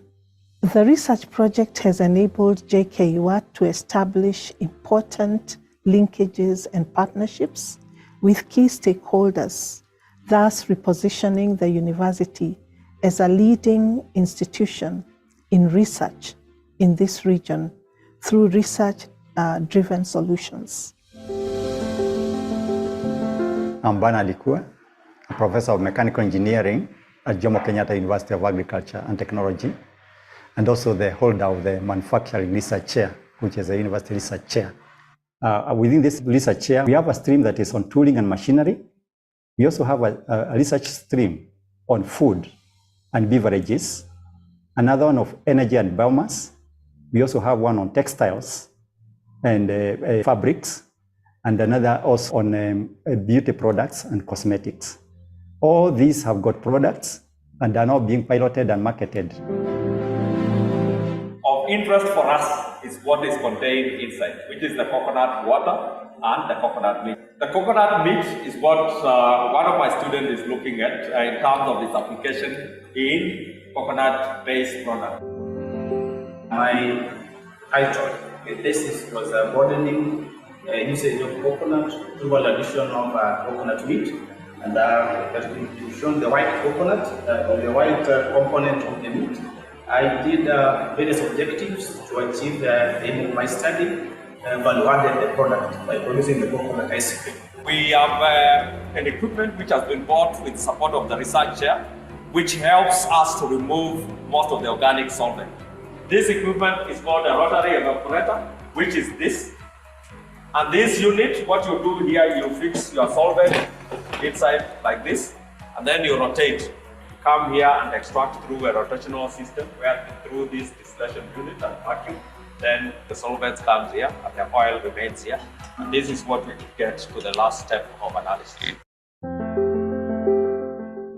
The biomass, as far as coconut is concerned, the focus has been on two main bio-wastes that come from the coconut industry or coconut value chain, and that is basically from the husk.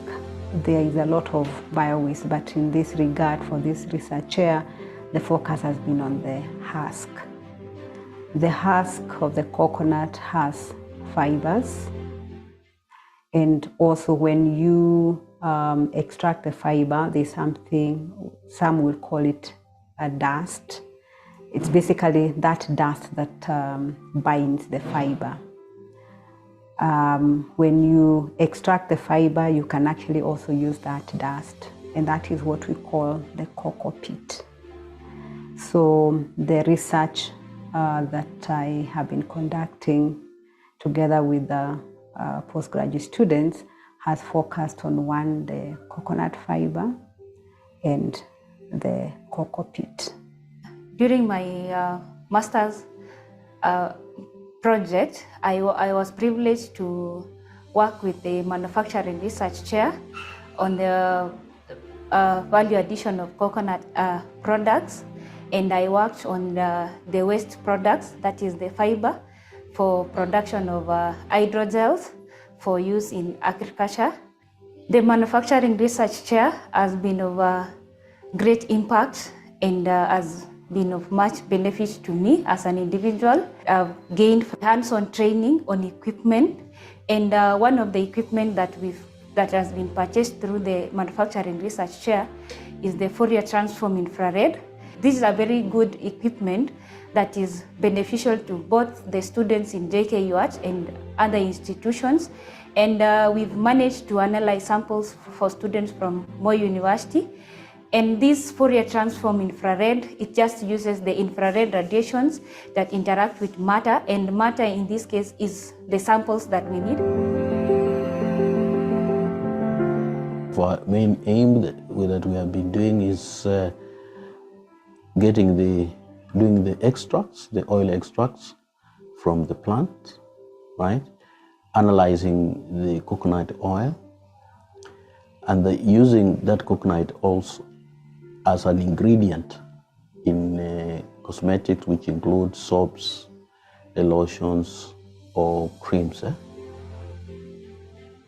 Tooling and machineries is developing machineries and tools for the other streams within the research chair. I've developed a number of equipment, 4 in number. We have developed a decorticator. It's an equipment that is used for separation of fiber with dust.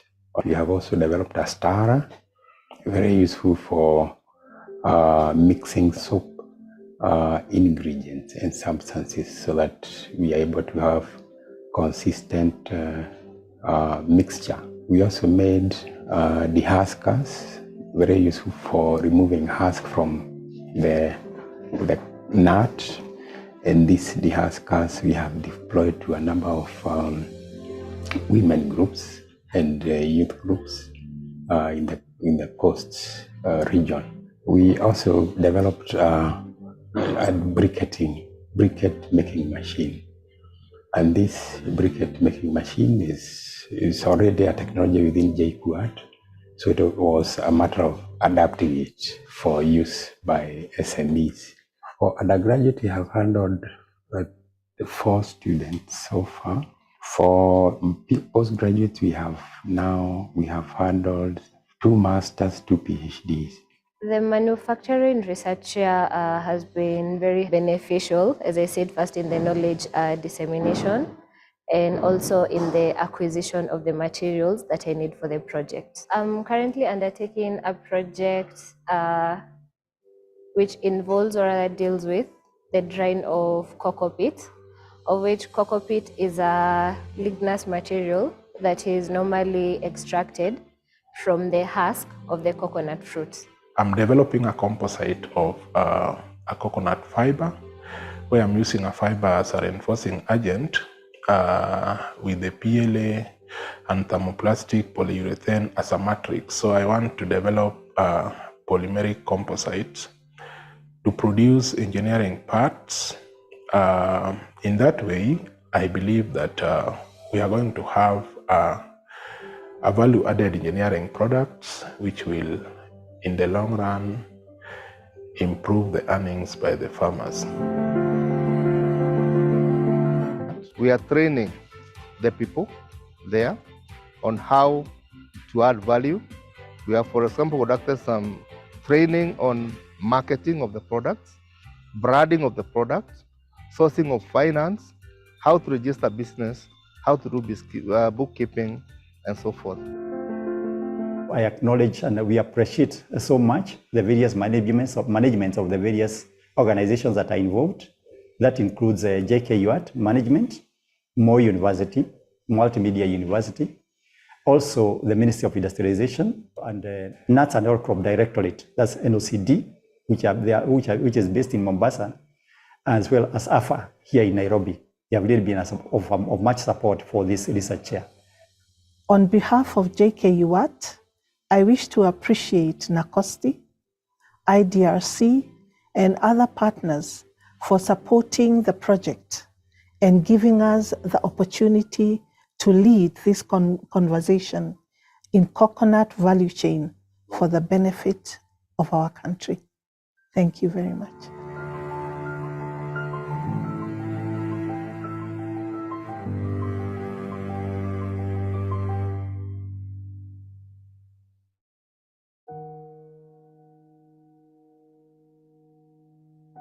The world is currently facing a hunger crisis. According to World Health Organization in 2022, 828 million people, about 10% of the world population, regularly goes to bed hungry. This leads to about 16 deaths every minute as a result of acute hunger. In Africa, 478 million people are living below the poverty line, earning less than $1.90 per day. And we're seeing that rising food prices isn't making it easier for them, as billions are running out of reach for healthy food worldwide. An example in Kenya is the price of maize flour in the year 2021. It used to retail for about 40 to 55 Kenyan shillings per kilogram. Currently, it's going for about 80 to 140 Kenyan shillings. This is about 100% price increase. This problem is what provoked us as innovators to come up with a solution. A solution entails converting grass and agricultural waste into edible starch. The reason why humans cannot eat grass is because it contains a substance called cellulose, which us as human beings will lack the necessary enzymes to digest it. That enzyme is found in animals which have a complex digestive system, such as a cow. We therefore developed a soup of enzymes that are going to digest the indigestible cellulose into edible starch. Our end product can be used as a perfect alternative to maize flour, and when modified, can be used as an alternative to wheat flour. Food such as ugali and porridge can be made from our end product. We can use any type of grass species as long as it is non-toxic, but we decided to specialize on two types, which is Bermuda and dry grass. This is because of the following characteristics. 1. They are flood resistant. 2. Drought resistant. 3. Takes only 2 months till harvest time. 4. Does not require fertilizer application. The process of production of our product is as follows. Grass is harvested, washed, and then dried. It is then ground into a powder. We call that powder cellulose powder. We then add enzymes to the powder, which converts it into starch, and later it is put in a fortification mixture to improve its nutrition. Voila! It is ready for packaging and for sale. Nutritional value. Our product helps control cholesterol levels and blood sugar. You might wonder, why grass? This is because grass and maize are from the same family, Graminae, hence their starch is identical. It is not GMO, it is simply a transformed polymer from one form to another. Financials. The cost of production of 1 kilogram of our flour is 23 Kenyan shillings, and we hope to sell 1 kg at 39 Kenyan shillings. In 1 acre, 6,500 kilograms of grass is harvested. And in order to make 1 kilogram of our flour, we require 1.5 kilogram of grass. We will therefore produce 4,333 kilograms of our flour in 1 acre. Our profit per kilogram is 16 Kenyan shilling. Therefore, in an acre, we are going to make a profit of 69,000. With a capital of 10 million and 4 seasons, in the first year, a profit of 3.4 million will be realized per season, making a total of 13.8 million Kenyan shillings profit per year. We will be able to break even in the 9th month. The successful implementation of these projects will assist the United Nations in achieving the following goals. 1. Zero hunger. We hope to reduce deaths associated with hunger by 50% by 2030. 2. Decent work and economic growth. We hope to create over 100,000 jobs by 2030. 3. Climate action. Our product has no negative effects to the environment. We believe that without innovation, there will be no progress. As a team, we want to make the world a better place. We therefore used our skills and research, and we came up with this idea, which we prototyped. But we lack the necessary funds to further it. We are therefore calling for your support. Thank you. National Commission for Science, Technology and Innovation, in collaboration with our partners, the National Research Fund and Konza Technopolis Development Authority, are deeply honored to host the second Multisectoral Conference on Science, Technology and Innovation. This conference forms a sequel to the first Multisectoral Conference, where stakeholders made key resolutions that have impacted on our national development. NACOSTI is established by the Science, Technology and Innovation Act with the mandate of regulating the science, technology and innovation sector and advising on matters related thereto. We just want to let you know that NACOSTI has been selected to mainstream science, technology, innovation in the country, and this was done in 2021. And this has helped the NACOSTI and its partners, NAKenya and NRF, to collect very vital data, which is important for us to be able to come up with a scientific research system, which informs what is happening in the science, technology and innovation ecosystem, so that it is able to let the CS, where we normally report this status report, to inform the country on what we have been able to do as a country and what we need to take further in the ecosystem of research, science, technology, and innovation. One of the unique functions of National Commission for Science and Technology is to license research in the country.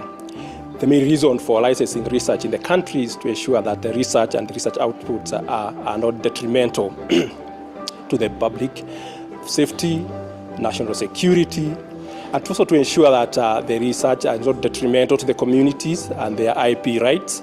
So to ensure that the research is in conformity, it's not detrimental to the environment and nature.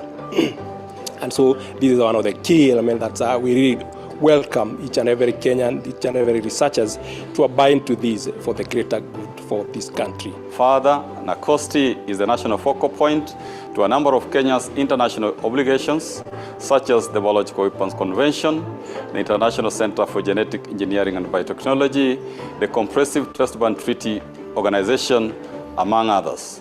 And indeed, many Kenyans have benefited significantly from programs hosted by this international institute. Some of the priorities include strengthening of and financing of the infrastructure in R&D, the STI for food security and harnessing of the indigenous knowledge and technologies, and the fifth industrial revolution with emerging technologies. The National Commission for Science, Technology and Innovation was rated the best government institution in advancing gender equity. The Commission was also recognized as the best statutory commission on diversity, equity, inclusion and belonging. We are working with about 400 MDAs in the country, and we are hoping we are going to enrich the document which we have started working on. The first time we have been able to report on this report was 2022. We have the first volume. And since the STI Act of 2013, this is the first time we are making this report. We are hoping in the next series of the volume, we are going to improve both the quality and in terms of quantity to help the country move forward in terms of science, technology, innovation. We are therefore most grateful to our stakeholders for their untiring support that has culminated in this momentous and historic multi-sectoral conference. Taking note that science, technology, and innovation is cross-cutting, the multi-sectoral conference has 4 tracks, namely the Interministerial High-Level Dialogue Series, the Scientific and Technological Presentations track, the Science, Technology, and Innovation Exhibitions, and the Science and Technology Education Week. In addition to this program, we usually also have periodic releases through our bulletin. We also have periodic meetings with our stakeholders, through which we encourage interactions between scientists, students, and our staff in the matters of science, technology, and innovation. And we look forward to also synthesizing the discussions that we'll have in this conference into a bulletin at the end of this workshop. We therefore request all our stakeholders to make maximum use of this opportunity to dialogue amongst themselves, to network, to share experiences, and come up with the solutions that will benefit our people and also the entire world.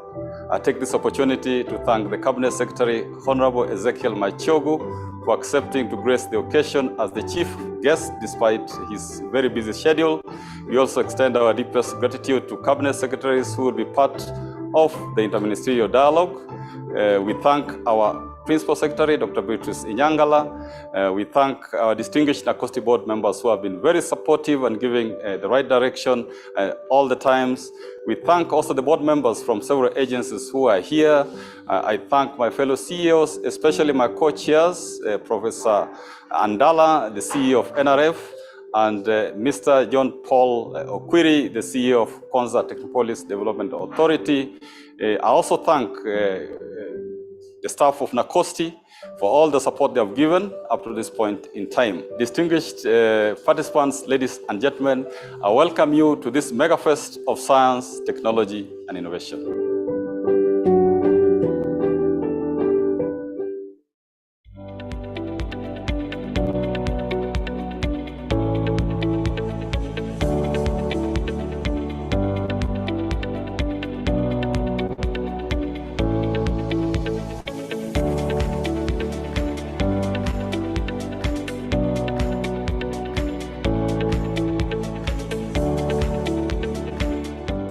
This equipment is very, very important in that prior to its acquisition, we had ones that had a limit, like the atomic absorption spectrophotometer. So it will not really separate and go to a very minute level of separating substances that could be in a sample. So it limited our staff a lot. So we had to spend together with them a lot of money, keeping them to ship those samples, like even outside Kenya. And that usually now ends up expending a lot of time. The researchers will not get the results quickly. Perhaps if they have to make now inferences and conclusions and apply to solve a problem. Postgraduate students also who are studying, it will also delay them in terms of finishing to graduate because they have to wait for those results. There is also uncertainty in terms of who will handle that data, what will they do with it, post the generation of those results in their lab and things like that.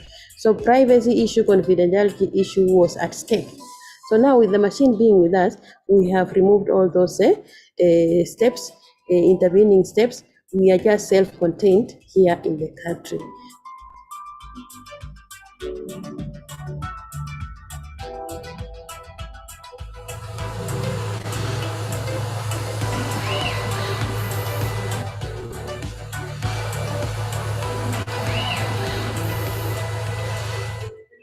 Of recent, there has been what we call emerging pollutants.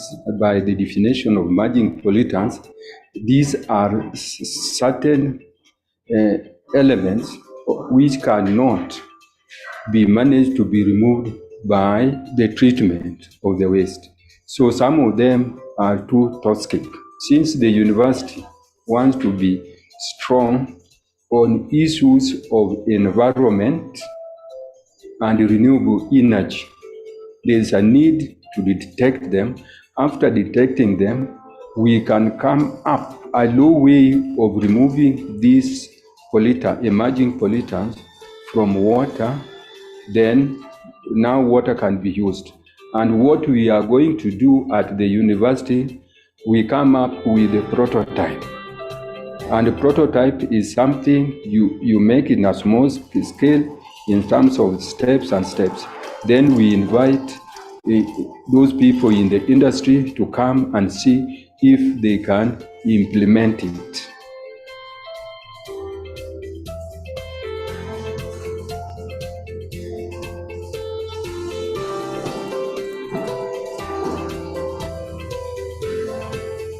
We are determining the inorganic component in wastewater. The samples were sampled from Ruai, Nairobi Water and Sewerage Company. We are determining the levels of heavy metals and also doing the chemical speciation. Yeah, definitely finding we are getting some of the chemical species like arsenic is there, like lead is there. We have already done the first and the second round of the samples. Yeah, we are still on because the project is supposed to take 24 months. Apart from that, there is a lot of wastes everywhere. And this waste, we cannot convert it directly to useful unless we know what is there. And if there is something which can interfere with the human being or living being, it has to be removed. And after that, some of them can be much better in making biofertilizer. So our staff are now able to be very efficient. Our postgraduate students are efficient in terms of processing their samples, get results, write their thesis, graduate, go out there and start looking for jobs, join organizations in the industry, and start working.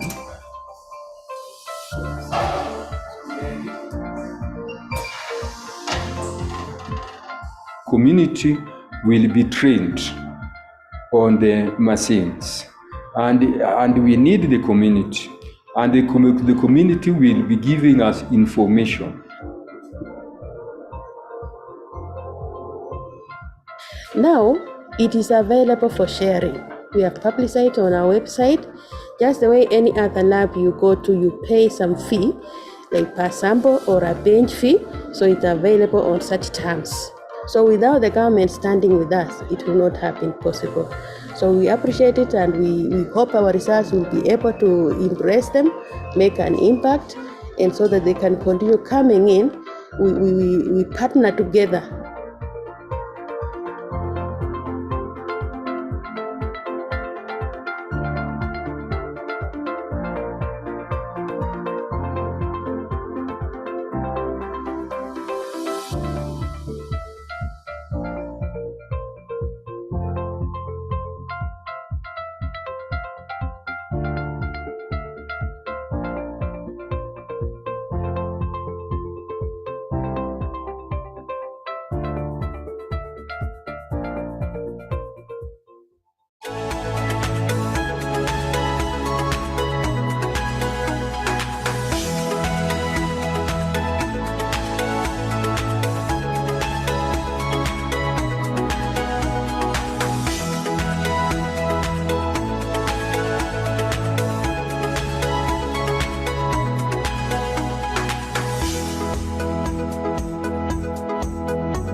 This project is for research, is for training, but more so we see it in terms of solving the problems of food security in this country. We are seeing that if the project is escalated, it can be diversified to have other plants. We can go ahead and also support the college to add even value to the products. Other than the training, we're also producing tissue culture bananas. It is one area that has elicited a lot of curiosity and interest from among our students and even the farming community, because what we are doing here is of key interest to our farmers. The reason why we are going to the tissue culture bananas is because one of the challenges that they have are pests and diseases. Two, they don't have a secure source of that particular planting material that they can trust. Already we have started tissue culture project, which started last year, and up to now the project is running. We are already producing seedlings, which we are selling to farmers around the college, and we are also selling mostly to counties. So this will help farmers to increase their production in bananas in Kenya, and that will help also in food security promotion in the country. The challenges that are facing banana is lack of certified seedlings. Farmers had challenges of getting seedlings from other farmers which may be infected. So through the equipment that we have got from NRF, we are able to produce seedlings which are certified, and in this case we are giving farmers clean planting material.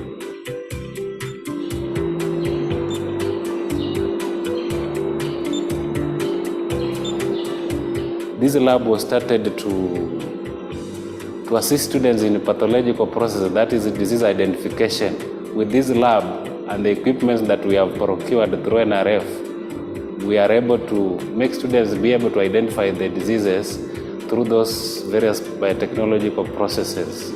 For the tissue culture lab, before we started and operational the lab, we had a serious problem with the Panama disease, which had cleared almost all the banana plantation in western region of Kenya.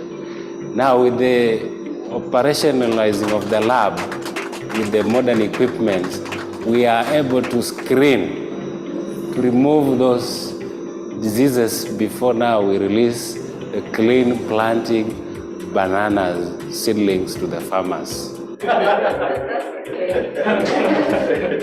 So the last person to close the door. This particular facility, when we produce these tissue culture bananas, then we are assuring our farmers that yes, these materials are disease-free. Two, we want our farmers to have confidence that what they are buying is what they desire. Thirdly, when they utilize these particular tissue culture bananas, they can be able to plan and say that I want my produce to harvest during a certain period.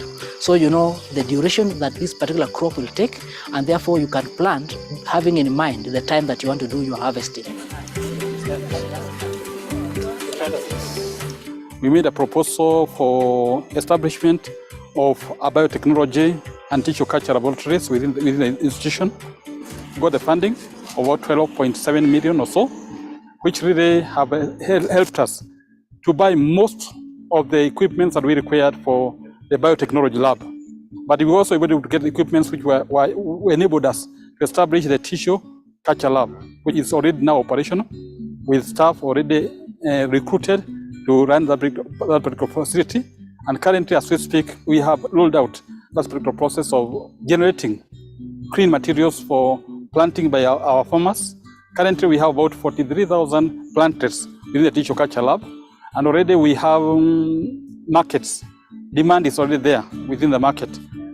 Now, how many suckers have you used to produce what we are seeing here now? This facility can assist us to produce to the tune of about 100,000 tissue culture banana seedlings every year. What we are thinking is that we want to develop a concrete business plan that can assist us by telling us where we want to go and how we want to go there. We look at it as a facility that is going to assist the people in Western Kenya here and Kenya at large. We are doing partnerships and collaborations also with our local universities, and we look into partnerships with even international universities abroad. And we look forward to more training, more research, and solving problems facing our country, especially food security.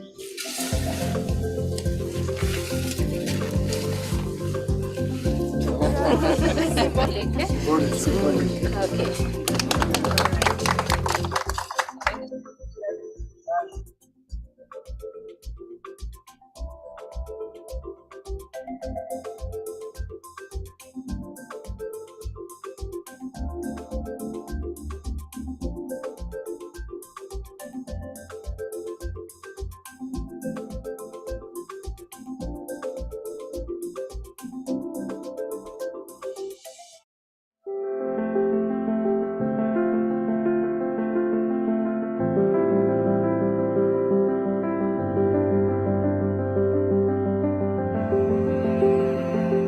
Jomo Kenyatta University of Agriculture and Technology, JKUAT, is very proud to host the National Manufacturing Research Chair in Kenya on technology innovations to offer solutions to the coconut value chain. Now, since the launch of the research chair in 2017, JKUAT has benefited from the program in terms of capacity building and training of postgraduate students, acquisition of key research equipment in horticulture, food science, laboratories, and engineering workshops. Under this research chair program, a number of innovations have also been rolled out and deployed in Kilifi, Mombasa, and Kwale counties. And these technologies are currently impacting SMEs in the coconut value chain. The research project has enabled JKUAT to establish important linkages and partnerships with key stakeholders, thus repositioning the university as a leading institution in research in this region through research-driven solutions.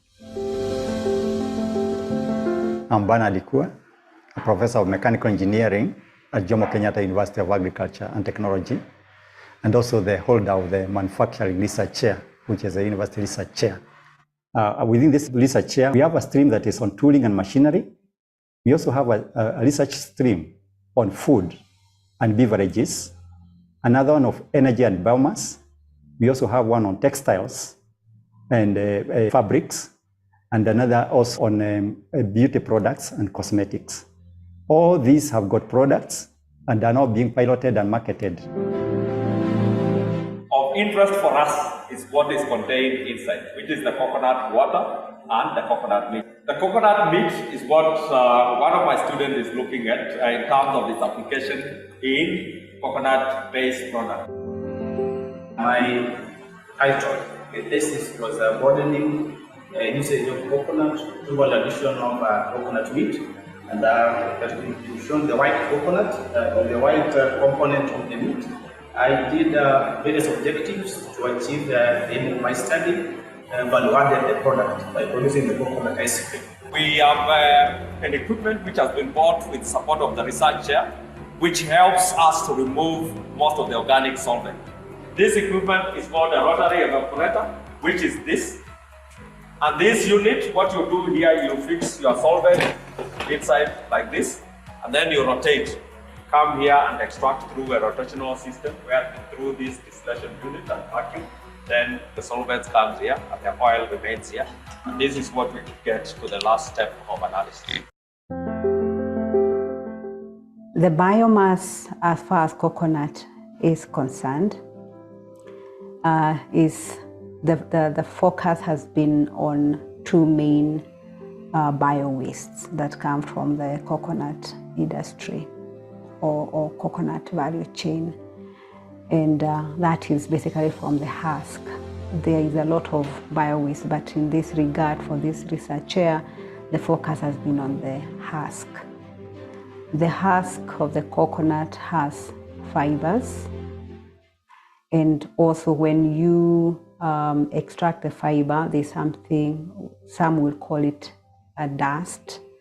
It's basically that dust that binds the fiber. When you extract the fiber, you can actually also use that dust, and that is what we call the cocoa pit. So the research that I have been conducting together with the postgraduate students has focused on one, the coconut fiber and the cocoa pit.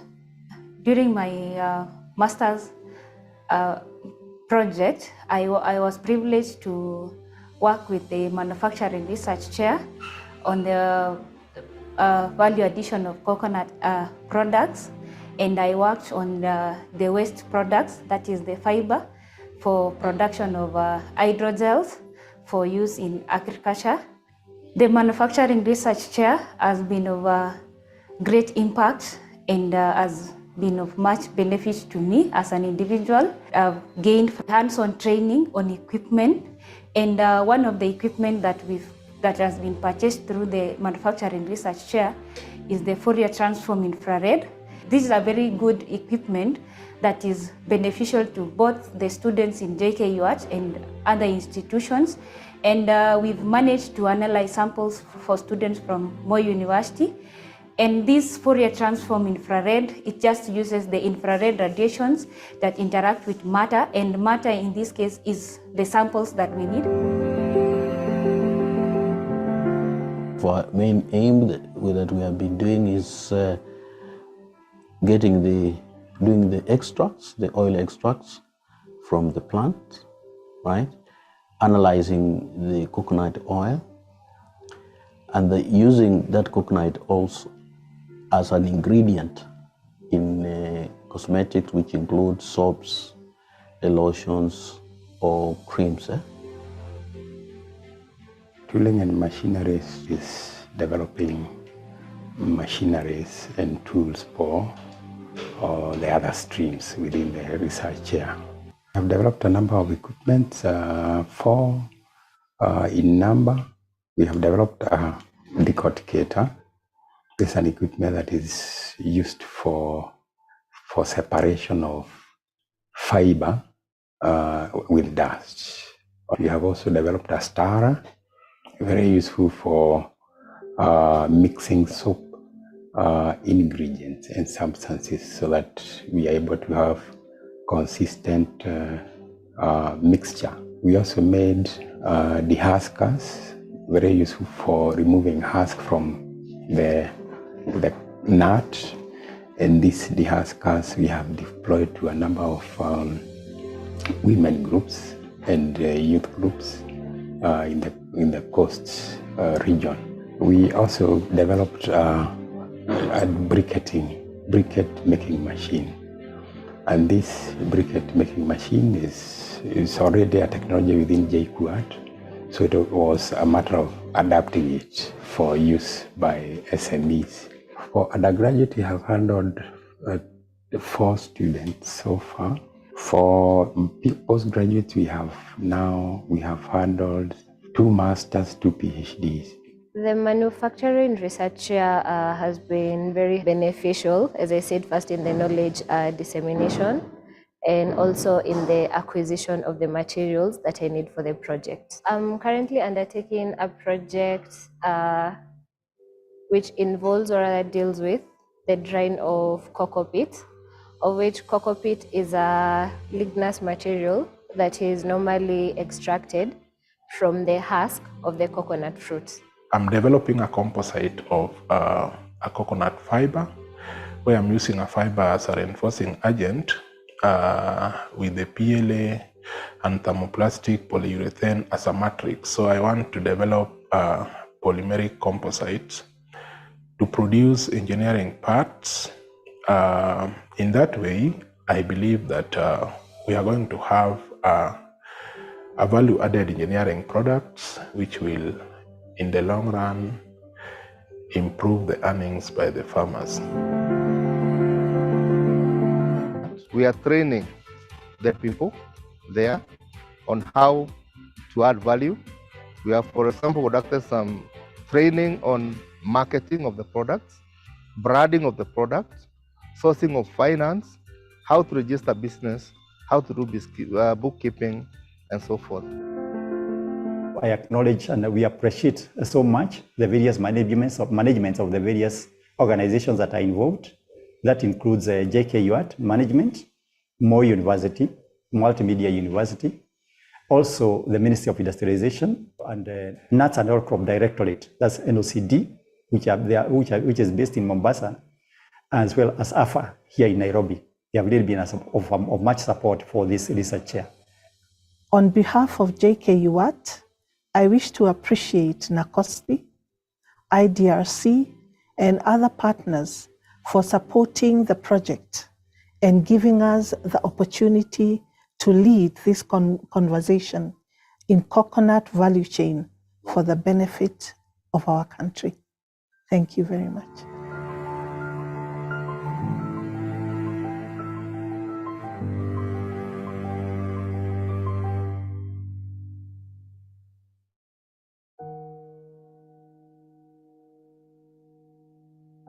The world is currently facing a hunger crisis. According to World Health Organization in 2022, 828 million people, about 10% of the world population, regularly goes to bed hungry. This leads to about 16 deaths every minute as a result of acute hunger. In Africa, 478 million people are living below the poverty line, earning less than $1.90 per day. And we're seeing that rising food prices isn't making it easier for them, as billions are running out of reach for healthy food worldwide. An example in Kenya is the price of maize flour in the year 2021. It used to retail for about 40 to 55 Kenyan shillings per kilogram. Currently, it's going for about 80 to 140 Kenyan shillings. This is about 100% price increase. This problem is what provoked us as innovators to come up with a solution. A solution entails converting grass and agricultural waste into edible starch. The reason why humans cannot eat grass is because it contains a substance called cellulose, which us as human beings will lack the necessary enzymes to digest it. That enzyme is found in animals which have a complex digestive system, such as a cow. We therefore developed a soup of enzymes that are going to digest the indigestible cellulose into edible starch. Our end product can be used as a perfect alternative to maize flour, and when modified, can be used as an alternative to wheat flour. Food such as ugali and porridge can be made from our end product. We can use any type of grass species as long as it is non-toxic, but we decided to specialize on two types, which is Bermuda and ryegrass. This is because of the following characteristics. 1. They are flood resistant. 2. Drought resistant. 3. Takes only 2 months till harvest time. 4. Does not require fertilizer application. The process of production of our product is as follows. Grass is harvested, washed, and then dried. It is then ground into a powder. We call that powder cellulose powder. We then add enzymes to the powder, which converts it into starch, and later it is put in a fortification mixture to improve its nutrition. Voila! It is ready for packaging and for sale. Nutritional value. Our product helps control cholesterol levels and blood sugar. You might wonder, why grass? This is because grass and maize are from the same family, Graminae, hence their starch is identical. It is not GMO, it is simply a transformed polymer from one form to another. Financials. The cost of production of 1 kilogram of our flour is 23 Kenyan shillings, and we hope to sell 1 kg at 39 Kenyan shillings. In 1 acre, 6,500 kilograms of grass is harvested, and in order to make 1 kilogram of our flour, we require 1.5 kilogram of grass. We will therefore produce 4,333 kilograms of our flour in 1 acre. Our profit per kilogram is 16 Kenyan shilling. Therefore, in an acre, we are going to make a profit of 69,000. With a capital of 10 million and 4 seasons, in the first year, a profit of 3.4 million will be realized per season, making a total of 13.8 million Kenyan shillings profit per year. We will be able to break even in the 9th month. The successful implementation of this project will assist the United Nations in achieving the following goals. 1. Zero hunger. We hope to reduce deaths associated with hunger by 50% by 2030. 2. Decent work and economic growth. We hope to create over 100,000 jobs by 2030. 3. Climate action. Our product has no negative effects to the environment. We believe that without innovation, there will be no progress. As a team, we want to make the world a better place. We therefore used our skills and research, and we came up with this idea, which we prototyped. But we lack the necessary funds to further it. We are therefore calling for your support. Thank you. National Commission for Science, Technology and Innovation, in collaboration with our partners, the National Research Fund and Konza Technopolis Development Authority, are deeply honored to host the second Multisectoral Conference on Science, Technology and Innovation. This conference forms a sequel to the first Multisectoral Conference, where stakeholders made key resolutions that have impacted on our national development. NACOSTI is established by the Science, Technology and Innovation Act with the mandate of regulating the science, technology and innovation sector and advising on matters related thereto. We just want to let you know that NACOSTI has been selected to mainstream science, technology, innovation in the country, and this was done in 2021. And this has helped the NACOSTI and its partners, NAKenya and NRF, to collect very vital data, which is important for us to be able to come up with a scientific research system, which informs what is happening in the science, technology and innovation ecosystem, so that it is able to let the CS, where we normally report this status report, to inform the country on what we have been able to do as a country and what we need to take further in the ecosystem of research, science, technology, innovation. One of the unique functions of National Commission for Science and Technology is to license research in the country. The main reason for licensing research in the country is to ensure that the research and research outputs are not detrimental to the public safety, national security, and also to ensure that the research is not detrimental to the communities and their IP rights. So to ensure that the research is in conformity, it's not detrimental to the environment and nature. And so this is one of the key elements that we really welcome each and every Kenyan, each and every researchers to abide to these for the greater good for this country. Further, NACOSTI is the national focal point to a number of Kenya's international obligations, such as the Biological Weapons Convention, the International Center for Genetic Engineering and Biotechnology, the Comprehensive Test Ban Treaty Organization, among others. And indeed, many Kenyans have benefited significantly from programs hosted by this international institute. Some of the priorities include strengthening of and financing of the infrastructure in R&D, the STI for food security and harnessing of the indigenous knowledge and technologies, and the fifth industrial revolution with emerging technologies. The National Commission for Science, Technology and Innovation was rated the best government institution in advancing gender equity. The Commission was also recognized as the best statutory commission on diversity, equity, inclusion and belonging. We are working with about 400 MDAs in the country, and we are hoping we are going to enrich the document which we have started working on. The first time we have been able to report on this report was 2022. We have the first volume. And since the STI Act of 2013, this is the first time we are making this report.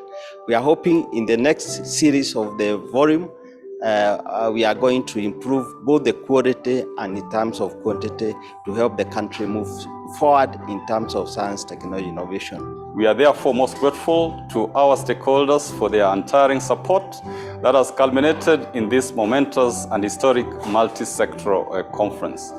Taking note that science, technology and innovation is cross-cutting, the multi-sectoral conference has 4 tracks, namely the interministerial high-level dialogue series, the scientific and technological presentations track, the science, technology and innovation exhibitions, and the science and technology education week. In addition to this program, we usually also have periodic releases through our bulletin.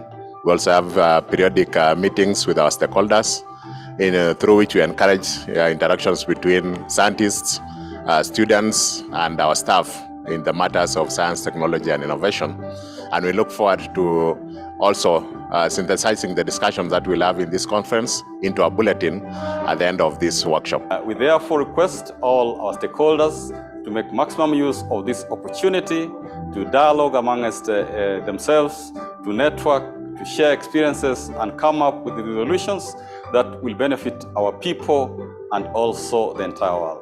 I take this opportunity to thank the Cabinet Secretary, Honorable Ezekiel Machogu, for accepting to grace the occasion as the chief guest despite his very busy schedule. We also extend our deepest gratitude to Cabinet Secretaries who will be part of the interministerial dialogue.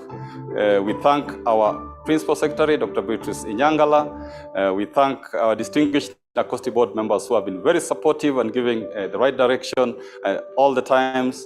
We thank also the board members from several agencies who are here. I thank my fellow CEOs, especially my co-chairs, Professor Andala, the CEO of NRF, and Mr. John Paul Okwiri, the CEO of Konza Technopolis Development Authority. I also thank the staff of Nacosti for all the support they have given up to this point in time. Distinguished participants, ladies and gentlemen, I welcome you to this mega fest of science, technology, and innovation.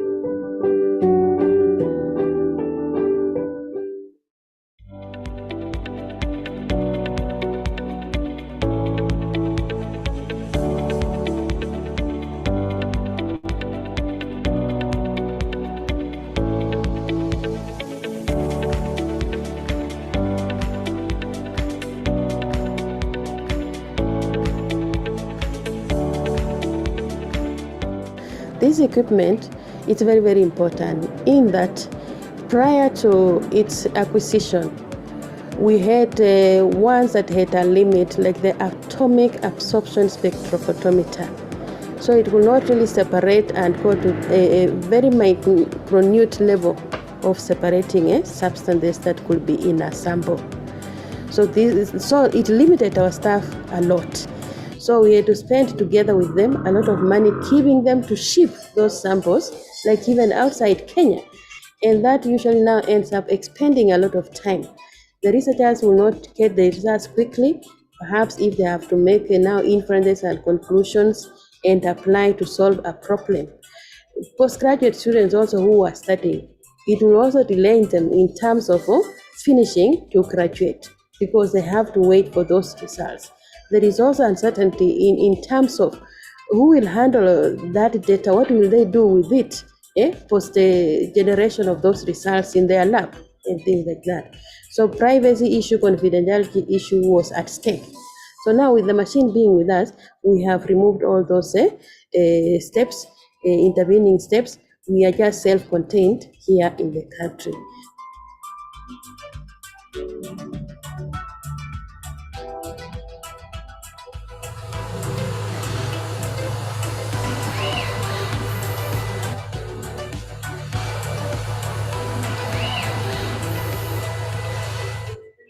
Of recent, there has been what we call emerging pollutants. By the definition of emerging pollutants, these are certain elements which cannot be managed to be removed by the treatment of the waste. So some of them are too toxic. Since the university wants to be strong on issues of environment and renewable energy, there is a need to detect them. After detecting them, we can come up a low way of removing these emerging pollutants from water.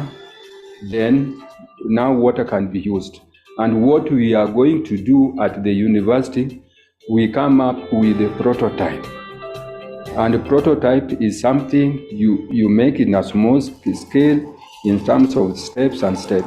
Then we invite those people in the industry to come and see if they can implement it.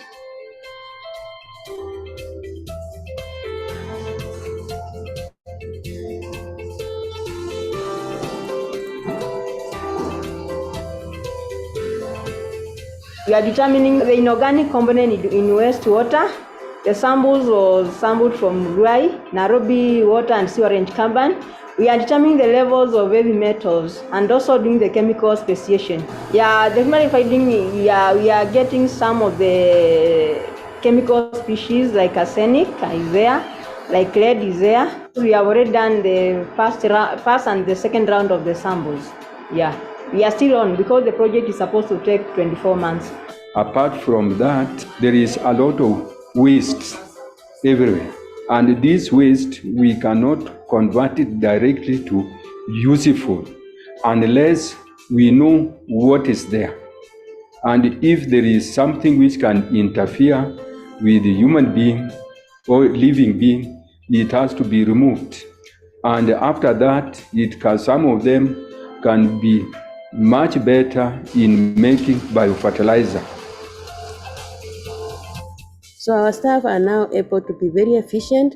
Our postgraduate students are efficient in terms of processing their samples, get results, write their thesis, graduate, go out there and start looking for jobs, join organizations in the start working.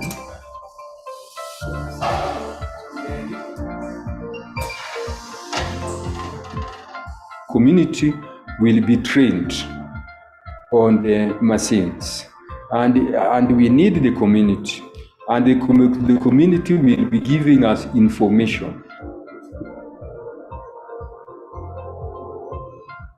Now it is available for sharing. We have publicized on our website. Just the way any other lab you go to, you pay some fee, like per sample or a bench fee, so it's available on such terms. So without the government standing with us, it will not have been possible. So we appreciate it, and we hope our results will be able to impress them, make an impact.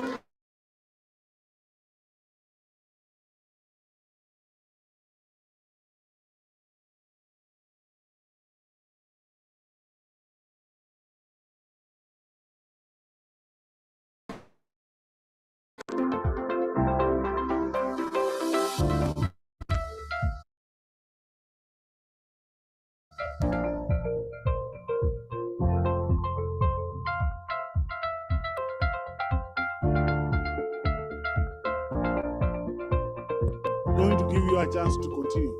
Members, colleagues, we need you closer here so that we don't look like we are scattered all over. Kindly just move closer here. Those ones on the other side, kindly move this side. We want to restart our afternoon session. And those ones outside there, kindly come in.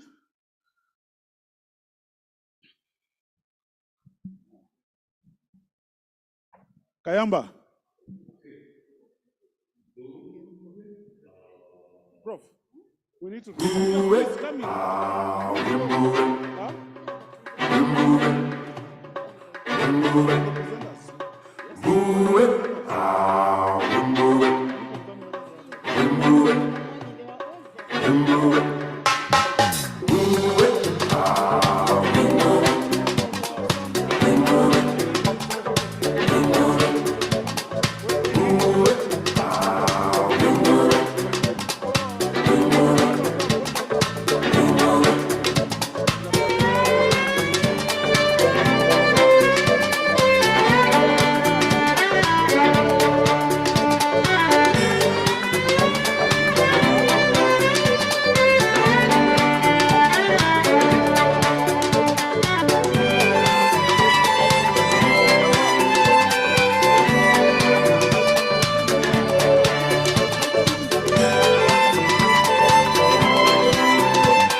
But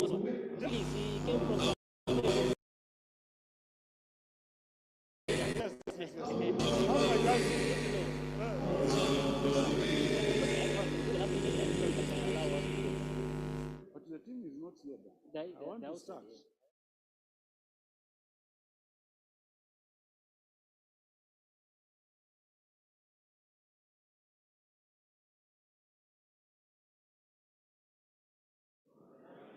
I had requested that we move closer here. Kindly, please. I wish you could listen to me. It is not proper for this place to be very empty like this, and we are sitting on the side. Kindly move closer here. Even the chair wants to feel she's addressing some people. Please, just move closer here so that the room looks like we have some people. We're starting off with our afternoon session. At least I have confirmed the presence of 2 keynote speakers. There's a representative of the DG Caldro is around, and most likely we are starting with him. Yes. Next to, yes. So we're starting with the keynote speakers, and then we will bring in the afternoon presenters. Do we have anybody belonging to the afternoon presentations around? Kindly please just carry up your hand. Thematic areas, your name please.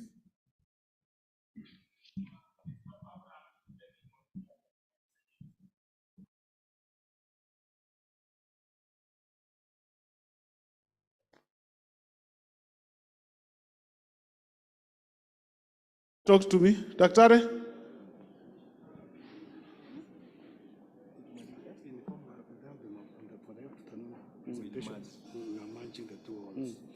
Yeah, okay. So it's also important for us to pass this information. We may not be able to split into the 2 halls. We will just go put all the presentations together and then move to. Prof, take your seat.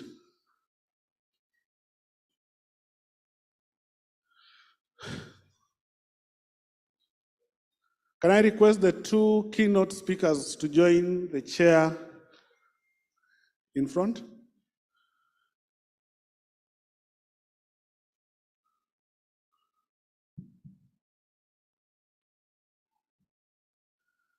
Lakini nyinyi ni wagumu, niliwaambia songa hapa karibu.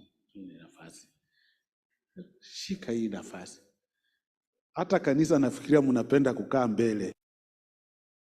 Jua, mnakaanga mbele kwa kanisa.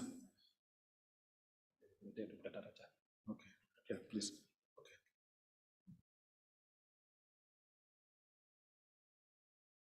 This afternoon we are privileged to have the 2 keynote speakers and Professor Imbuka as the moderator. Prof, I want to give you the floor.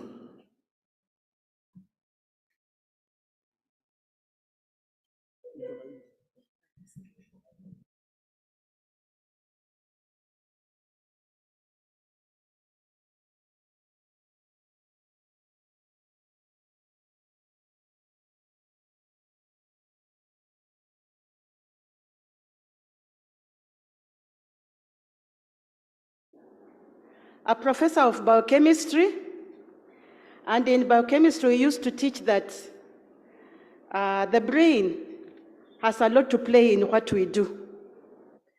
And after you have had a heavy meal, like what we have just had now, the whole of the blood supply goes to the stomach, and it leaves the brain unattended. So if the brain is left unattended, what happens? You start nodding and sleeping. So we hope that this biochemistry is not going to be true to you today, that you are all going to be awake, and we are all going to enjoy the presentations that are going to be put in this place today. So this afternoon is actually something that should have happened after break in the morning, and we are expecting the following speakers. I think Dr. Taracha, you are just coming. This is part of your session. Yeah. So the thematic area in this now is STI for food security, nutrition, and harnessing of indigenous knowledge. These are the areas that we as a country, Kenya, and the whole of Africa is really in it, because food is the most important thing. If you don't have food for your people, then surely we cannot all live.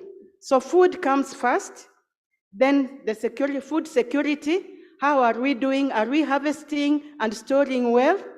Are we growing crops that can withstand the climate changes that we are seeing?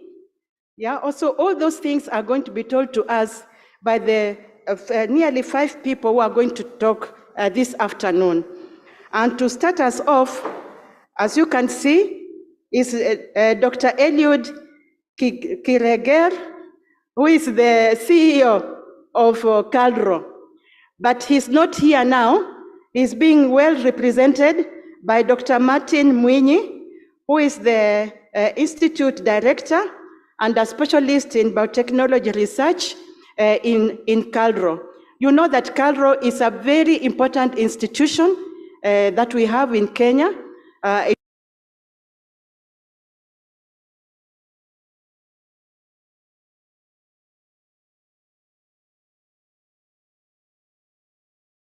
Sure, during that time, eat some vegetables, isn't it? Is there anybody who didn't eat vegetables today? No. Protein. Animal protein you might, yeah, because there are some people who are not just totally vegetarians. But now be told this food that we ate today, how can we make sure that it will always be there on our tables and on the tables of every Kenyan and every African on this continent? So can we then welcome Dr. Martin Mwinyi, who is representing the CEO Calro. Can we give him a clap of hands, please? Yeah, thank you. Yeah.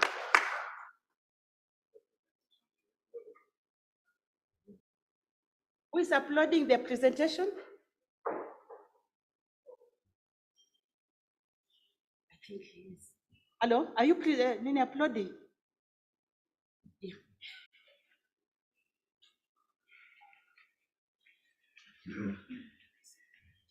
That's good. Okay, great.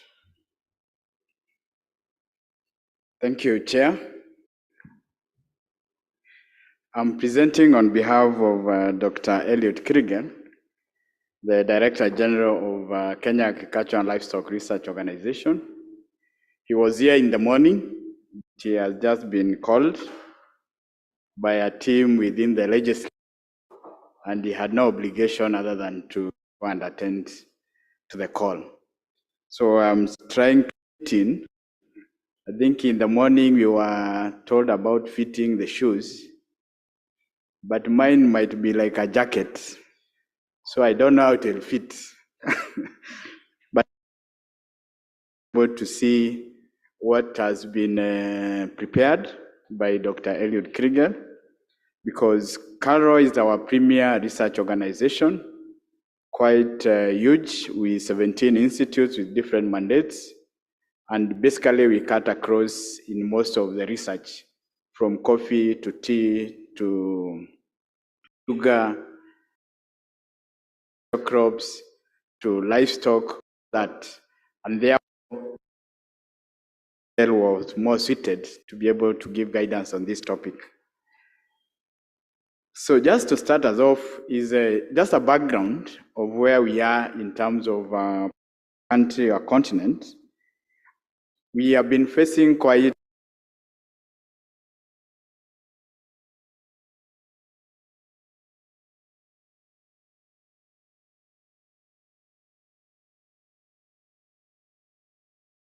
community disease. Does not mean it has gone anywhere, but it's within us. But like any other disease, now we can be able to live with it.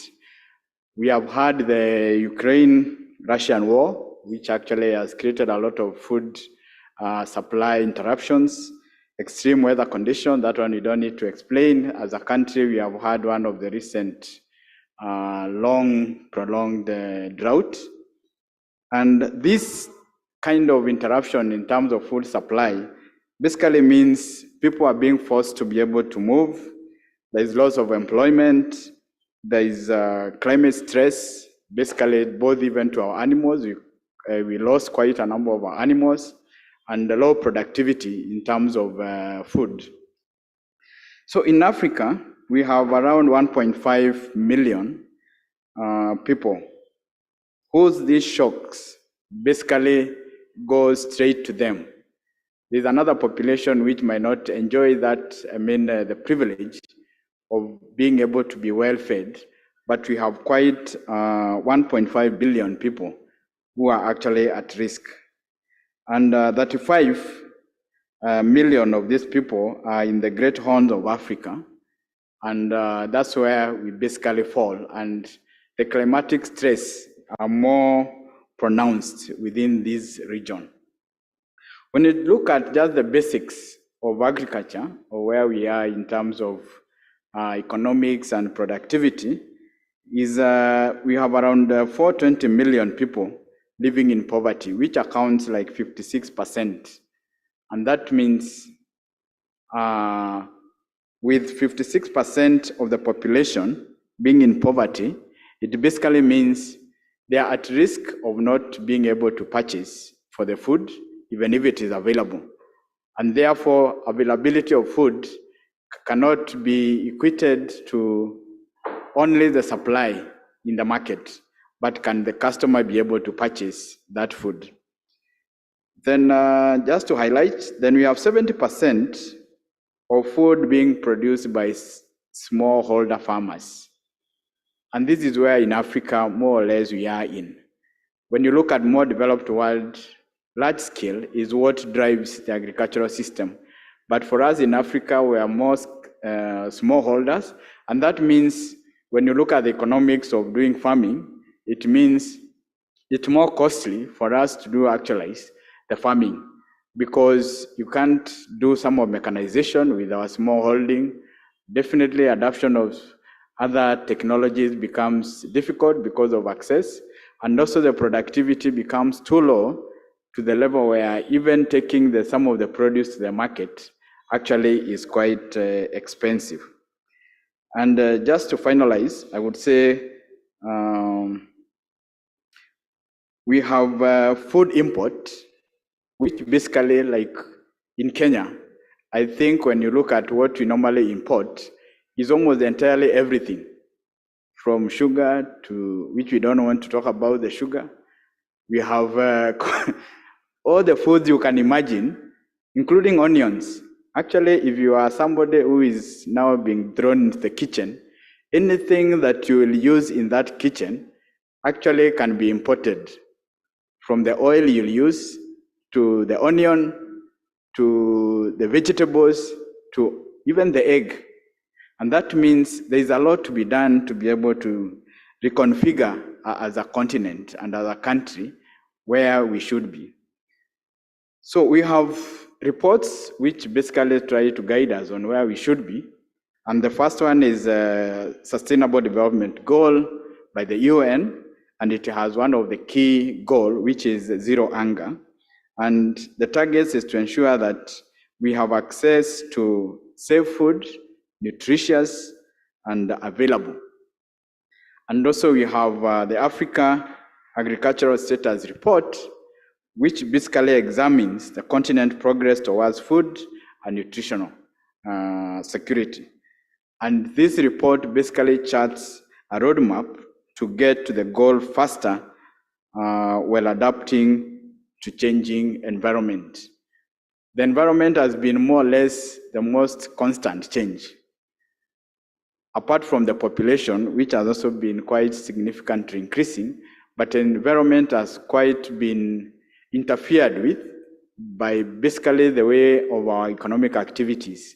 Apart from farming, where we are clearing forest to extend our farming, we are also going up to the river lines, where actually we are interfering within that ecosystem. I had a very good discussion with one of the professors from Chuka University, who is trying to address the ecosystem within the river lines. And when you listen to the story, I'm sure he is going to be giving a presentation, is quite informative on what we need to do in terms of trying to conserve even our environment as we conduct our agriculture. So what you are saying is, without transformative change, Africa food system will continue to impede human development, because agriculture runs most of our aspect of economy. When you look at the value chains of some of the, whatever we produce in agriculture, is able to help in terms of human development. I normally like giving an illustration of just the cow. And a cow will employ somebody to take care of it at the farm level. It will employ somebody who will be milking. It will employ somebody who will be transporting the milk. It will employ somebody who will be processing, up to the retail. When you look at that ecosystem, it basically tells you how important agriculture is, and we need to be able to develop it. So without a strong drive for sustainable agriculture practices, the continent food system will worsen, and we are at risk of actually destroying our environment if we don't adapt to better agricultural systems. So there's an urgent action is needed to anticipate what we are nowadays calling mega trends, which have to do with political will. I think we have a government that is quite looking forward in terms of trying to see that we are more food secure. I think if some of the strategies I've listened to are put into fruition, basically I can assure ourselves that we can be able to feed this country. So some of the anticipated trends, if I just go through them, is there is rapid population growth, which is associated with scarcity and rapid raising land prices. I believe most of the areas that we see as of high potential for agriculture, nowadays what we see are concrete. So basically we might be having a concrete jungle, because the value of the land, when the new people want to look at what can they use it for, they are now competing between agriculture and housing and other more economic viable projects. Then we have a rapid growing demand for food. Basically, also there is a rise in the population, especially on the middle class, driven by the growing urban areas and the rising income. Then we have more frequent and intense weather disruptions. This one is a case study for Kenya. We might not need to expound too much on it. Global health crisis. I think we have had disruptions which affect the supply chain of food. COVID, not only did it stop partly part of agricultural system by inhibiting communication and also supply, especially of inputs. And you might not have noticed, but when you look at that supply system, when it was disrupted, it means farmers could even get the seeds to plant quite late, which also create another ripple effect of food shortage. And therefore, we need to take cognizance of these disruptions, be it war, be it things like the health. I think the EU have seen how war can actually disrupt food shortage, food chain or food supply, because they have developed a concept of specialization where each country was specializing on their own thing. And now the two countries that are fighting had a responsibility of supplying them with grain. And there now everything stops. So it's something for us, even as we go ahead as a country, we need to be able to anticipate and do more or less a risk management. So what are some of the things that can be done? We need to be able to do the true accounting for our food system. How much does it cost actually to produce this food? One time I can give an example of my parents, because they are not large scale, but they used to plant almost everything. They have 3 cows, They have a few things. They have planted a small piece for maize, another one for another crop. But when you quantify those items, basically they can't take it to the farmer, to the market. And therefore we need to be able to reconfigure ourselves and see how do we account for the farming system. We might have to be able to give guidance on farmers within a certain region. What do they actually need to capitalize on? They don't need to do everything, so that there is economic sense in terms of how we are doing agriculture. Then there is need for building capacity, especially on our leadership. We might need to have a way of having leaders within the system who can be able to harness our thinking and actually drive our agriculture in a way that is more efficient. Because everything falls, and what do you normally say? In terms of leadership, everything falls on the leader. If the leader limps, the rest does the same.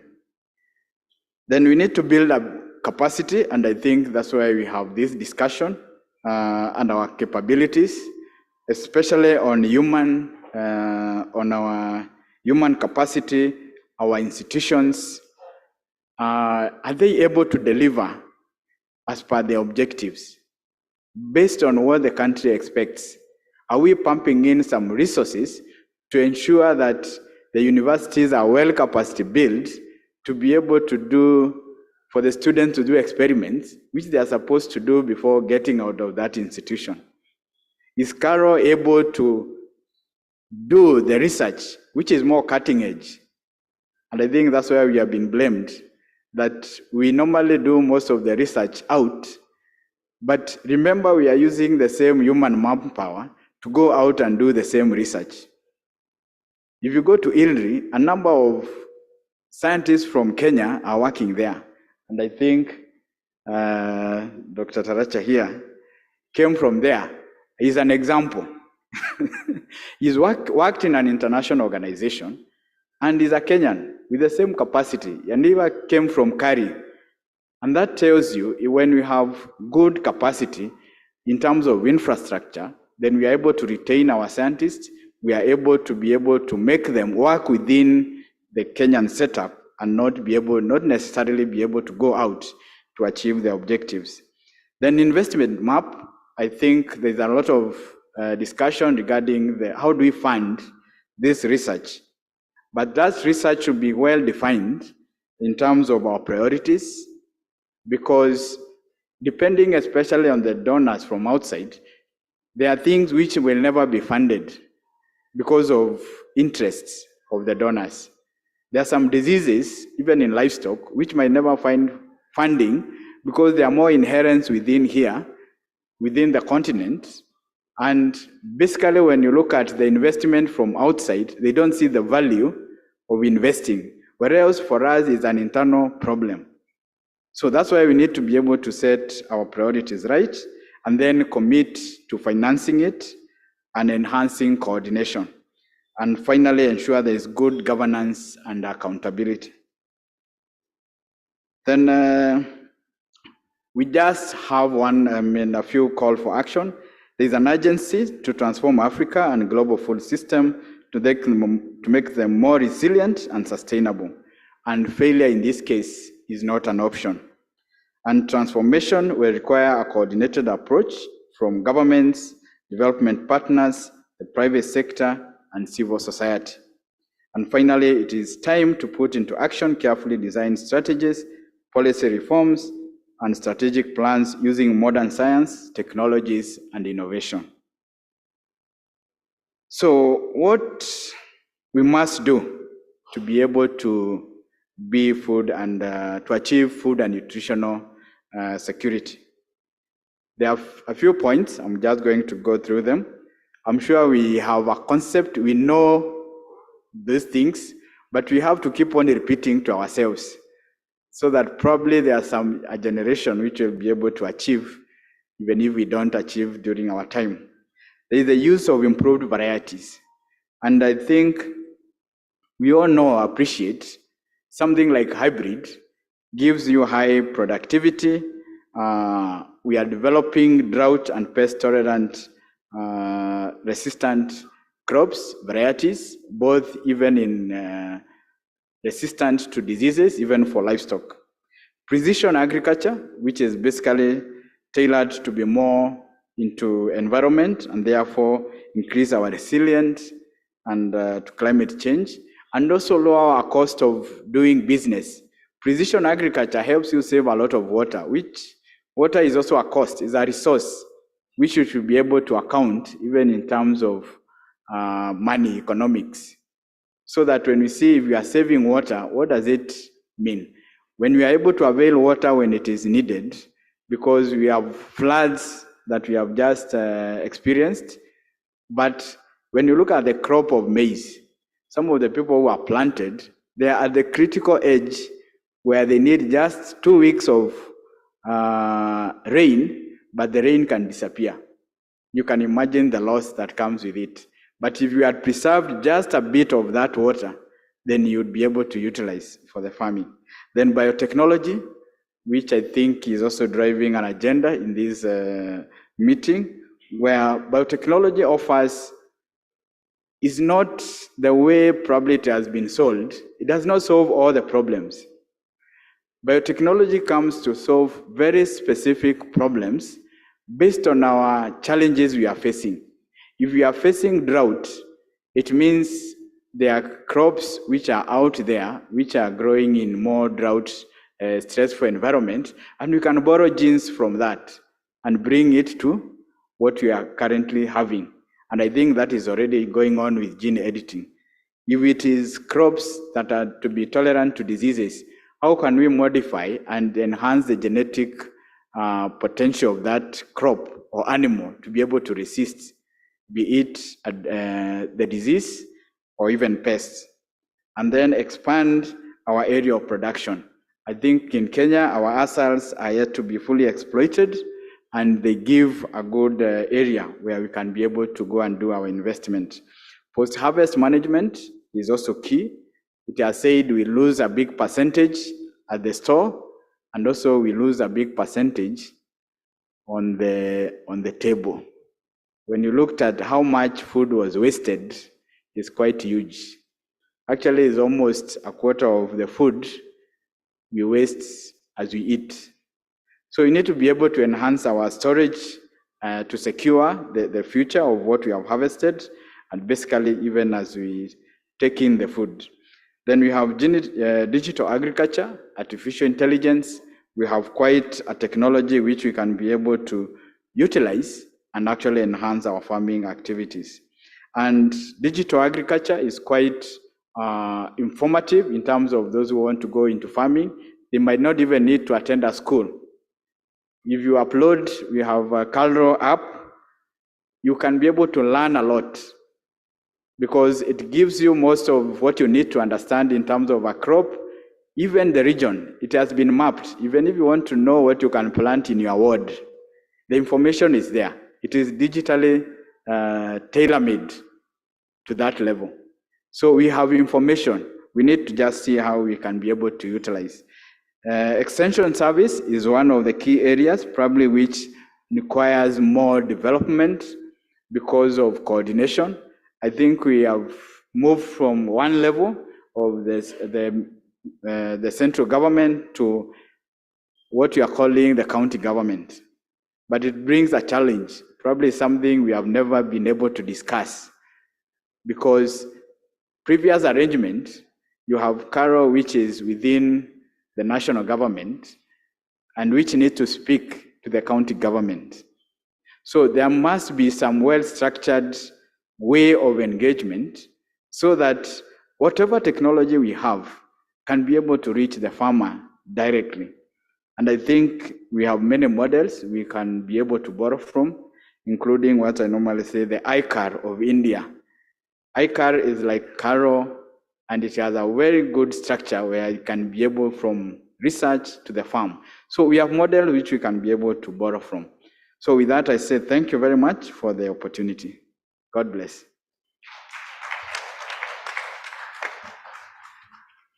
Can we give him a better clap? Yeah, we gave him more time because he's the first presenter. So the others, the adrenaline levels coming down, so they are now ready. So the next speakers, you have 10 minutes each. And yes, and you know, they keep talking about shoes and fitting in shoes. I don't know if it's only ladies who have adjustable shoes. Yeah? Gentlemen, you don't have adjustable shoes. You know, if the shoes are big, you can make them smaller, isn't it? Yes, and he has fitted in the shoes of the CEO very well, isn't it? Can we give him another clap? Thank you very much. So the next presenter is Dr. Evans Taracha. Dr. Evans Taracha is a National Coordinator, Natural Products Industry, a Vision 2030 flagship project based at the National, which is a State Department for Culture and Heritage. And I've known Dr. Taracha for a long time. You know, when you reach my age, you feel so proud when you see the people who have been coming up and they have reached where they have reached, isn't it?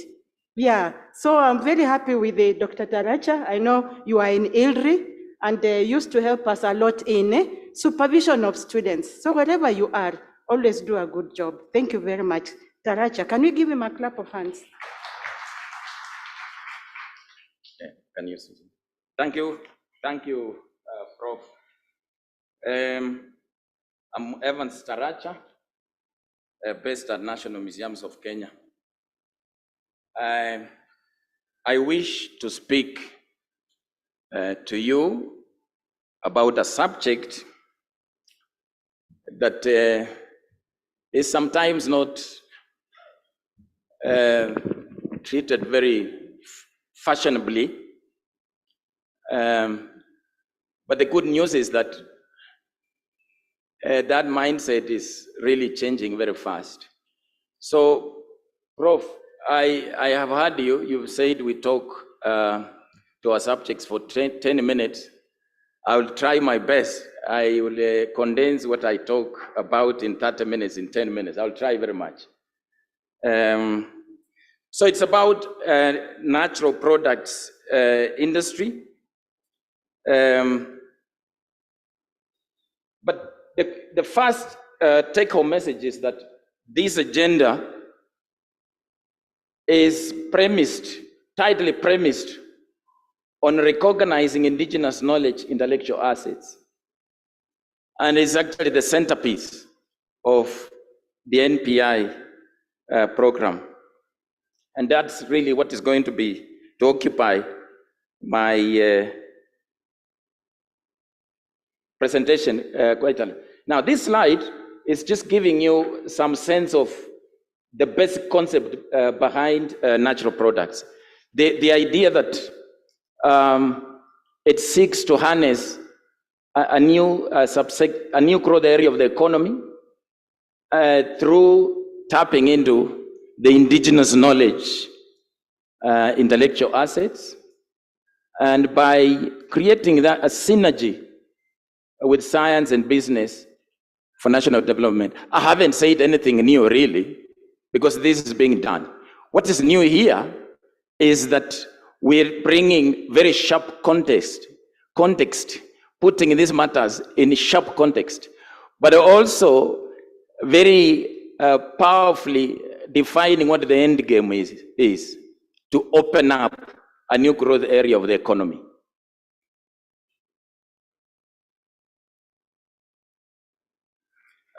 If you allow, I'll just say a few things again, which are very well known to us and available on the net. The fact that globally, the natural products industry is huge and it's growing very fast everywhere, every corner of the world. But what is of note is that it's dominated by some players. And equally of note is that our continent, including our country, remains not a big player in that arena, despite the fact that naturally, it's very well naturally endowed. And we'll be speaking to that later on.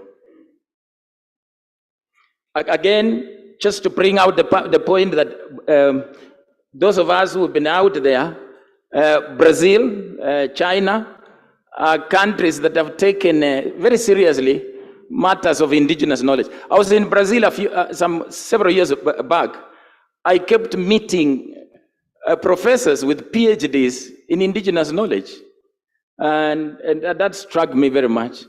But something else about Brazil is that it consciously recognized the vast potential that the Amazon forest, of course, obviously, presents. But the idea that the people who had lived in that forest for a very long time had accumulated indigenous knowledge, know-how, and practice, that the government said, we're going to tap in it. But when they did that, the results are that they built very many sectors of the economy, but one of which is the cosmetic industry. They call it Natura.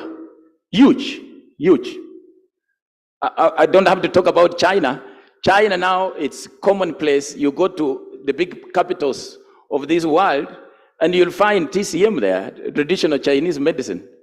And in China itself, again, I'm saying things that are very, very well evident with many of you, has two streams of healthcare provision. One based on their own, the Chinese traditional medicine, and the other one the Western. And you have a choice. You have a choice. Such is the belief that China has in her own birthright wealth, and the fact that they have really invested hard to exploit it.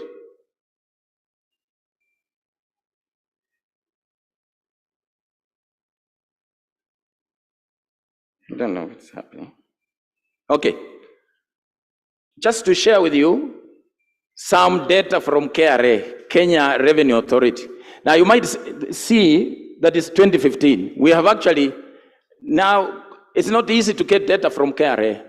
It's a very long, protracted process. So we had data up to 2015, but we've since gotten data up to 2021. It's still being analyzed. But what to bring out of this slide is the fact that, as we noted earlier on, the demand for natural products, things natural, is ever rising. And you can actually see the bar graph indicating that fact.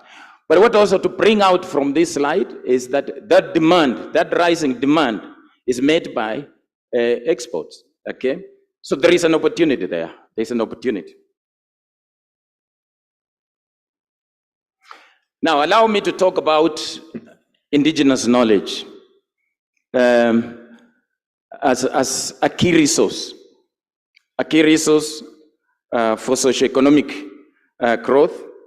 And so there's a government-supported program that is seeking to document and digitize indigenous knowledge and associated intellectual assets, which I will be showing very briefly.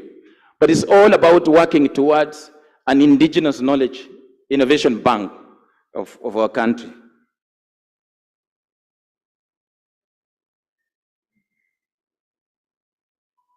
Again, I don't expect that we go through that slide line by line, except to bring out that this project, the Indigenous Knowledge Documentation and Digitalization Project, has three key areas of focus.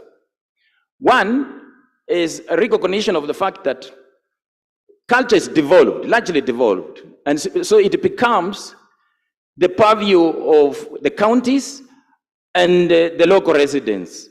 But so that they can play their role, they need to be capacity built. So it's a major area. But once they are capacity built, the next big area is you've capacity built them, they participated in documenting the indigenous knowledge and intellectual assets.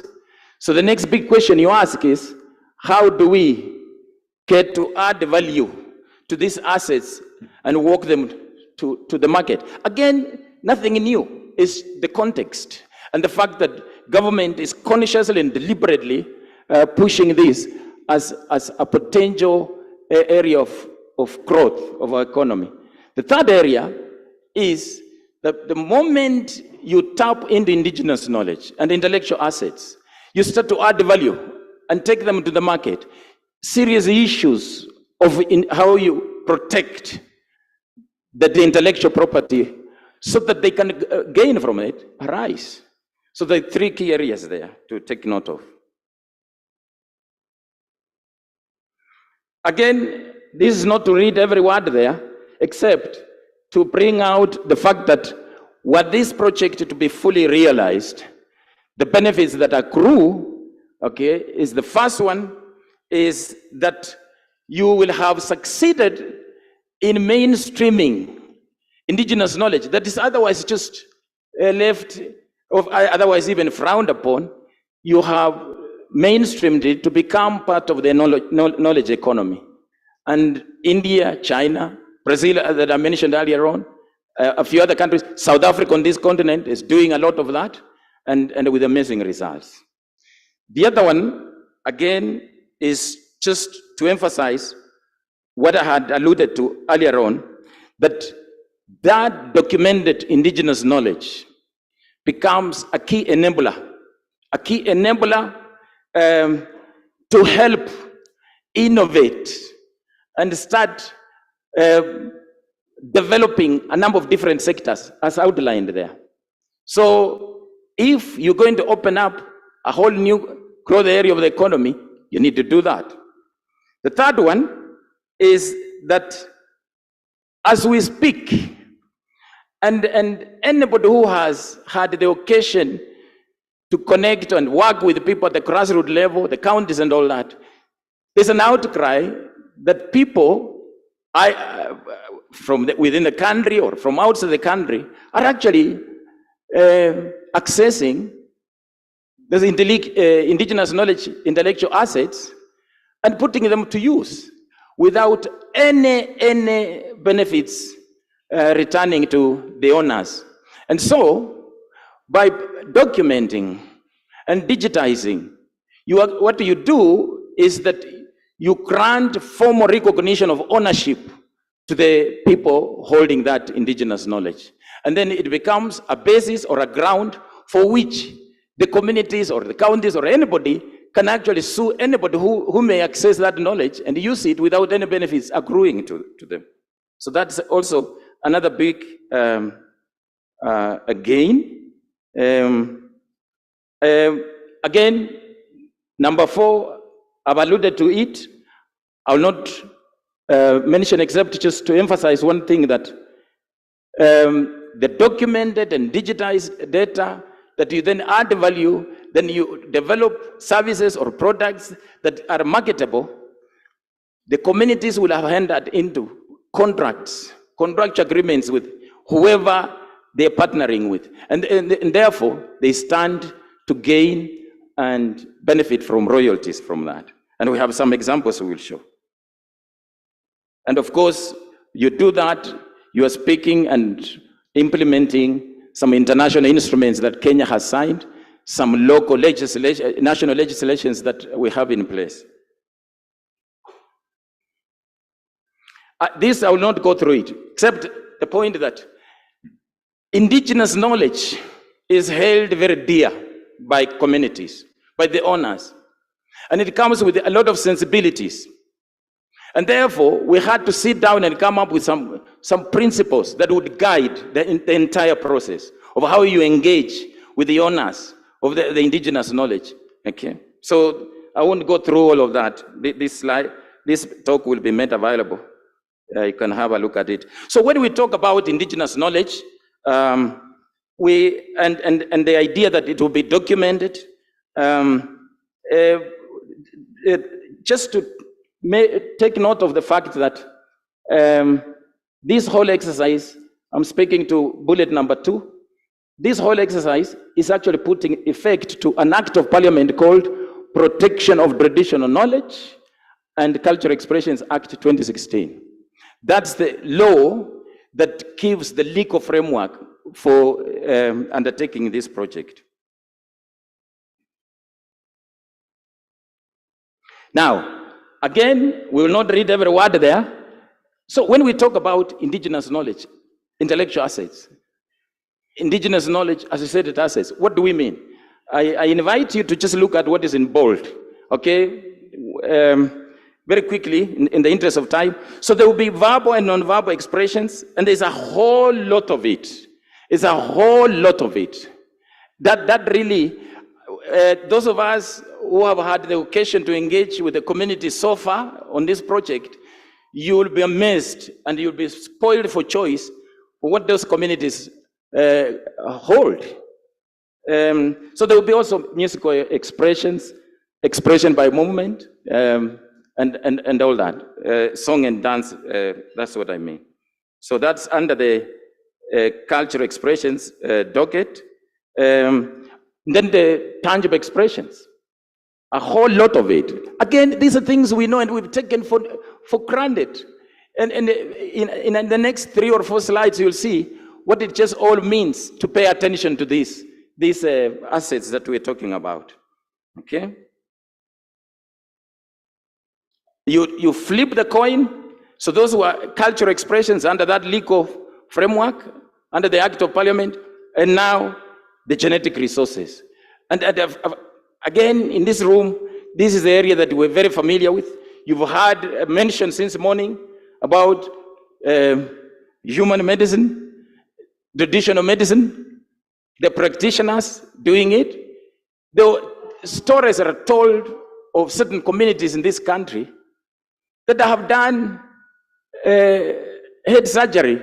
They were doing it. Never mind that it was in the crude way, but they did it. They did it. Okay? So this project, under the legal framework, the Act of Parliament, is paying sufficient attention to all that. There is also the area of ethno-veterinary. It's not uncommon to go to any of those communities and ask the question, mbuzi ama kondoo ama nini ng'ombe wakiwa wamekumbwa na ugonjwa fulani, how do you do it? And listen, you'll hear what they tell you. So it's all that. Then food production systems. This is also another area that up in the north, in the ASALs, we're really working with the communities to document some of the knowledge and practices that they have held and used for some time, and which are going to be put to use. And then, of course, traditional foods is a whole area. It's a whole area that is almost inexhaustible. Now, allow me to talk about that particular asset under the beauty cosmetics, the hairstyle and dye. And then, of course, they are all that. You can go to some communities here, you'll see them, they dye their hair, they cut their hair in a certain way. Now, just look at this. Look at the next slide. I call your attention to the bottom right. And that's a familiar picture to us. This Turkana, our fellow Kenyans from the Turkana community, with that hairstyle. Now, I would like to take you to the top left. To the top left. That's one of the players, Balotelli, of African descent, but of course, an Italian, very successful player. And there's something common between Balotelli and the Turkana. And then there are also 2 artists. There's also something common between them and the Turkana, in the manner they have done their hairstyle. Well, this is not a laughing matter. Let's now look at the next slide. Okay, so you may ask, did the Turkanas copy from Balotelli, or did the Balotelli copy from the Turkanas? That's the question you start to ask, okay? And there is an answer. I'll not give you the answer. Try and... Now, I have used 2 names that are familiar to those of you who may be familiar with sports. The mention of Messi and Ronaldo, and to bring out the idea about the other slide. So there is this thing called branding. So companies use celebrities to market their businesses. So Balotelli, in the manner he shows himself with that haircut, companies use it to market their products and make a lot of business. So Messi and Ronaldo, not their salaries, this is not their salaries, but the revenue from branding. And this applies also to Balotelli and those musicians who are in between there. Look at the revenue, just related to branding. The point here is, if the country, Kenya, had done something that other countries are now doing to document the hairstyle of the Turkana and package it and demonstrate that actually that is the idea, that is the intellectual idea of the Turkana as practiced over a lot of time, they would stand to claim part of that revenue. That is being done. It's being done now. It's being done. So the Turkana hairstyle may just appear to all of us like, no, it's just their culture. But then somebody looks at it and says, I think I will shave funny. You know, like in Europe, they call it shaving funny. Okay? The British call it mohawk style and all that. But it derives, it has origin somewhere. Just look at the next slide. Now, this one you saw, a few of you may have seen it in social media. There's a lady by the name Ndenya Mwendwa, a 37-year-old, of mixed parentage. Her mother is Maasai, and she's operating in the US and Europe and other places. And what she did was that she had the idea of setting up a company that makes women bags, handbags. But then she did it, it was inspired by the Maasai tradition and heritage. And that's what sold. That's just what sold. Once she put those bags, a Maasai pattern on those bags, and she went to Hollywood in the hallway, and she was greeting the superstars, the celebrities, and they were buying one bag at 50,000 Kenya shillings. That's not small money for somebody who is just starting. And read one thing there, the Maasai heritage, the Maasai heritage. And you will see, as I finish my talk, what we are doing about it in Narok, about that, okay? So these 2 slides, 3 slides, make a powerful case. I will not talk about this. This is a very well-known case. There is a pastoralist, there are 2 pastoralist communities in South Africa who have used the rooibos is some form of tea. They have used it for a very long time. So a company came in and said this tea had very unique nutritional properties. They developed it and sold it around the world. But South Africa was very smart.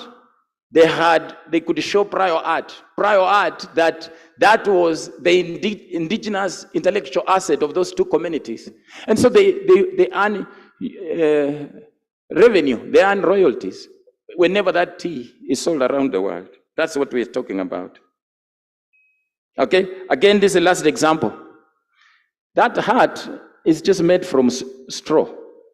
It's called, in fact, a straw hat from Ecuador. And it was done by Ecuadorians, the local people.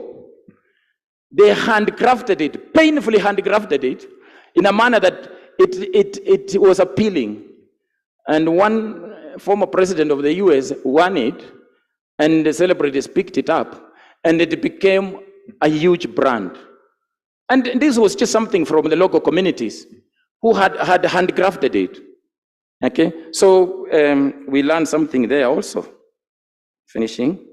I will not spend time here. I wanted to show in this slide and the next one that Kenya has put together a legal and administrative ecosystem or framework to actually help us start to earn huge revenues and income from those assets. And of course, that legal framework draws origin from a number of international instruments. I'll not go into that. But this slide, I would like to bring out just one key point.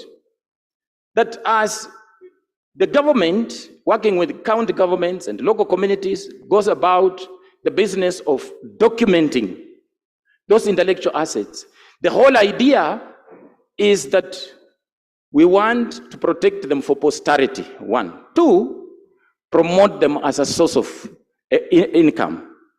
Now let's look at the latter. The latter, for one to earn any income from it, okay, you have to demonstrate that it's yours. Okay, we've talked about that. But that as value is added, you have to protect it. And there is, of course, a whole set of instruments that are being used to do that. We are partnering with people from KIPI, Kekopo, KEFIS, okay, who are, of course, experts in that area. Now, Prof, just allow me 2-3 slides left. So when we're talking about documenting and digitizing indigenous knowledge, what do we really mean? What we mean is that the government contracted local experts, software engineers, and they're local, and it was deliberate in contracting local software engineers because of the sensitivity of this resource. Because you bring somebody from out, even if you sign whatever number of agreements and all that, and all that, they can even hack the system and all that. So we caught local experts. They have come up, designed, and developed a system, which we are calling indigenous knowledge management system. And under the law, the indigenous knowledge management system, or otherwise called Indigenous Knowledge Innovation Bank, will comprise of 2 key things.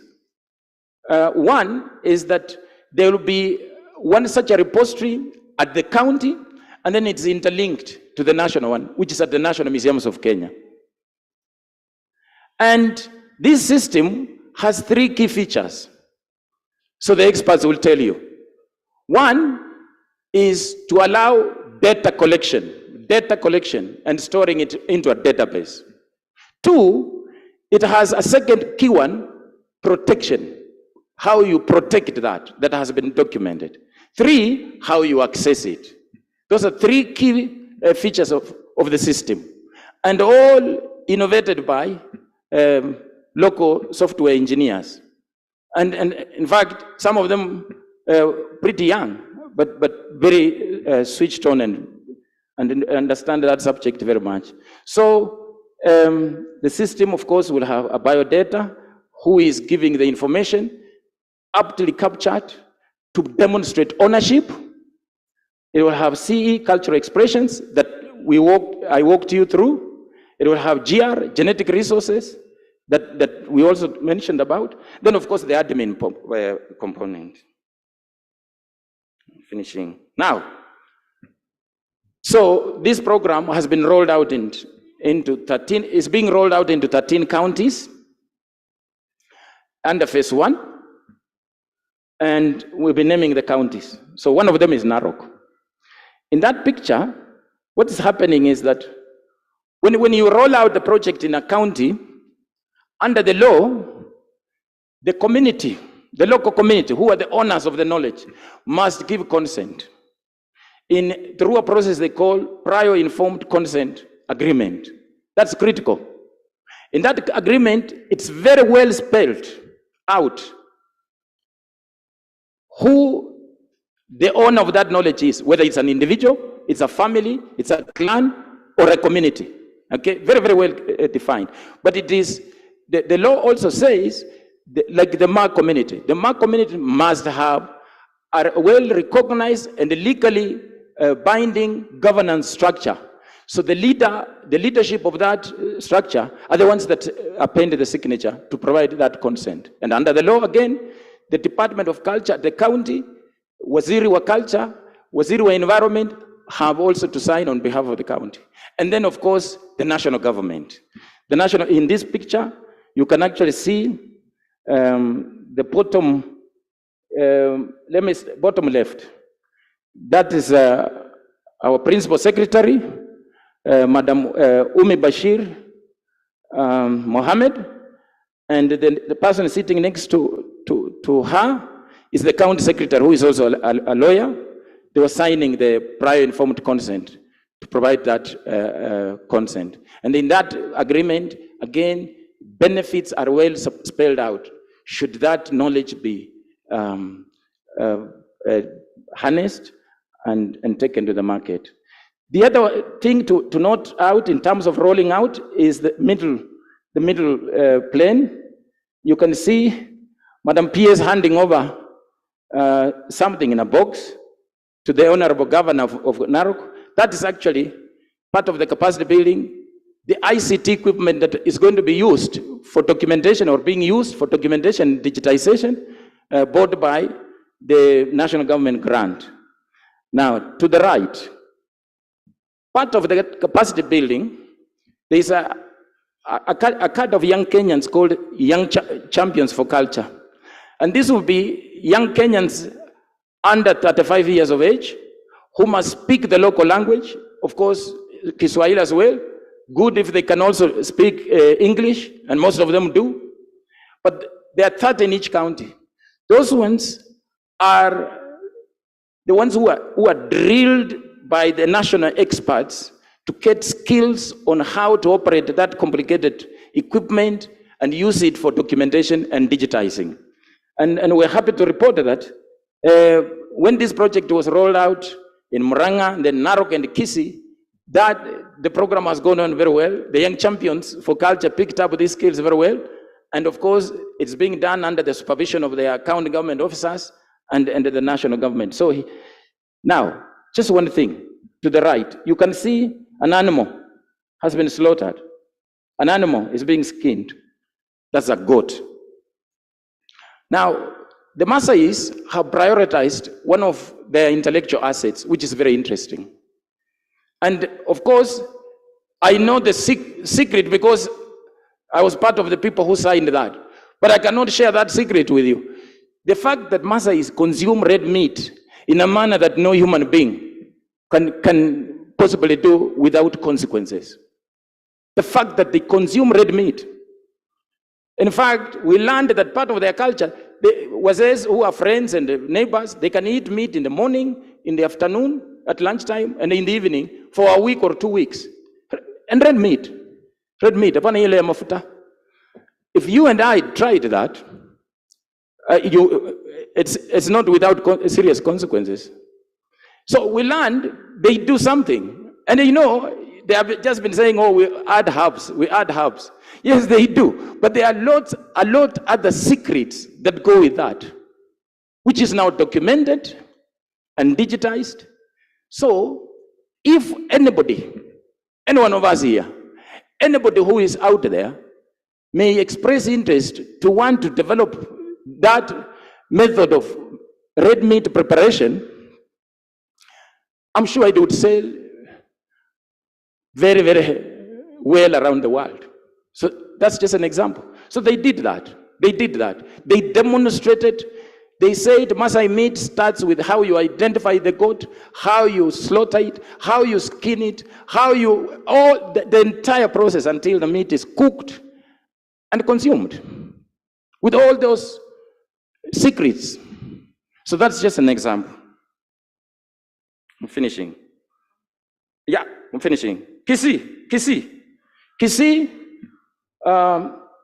You can see top left, the governor is there witnessing the signing of the prior informed consent agreement. And the representative of the PS was there. And then after signing, you can see to the right, The young champions have been deployed. They are documenting unique heritage sites, shrines and caves with very powerful stories. You listen to those stories, I think historians, book writers, movie stars will be spoiled for choice, for content. That's the whole idea. Okay, I finish. Muranga again. Yeah, it's loaded. Last, you can see top left, the deputy governor signing the agreement. They have received the assets, bottom left. They have off. They've gone to Mukurwe Wanyakadhanga. I have a problem in pronouncing that name. The shrine, the very well famed shrine, and other. We have a team here from Ranga. They are also displaying their unique way of making pots from a very special soil and all that. So these are just 3 examples to demonstrate the progress being made by the national government in partnership with county governments and local communities to document, digitize their birthright wealth and contribute to the establishment of the Indigenous Knowledge Innovation Bank that we talked about. And after that, this is what will happen. The system, after being rolled out in the 13 counties, will be officially commissioned. And after that, an investment conference to start to speak about what is in the Innovation Bank and see how we move from there. Thank you very much, Prof, for giving me the time to know. Thank you for listening. Yeah, kindly a better clap unless your brain is left unattended. Thank you very much, because this indigenous knowledge information is very important to us, because we know as Kenya, a lot has been stolen. So even the one that has been stolen, we should go for it using the international courts. But I'm very happy to hear that the information now is being documented, digitized, and then patented. And it is very important. Nearly all of us have some indigenous knowledge so we should work with the Kenya National Museum to get that information out. I know when I was with Nakada, you know the people who are who drink too much, yeah, they are given methadone, about 10 meals every day, and just those 10 meals are thousands of shillings. And we know that we have indigenous knowledge how they used to deal with drunkards, how they used to deal with drug addicts. Why can't we come up with our own methadone? So those are the things that we need to come up, all of us, so that we can digitize, document, digitize, and then patent our indigenous knowledge. Thank you very much, Dr. Taracha. Yeah. The next speaker, I think we had Dr. Margaret Karembu. I think she was there in the morning, but is not there now. Yeah? Yes, yeah. So now our next speaker is going to be Professor Mike Kuria, who is the CEO, Commission for University Education. Before he became CEO, Commission for University Education, he was the Deputy Executive Secretary with IUCEA. And also before that, he was Professor of Literature at Daystar University. So can we kindly welcome him with a hearty clap, especially the universities that are here. You know, he's our regulator, isn't it? So when you give a regulator 10 minutes, he does not exceed 10 minutes. Thank you very much. Chair, I think that's a bit of manipulation. But I want to thank you for this opportunity. I will try and spare you some time. And the way I'm going to do that, Chair, is by not being too technical about my presentation, but just start by just telling stories. I'll tell 3 stories, and then I'll sit down. So since I know you've had lunch and you have listened to 2 presentations, and Prof suggested that once you come from lunch, certain things happen to your body. So I'm not sure biologically where we are right now. But I hope it's in a position to listen to my 3 stories. And if you can be able to tell at least one of those stories after I have sat down, I think I'll have achieved my objective. So the first story I want to tell you about, and I'm going to ignore that first slide. The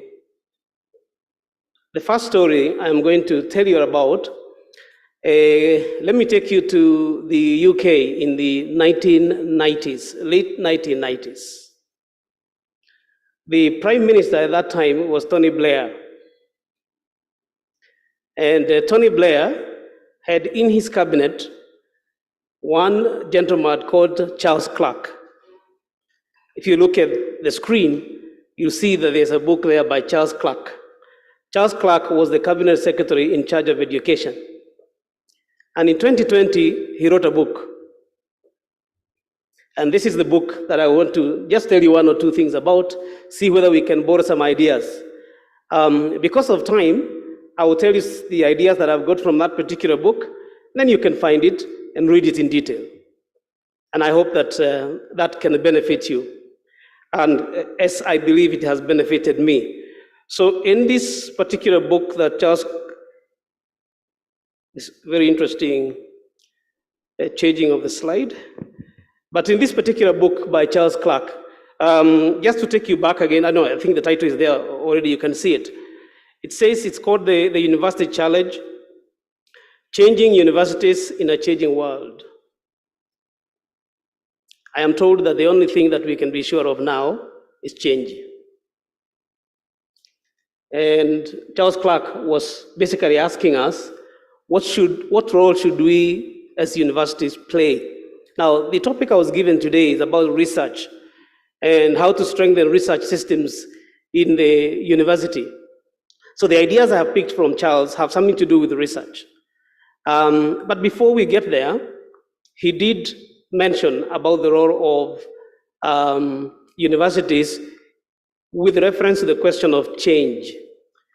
I think all of you will agree with me that research must and should contribute to change.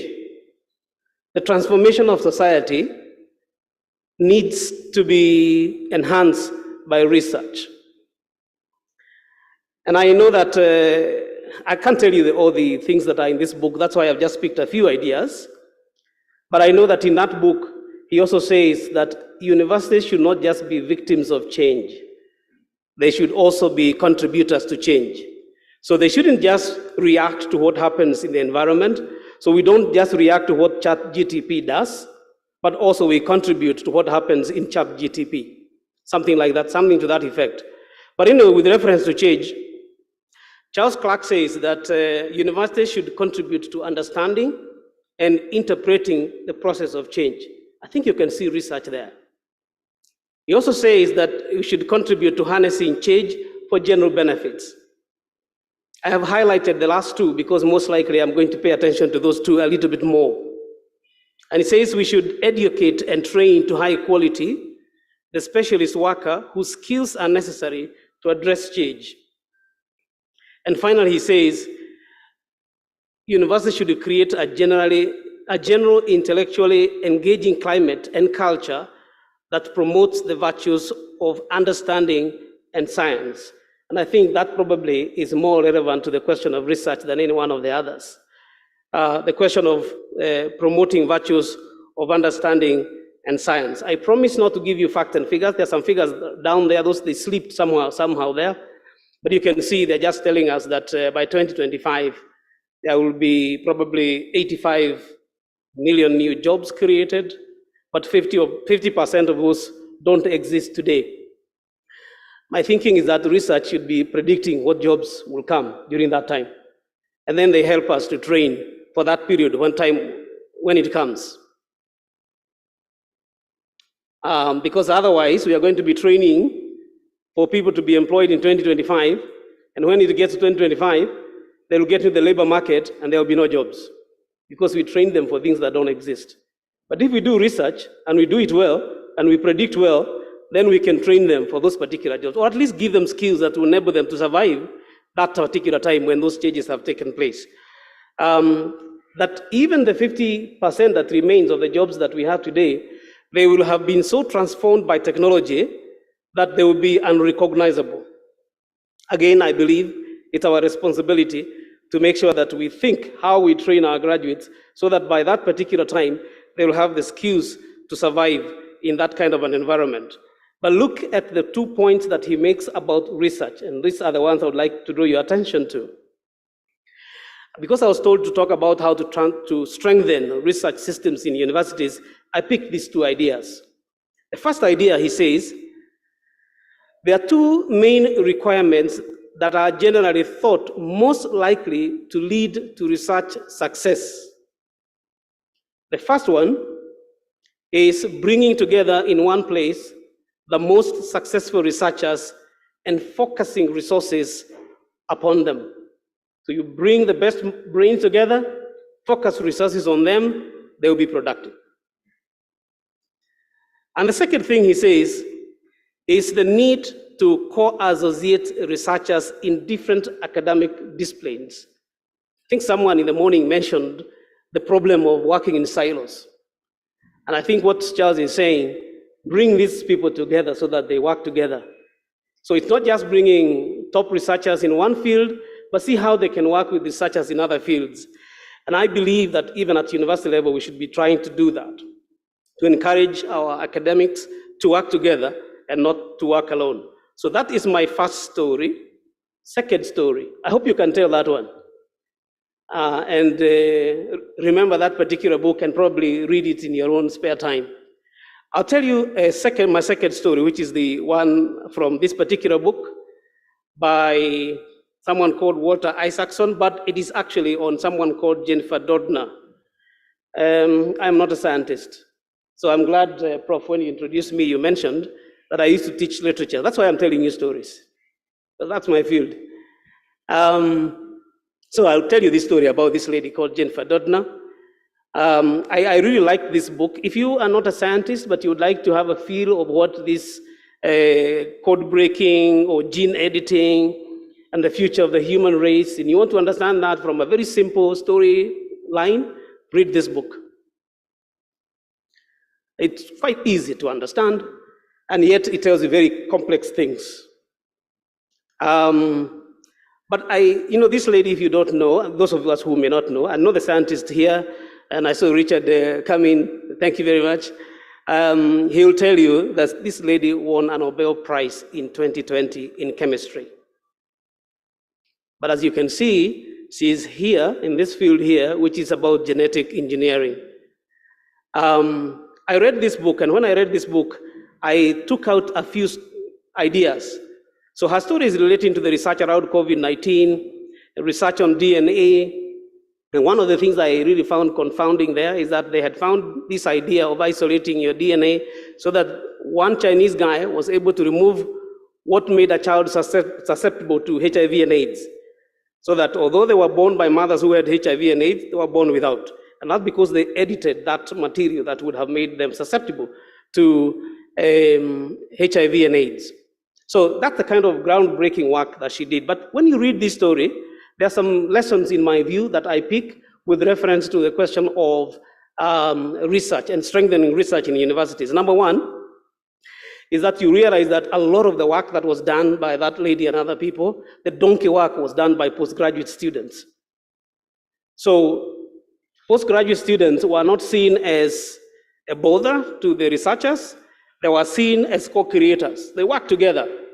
And because of that, I think Jennifer could be able to be doing so many other things and thinking broadly because she had a good pool of postgraduate students. And I'll be suggesting a little bit later that we as universities maybe need to think about how to harvest talent from our university postgraduate students and bring them on board, start working with us. I don't know about you, but when I did my postgraduate studies, and I'm glad my teachers are not here, some of them, because in some cases, they sought to make sure that you don't progress and show you how difficult it is to progress. I know that when we go to the class the first time, we were told, look here, guys, you have come to this department. In this department, nobody gets first class. So stop thinking about it. And indeed, nobody got. But I think we need to change this narrative and think about differently and say these are great minds. Let's bring them together, harness them, and use them. I think that's what one of the things that Jennifer Doudna did. Number two is the question of bringing the best brains together. That the researchers who worked around this lady, and they were working in different labs, and each lab would be named by the name of the top researcher, but in those researches, they will bring the best brains from around there to work from that particular lab. And I think that really helped them. Number three, it was sharing through conferences. Although they were doing cutting edge research, they didn't hold that information, they shared. Now, I will be saying a little bit later, yes, I know there are issues there, but there were ways in which they shared, they discussed these things. Number three was the question of collaboration across countries. So they were researching with people from Australia, from China, from New Zealand, from Britain, from France. In fact, I think in one of these, they tell the story that they were working such that the research was not stopping. Because when the Americans sleep, the Australians are awake, but they are still working. So the research was going on because of that collaboration between countries. And I'll be suggesting that also between disciplines. And that's the last point there, multidisciplinary approach to research. So that we don't just see research as only that which is focused with my own small area of specialization, but we see how that there can be contribution from the others. I think we need to encourage ourselves as universities as strengthening our research capacities to see that interdependence between different disciplines.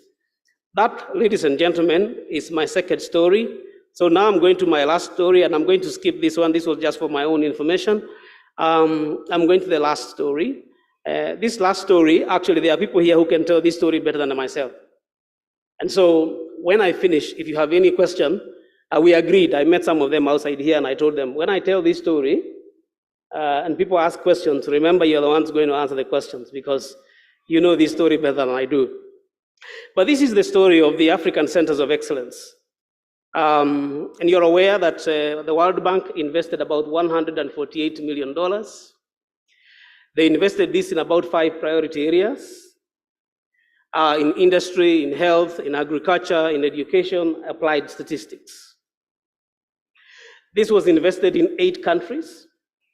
And in Kenya, we have 3 universities that participated in this particular story. A small university with photochemicals, I believe, Egerton University with agro-processing, Jaramogi Oginga Odinga with insect foods. So these centers of excellence are here, and I'm thinking it was a project aimed at learning something, and we can ask ourselves, what lessons can we take from what has happened to these centers of excellence? And that's what I would like to share with you this morning. When I came in, and Professor Mabel said that this was going to be about food and foods, I was a bit scared because I was not going to be talking about food. But later I realized, no, actually I probably am. Because at the Jaramogi Oginga Odinga University of Science and Technology, they have a center of excellence called Inse Foods, and they are trying to make sure that they can transform that into food. I know some of you are already looking at it and thinking, thank God you didn't bring this before lunch. But they're really making an effort. Through research, they're trying to transform these things into things that we can eat and feel comfortable eating. Now, if you are looking at those like that, even these particular ones, they're also turning this into food. And I think they're doing very well because when you look at what actually they're selling, it looks like that. Actually, let me just tell you, if you get out of this door and turn to your left, there's a booth right here. These things are there, so you can buy some today and try. But they're trying to make us improve on our food security, to diversify what we feed from, to make sure that we are not malnourished. I think earlier in the day, 2 people at least mentioned about the figures of the number of people who are malnourished in Africa and in Kenya. And some of them are malnourished because they are not eating the right kind of foods. Now, those proteins are right there through the research by Jaramogi Oginga Odinga University, and they have tried to transform the insects into those kinds of food. I think there are some lessons that we have learned from there. Because of time, I decided not to go into all the details and just bring you the lessons that I have picked very quickly. Otherwise, later we can talk about the details of what they are doing and that kind of thing. But here, I just thought I should just take some lessons from here. Number one, it's the research manpower development, dedicated staff. You'll find that in all those centers of excellence, there are some people who have been identified to be specifically responsible for that. Now, I know that could be difficult sometimes because the university does not have as much manpower as possible, but I think the idea is home, that if you want something done very well, you concentrate human skills there. Number two, we want collaborative practice, internal and external, across disciplines.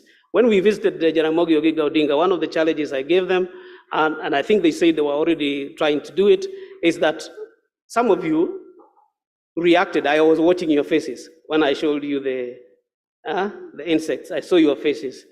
You reacted, some of you with revulsion. I can't eat that. And my thinking is that the scientists who made the food and the biscuits might have the technology to develop those particular biscuits, but they may not have the technical know-how to communicate to the people so that there is behavior change. So they may need to work with behavior change communication specialists. They may even need some people who are in art and anthropology and things like that, who can help them so that there is an uptick. I think someone, I think in the morning, was saying also, when you hear that a part of the body has been developed outside and is going to be put inside you, you say no.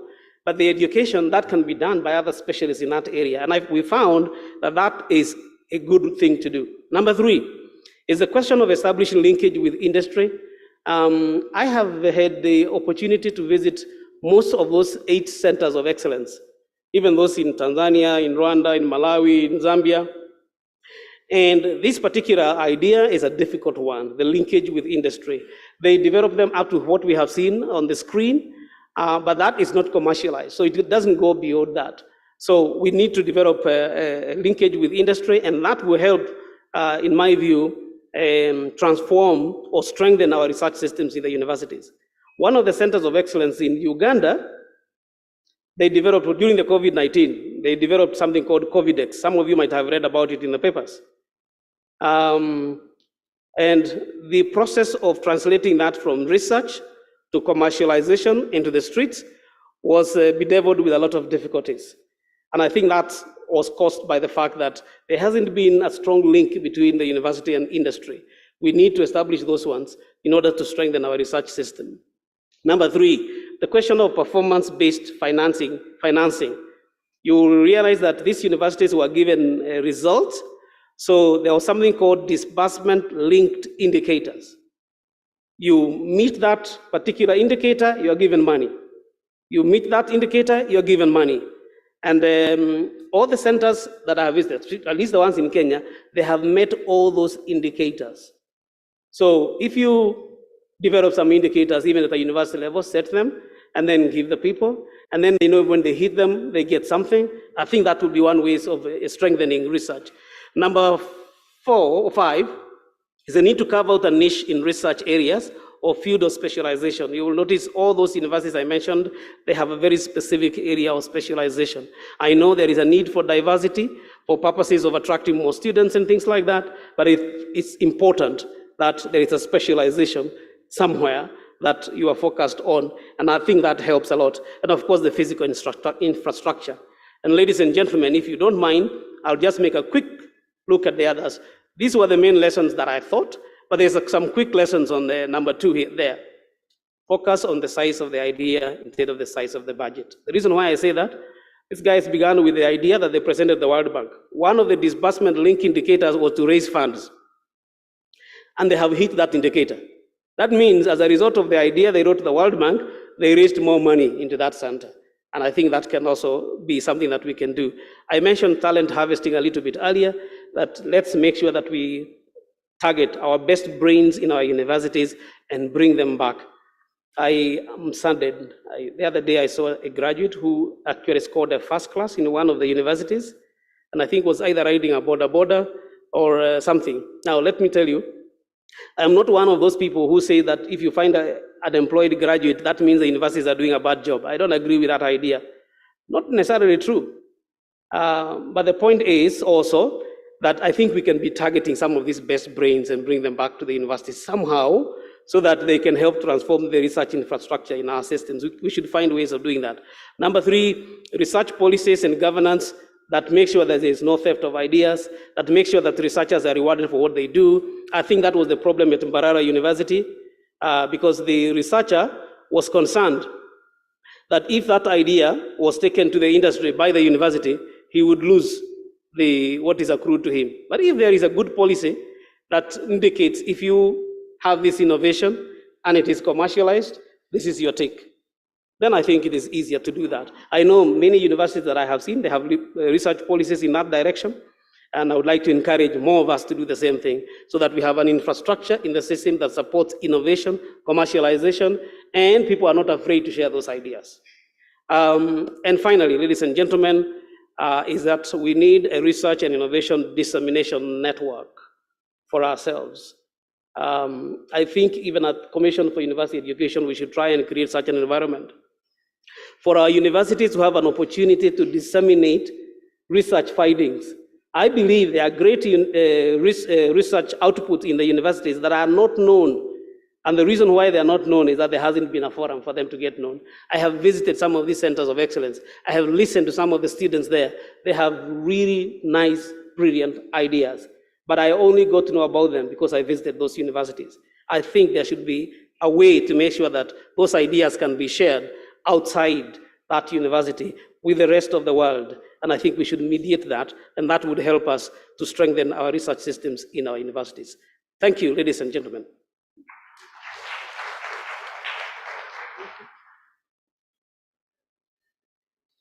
Yeah, another hearty clap for the regulator. You know, the regulator has spoken, and we are happy that the regulator is here with the chair of board, who is Professor Chacha Nyagoti Chacha. Yeah, so we are happy with what the Commission for University Education is doing and encouraging the universities. And I hope that you have now settled, you know, when you publish with your student, who comes first on the publication? Is it the student? Does the professor come first or does the professor come last? I think that was the last discussion before I exited the universities. It was there. And so we are very happy with what they have done. And also, he has mentioned that he has read very many books. We all should read, keep reading books because they open up your mind. And we should not just stick in our area only. And when you are in leadership, or you are trying to go into leadership, or you are doing research, and you are getting frustrated, just Google the book that is called Don't Sweat the Small Stuff. And you just put those things aside and you move on in your direction. So he has given us 2 books here, which you should go and look at. And from me, Professor Mebo Imbuga, go and read Don't Sweat the Small Stuff. Because you can be doing your research, and then someone just comes, you have frozen your samples to switch off that refrigerator, just to spoil your things. Or you have your own research plot that you are having somewhere, and someone will release the goats to go and eat your, yeah? So those are the things that happen, and there are challenges which you should overcome.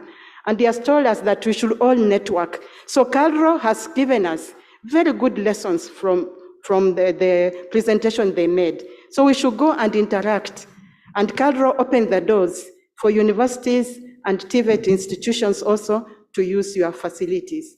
We have also heard from the National Museum, Kenya National Museum, and they have also told us that they are documenting, digitizing, and patenting information. It's very, very important. And should digitize even recipes. For example, they have just told us about insects, isn't it? Do you know if you go to Kakamega Market and you buy termites, and then you buy the wild mushrooms, and then you boil and mix them with the groundnut paste. You can even refuse to give to your husband or your wife.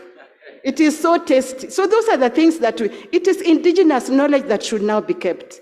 So whatever you think, it may be small ideas, but there are those small ideas that lead into big, great publications and commercializations.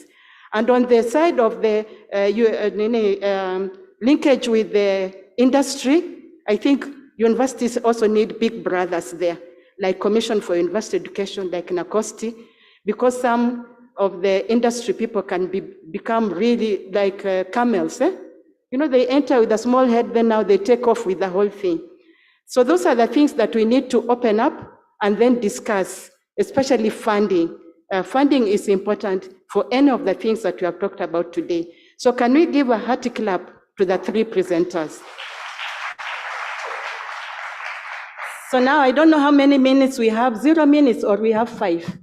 Prof, you don't have time. We don't have time. I will even request that if there's any question, yes, you get to write it down. They can ask privately, and then we get to know of what, because we have some presentations that have to go on. So But thank you so much. Thank you also for being such a great audience, and may God bless you greatly. Yeah.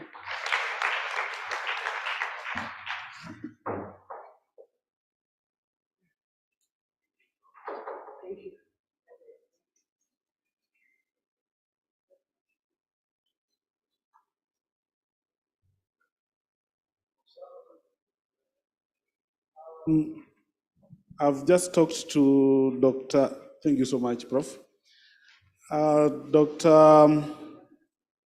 Muleke, kindly bring your presentation. Should have brought it a long time ago. Christopher? Then John, Dr. John Buru. Dr. John Buru. Your presentation is here. I'm looking around. My next chair might have walked out a bit. Dr. Taracha, can I give you some work because you are available? Kindly.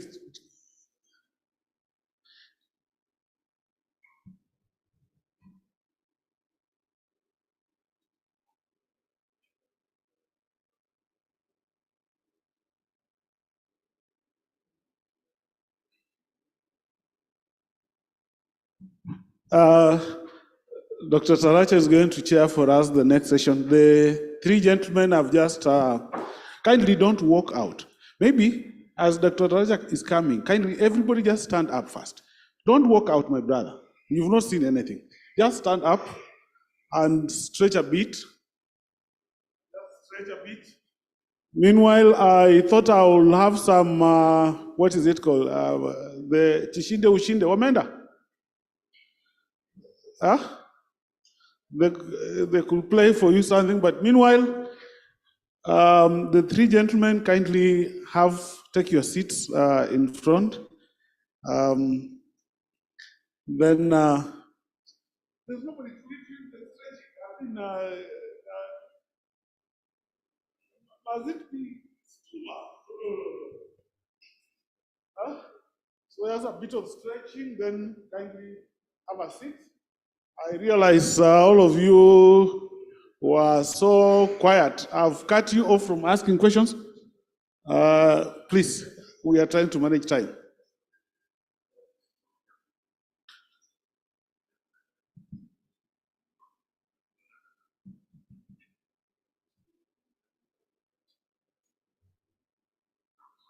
I'll be the last one. I'll be the last one. There are only three, and then me, I'll be the last one. I've counted for you.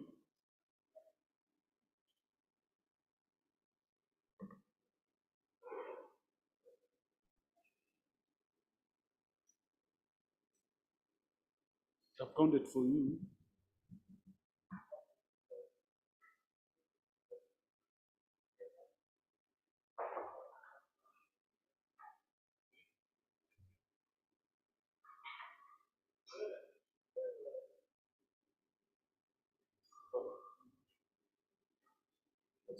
Are you here?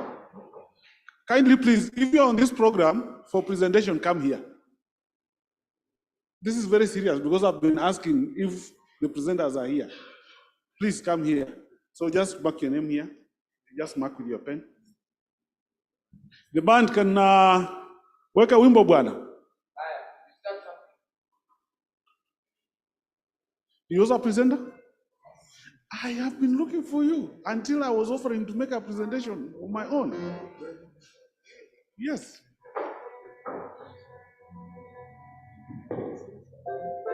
Huh? Is it today or tomorrow?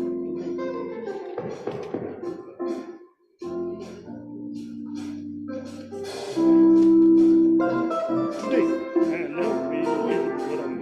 Who is that? Just mark on this one of mine because I'm using this one here. And also, I was asking for presenters who are here. You say. Mutaenda tuko mbele wote. Mutaenda tuko mbele wote.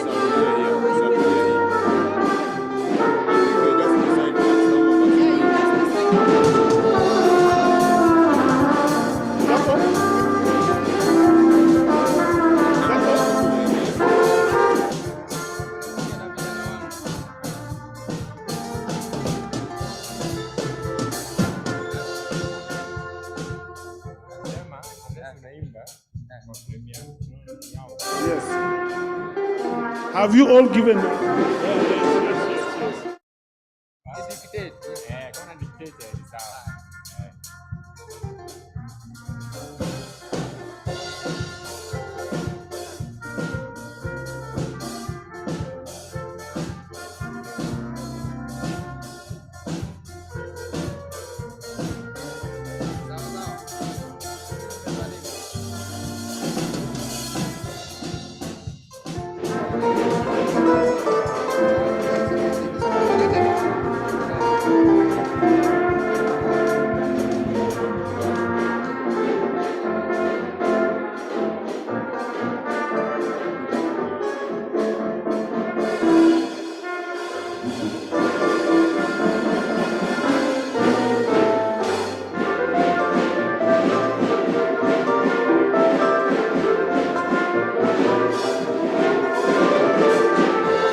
Yes. Thank you so much. Ladies and gentlemen, I want to introduce to you the chair. He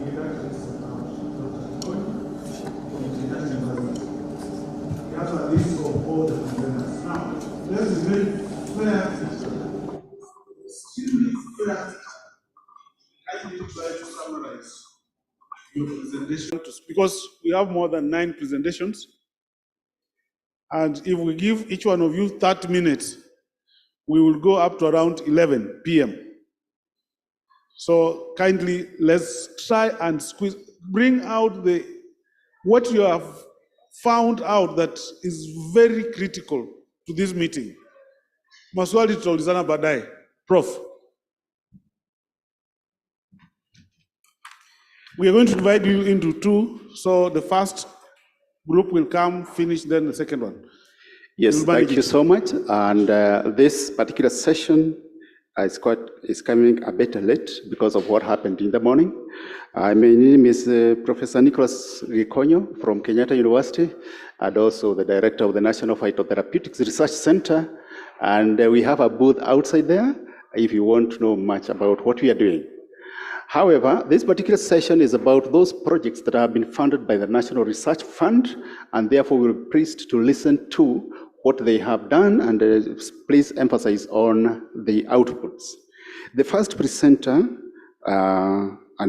according to the list that we have here, is Professor Richard Oduor from Kenyatta University, who is going to talk about an integrated approach to advanced research on locally developed and safe genetically modified foods. Remember that this has been a topic that was brought about in the morning, and therefore listen carefully. I would encourage you to just write the questions down on a piece of paper so that we can maybe ask those questions later on after the presentation. Professor Oduor is also the registrar in charge of research and innovation at Kenyatta University. As he prepares to come, we'll recognize that he has also been making comments about GMOs in this country. The floor is yours. Thank you. 10 minutes. Chair, my 10 minutes are starting now, and I don't have my presentation here, so I don't know how you will reconcile this. So I seek your indulgence. But what is important for me, I'm Richard Oduor, as has been said, and a background in molecular biology and drug discovery. And for the last, I think, 18 years, we have been making GMOs in this country. And therefore, I will not spend a lot more time on the real thing. I will just want to trigger the GMO discussion. And for me, it is important to appreciate that we are living in a country where we have a lot of discussions around GMO. And every time it is mentioned, there are a lot of imaginations that people have. I would really want to hold that thing myself so that I know how to get it.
There is a reason why that was important for us to look at.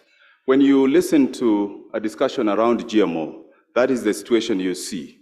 There is a stalemate. People don't know what really to think about GMO. And you keep wondering, how did we get here? Was it because the GMO people did not discuss it very well? Was it the KPLC? What is the discussion around GMO? And allow me, because this is what we make in this country, for me to unpack it for you. Anytime you hear about GMO, those are the pictures that you see. They tell you are injecting stuff inside the GMO. It could be apple outside, inside it's orange. You can look at the way they are good in communication. This is what you see, and they'll tell you that it's causing cancer. The question is, when they tell you GMO causes cancer, the GMO seeds do not germinate. And I can tell you, I've seen Evans here. They can tell you that the GMO, when they talk about it's not germinating, they actually mean the terminator gene, which doesn't exist in the GMO that we make. If it is true that the GMOs cause impotence, why would women be struggling with the vasectomy? And if it is true it's causing the infertility, this should be paid as a drug. Why do we go for contraceptives if there is already GMO to deal with this?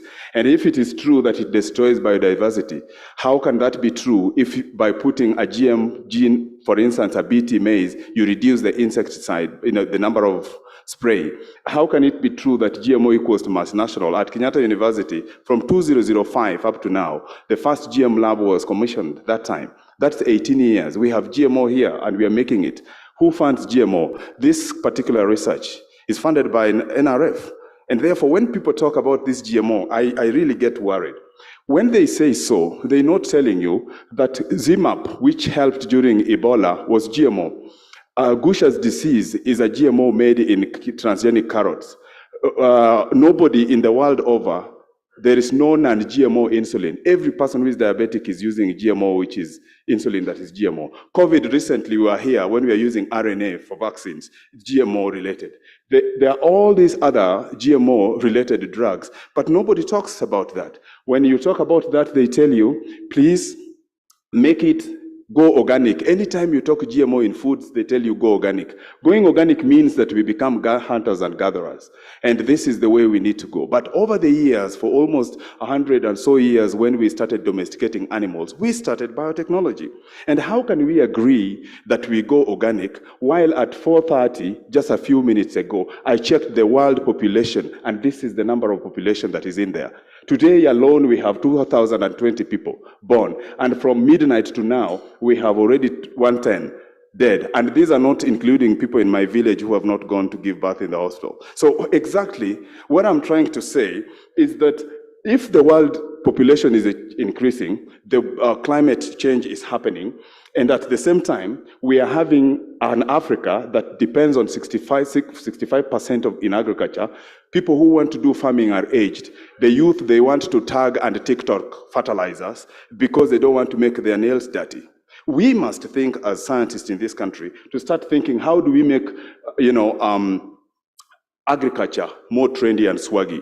And this is what reminds me to this man. This is Isaac Newton. Do you know what he said? He said that, what this man said in his third law of motion is that action and reaction are equal and opposite. What that means, because I'm talking, you are quiet. And because anytime there is a challenge, there is something else. And this is what it means. Look at that. What it means, anytime there is hunger, there is a child somewhere else that is being overfed. When there is drought, like recently it was happening, there is a cow somewhere else that is overfed. And that is the conundrum here. When we were undergoing drought, Nigeria was flooding. And that is how we come in and we ask very good questions. When maize is behaving like that in drought, there is a grass in South Africa called resurrection plant that can grow between the rocks. And when cassava, others are very sweet, the real cassava with big tubers have cyanide in them. Then we ask ourselves questions as molecular biologists. If that grass can grow between the rocks, why can't maize grow and both of them are monocots? That is where we come in. And what do we do? As molecular biologists, and this is the only secret in GMO, that you must understand that anything that you see walking, be it an insect, a plant, or anything, they only have 4 letters in the genome: the A, the T, the G, and the C. So the only variation you see why one is a mango, one is a human being, and one is an insect is because of what is the sequence of those A, T, G, C in terms of the sequence and the amount. And that is why we feel this diversity. So what do we do in genetic engineering? I want you to, when you are done with this discussion, go back and understand that the genome is just like alphabets. There are only 26. If you are to pull your name from the genome, you will write, if your name is Richard, you go pick R, I, C, all that, you get a name. If yours is John, you go get a JJ. Why are you very particular when you're picking alphabets? It is because there is an intention that you want to do. But the moment I become a Richard and the other person is a John, and I tell you, write Sylvia from John and Richard, it can't happen. That is what happens in terms of evolution and species development. So anytime we want to go into the genome, the lack is, anything that is alive can be sequenced. And with that sequence, you can now annotate that and get to know what section is responsible for what. That's all we do in genetic engineering. Before, we would pick it from another species to move it to another, but now we have genome editing where we don't need to move genes from whatever source. Just the very gene that you have or the genome, you can edit it. You just identify the right guide RNA and you're good to go. And also, why is this important? Because this is what asks the question. From the same alphabet, depending on how I write my letter, it can be a promotional letter or a sucking letter, but they're all coming from alphabet. That is the reason why when we are doing genetic engineering, we must be regulated, and that is the function of National Biosafety Authority, which was established 12 years ago. So let me tell you the science here, and I won't be deep in science because this is not the day for science.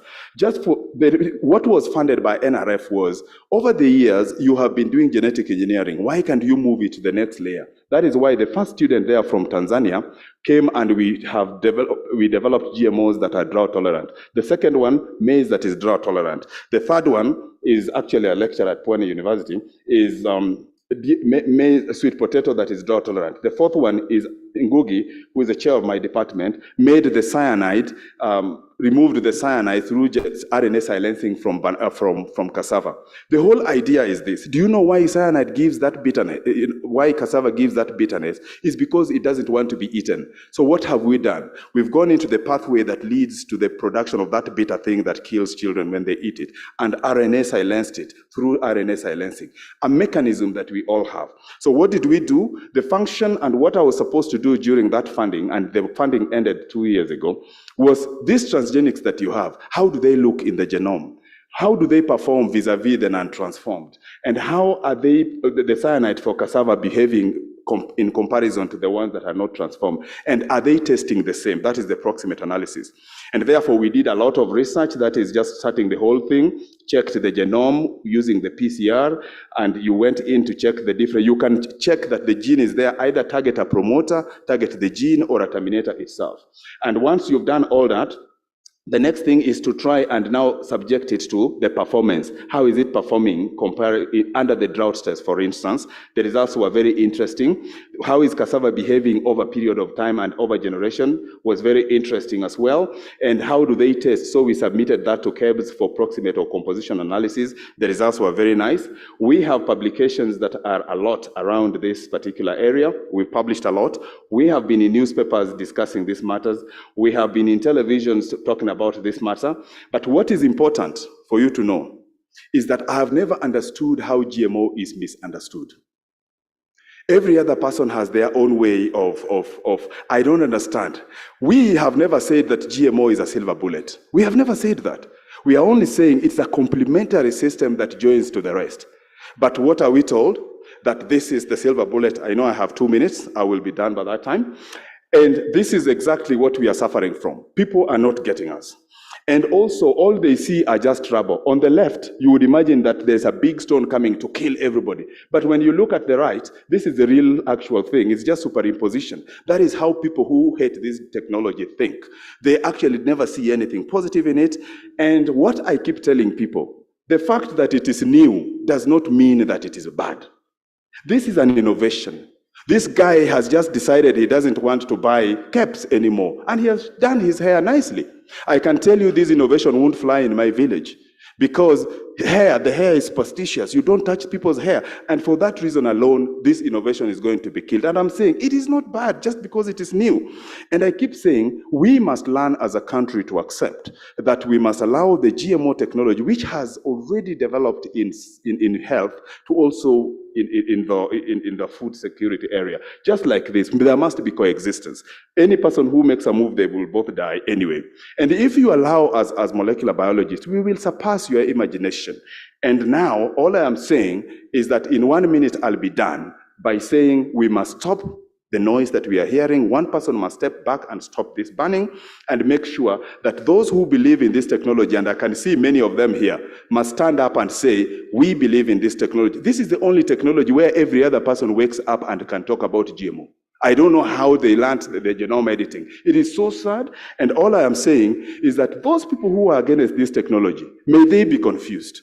Just like you don't know whether they are going to the left or right or south way, because it doesn't matter.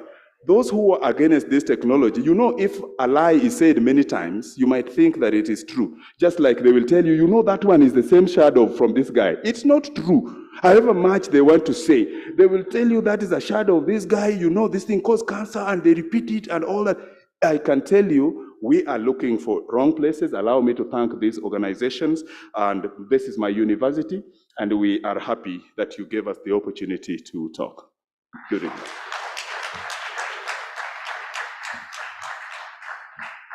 Thank you so much.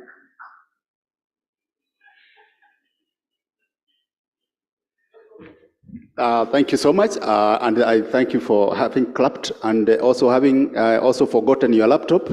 It's because of one slide about the confusion. Thank you so much. Now we are going to have Dr. Charles Muleke, who is going to address the issue of enhancing public health awareness on food safety risks associated with livestock feeding practices in the peri-urban slums of Kisumu. And you have 10 minutes. Thank you so much. Thank you so much. I'm waiting for, I've just come with my laptop, so, but my presenter, I hope is there. As he prepares my presentation, I can introduce myself. I'm Professor Charles Muleke Nyagwa from Egerton University. The background of this research, we did some work in Kisumu County, some from 2017 to around 2020. That's when the project stopped. It was about creating public health awareness on, I can see it down there. Is it already projecting? Good. Thank you so much. So that's the topic. I've already introduced myself. I'll take less than 10 minutes because of time constraints, I can notice. So that's the topic. I don't have to read it once again. But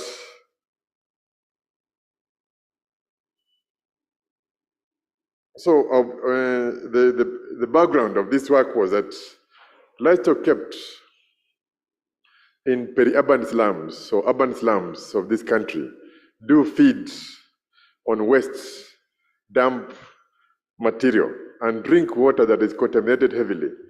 And this poses a food safety concern because these animals take grass, graze on pastures, and feed on waste material that is contaminated. And eventually that enters the human food chain. I don't plan to read this because of time. So I'll just summarize, maybe read the red parts and explain, because this is work we did some time back. So the purpose of this project was to enhance food safety along the farm to fork along that food chain to ensure that you are eating food that is safe. We had three objectives when we started this work. First was to identify and characterize the feeding practices in Kisumu County.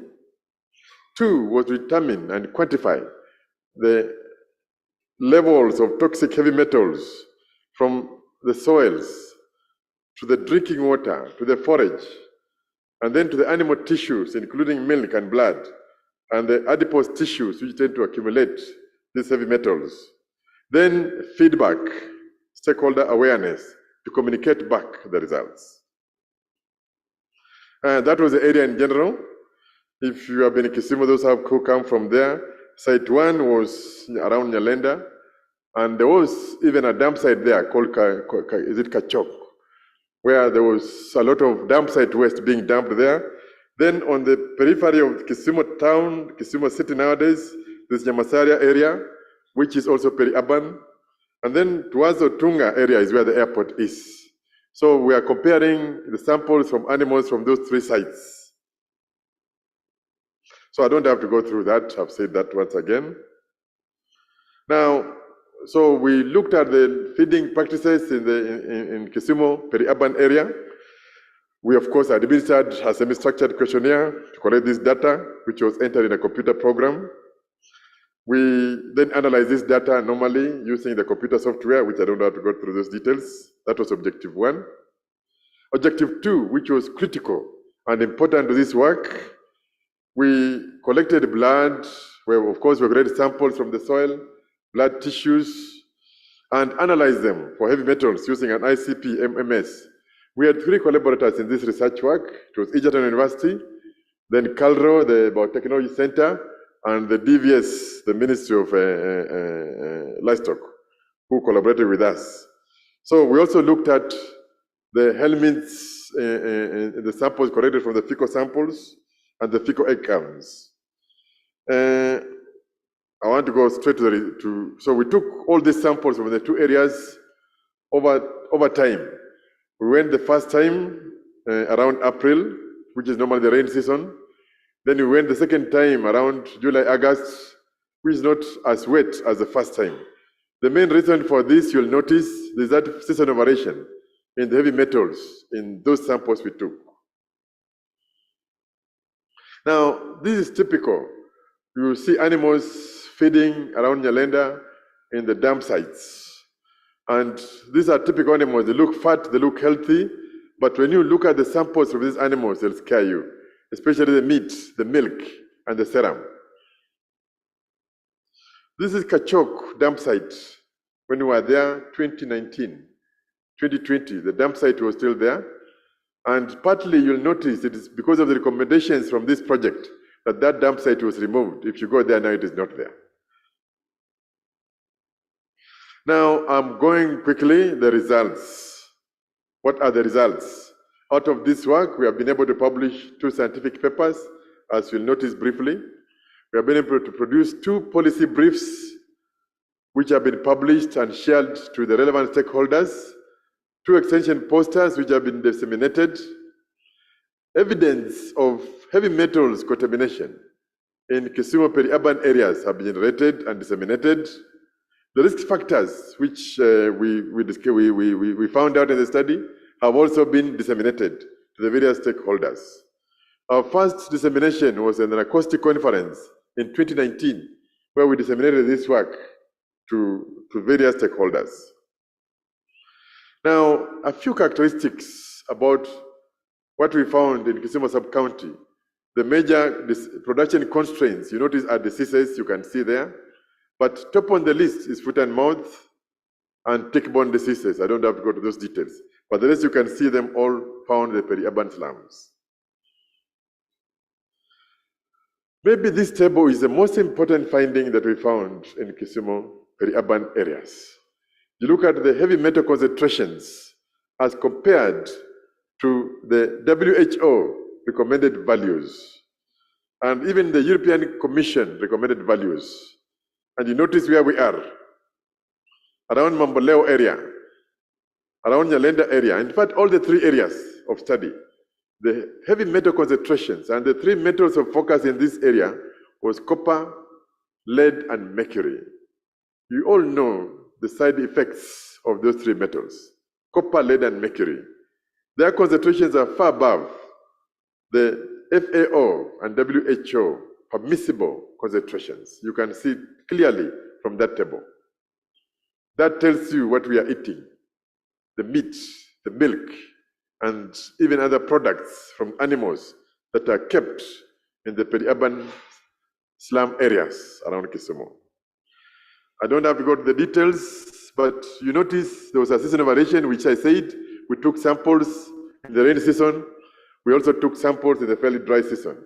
But you notice in the rain season, the samples, the heavy metal contamination tends to go much, much higher. Yes, I'm being told 2 minutes. We have those publications. They can be available. You can look at them and find out the details. So one paper is published in that International Journal of Innovative Research. Second paper published again on heavy metals findings in Kisumu peri-urban area in that journal. We have a poster presentation. This was disseminated at an acoustic conference in 2019. And another one that is ready for dissemination. All these have been disseminated with very relevant stakeholders. And the policy briefs also have been given to our stakeholders, especially so the Kisumu County government officials. These are dissemination workshops which we had with farmers, especially the people around the peri-urban slums of Kisumu County. Dissemination. And finally, what is the conclusion? What is the take-home message? This lack of awareness, complete lack of awareness in Kisumu County. And not only Kisumu County, even in all our urban slums in this country. Lack of awareness of these heavy metals and the food safety risks they pose on the food that we consume. Two, and most important, is the results of this project were used to relocate the Kachok dump site from where it was near the sports ground to somewhere else. And then finally, which is most important, although we have done feedback sensitization workshops, we need to do more of this. We need to do more of these campaigns to sensitize and create awareness to the policy people, to people who understand, people can cause this change. And that is so to not only to objective 1 and 2. I want to leave it there. I think I've communicated in less than 7 minutes or 10 minutes. And thank you so much for listening. For further information, please contact me and you can read those papers that are online. Thank you so much. Thank you so much. May the foreign presenters please come in front and sit in the order I'm going to call them. Elizabeth Kamau, Esther Iregi, Rile Deborah, Beatrice Murithi. Please come quickly so that the time spent for you to come over is short. And the person now presenting is Elizabeth Kamau. Elizabeth Kamau, please come quickly.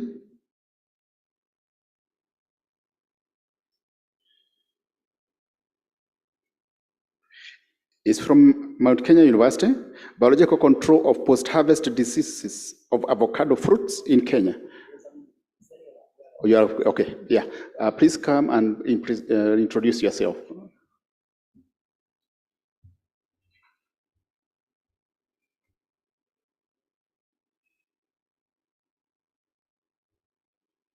Good afternoon. Yes, my name is Dr. Alan Mweke from Mount Kenya University, and I'm presenting on behalf of Elizabeth, who is my colleague. Thank you, thank you, thank you. So the title of presentation is Biological Control of Post-Harvest Diseases of Avocado Fruits in Kenya. As introduction, we know that Kenya is the biggest producer of avocado in Africa and also the biggest exporter of the same fruit. But only 10% of that fruit produced is able to meet the export market requirements because of many other issues, especially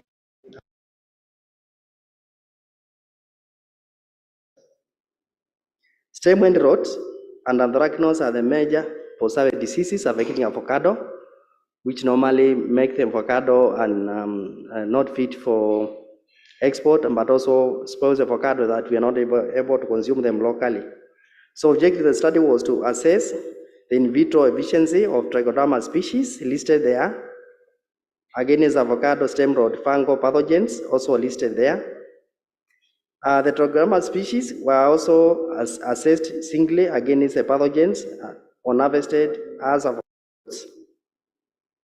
You can see a photo there showing a number of avocado which are invested by stem. Maybe when you buy a you slice.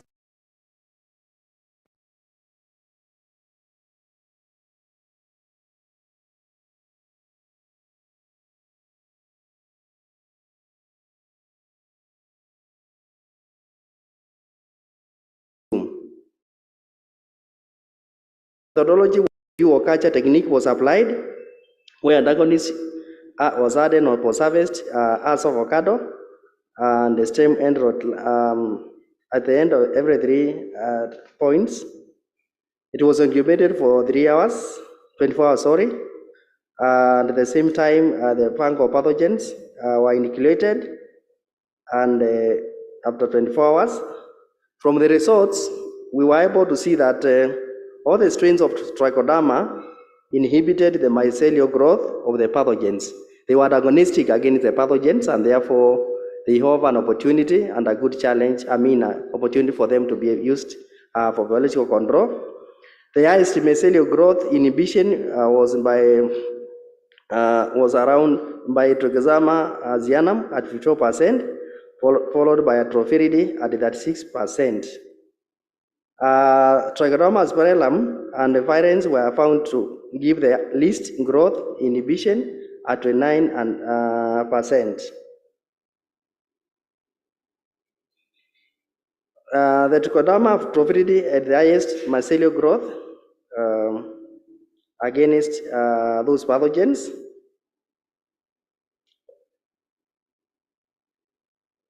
In terms of conclusions from this study, we're able to find that in vitro, both in vitro studies and post-harvest treatment of avocado, the Trichoderma Atrophiridae had the highest efficacy against that fungal pathogen,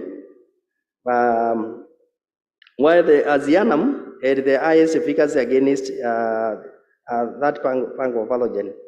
So both Atrophiridae and asianum present a potential alternative to synthetic fungicides against post-harvest diseases of avocado, because we know we have so many challenges associated with chemicals, especially for post-harvest treatment, because of the post-harvest intervals and also the residues. Thank you.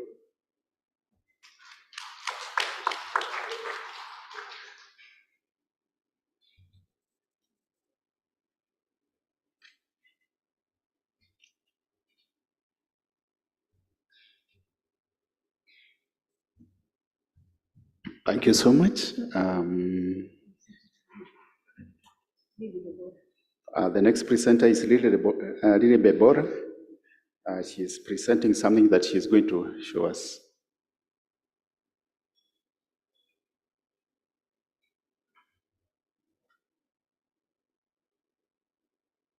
Maybe as he's setting it on, I'm Professor Lily Bebora from the University of Nairobi. I'm Professor Emeritus, veterinarian, and also a microbiologist.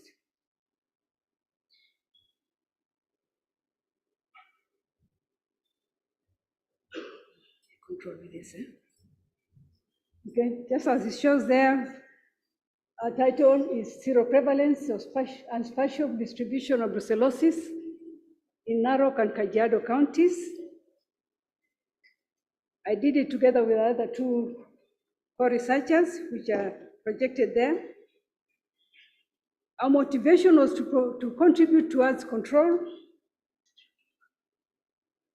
of animal brucellosis for food security, food safety, and improved human health in Kenya.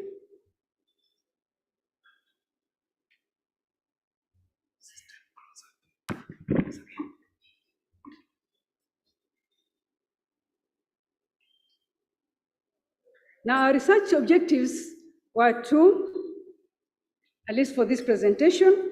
One of them was to build capacity for research and diagnosis of brucellosis for the technologists and also for lecturers at the university, and also to determine the seroprevalence and spatial distribution of the disease.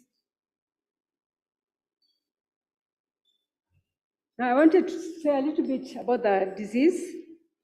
Brucellosis is a disease which has been classified by World Health Organization as one of the world's leading neglected zoonotic diseases. It means it affects both humans and animals.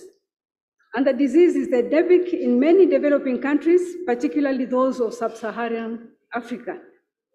It causes substantial financial losses to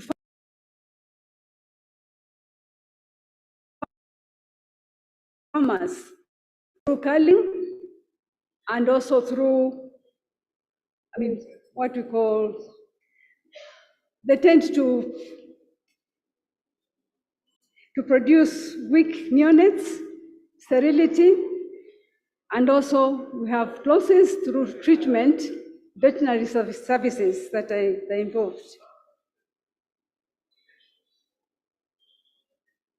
It also causes financial losses to the government because of the cost of the research and the control of the disease. And also we have loss in international markets because now the infected animals are downgraded, so we are not able to sell them to the outside world. The disease also impacts in human health because it affects the food safety and food security, which affects now the human health and increases the treatment costs as a result of the human disease. Now, the human disease is directly pegged or is directly contributed by the animal disease. The human is supposed to be a dead end. Once you are infected, you are not infecting any other. So the human always gets the disease from the animal. So you find once we control the disease in the animals, we are able now to control it in the humans. This disease is caused by a bacterium known as Brucella, and it has many different species. And you'll find that different species tend to have preferred hosts. But again, you can also get cross-contamination or cross-infections through hosts.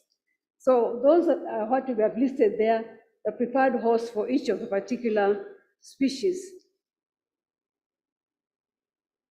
The signs of the animal brucellosis, we start with the females, and maybe we take the cow as an example. The most common sign is abortion in the third trimester of the gestation. This tends to occur only once, after which the cow, you will find the cow carries pregnancy to the end. But if it is infected, at the time of parturition, you tend to get retained placentas. And the organism is also shed in the milk, so you find now the humans get contaminated or get infected through drinking the infected milk. That's why sometimes you find it is being referred to as homa ya maziwa. Other signs are infertility, stillbirth, mummification, and reduced milk yield.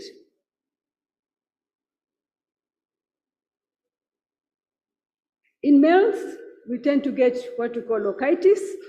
So you get swollen testicles. It can be unilateral or multilateral. Now, this one is for animals. You can get the same for humans if they get infected by this disease. Other signs are chronic signs. You see these hygromas within the joints there. This one at the right end is a buffalo, which shows that buffaloes are also infected. So those are big hygromas which now produce a lot of weight on the animals, and they're not able to walk properly.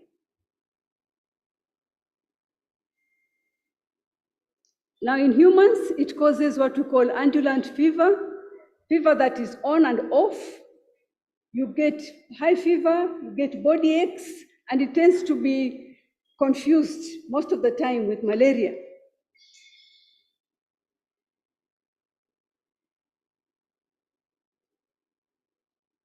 Now, maybe I can jump on this one. These are just different areas where you can get, where transmission can take place. Now, the study was on 2 counties.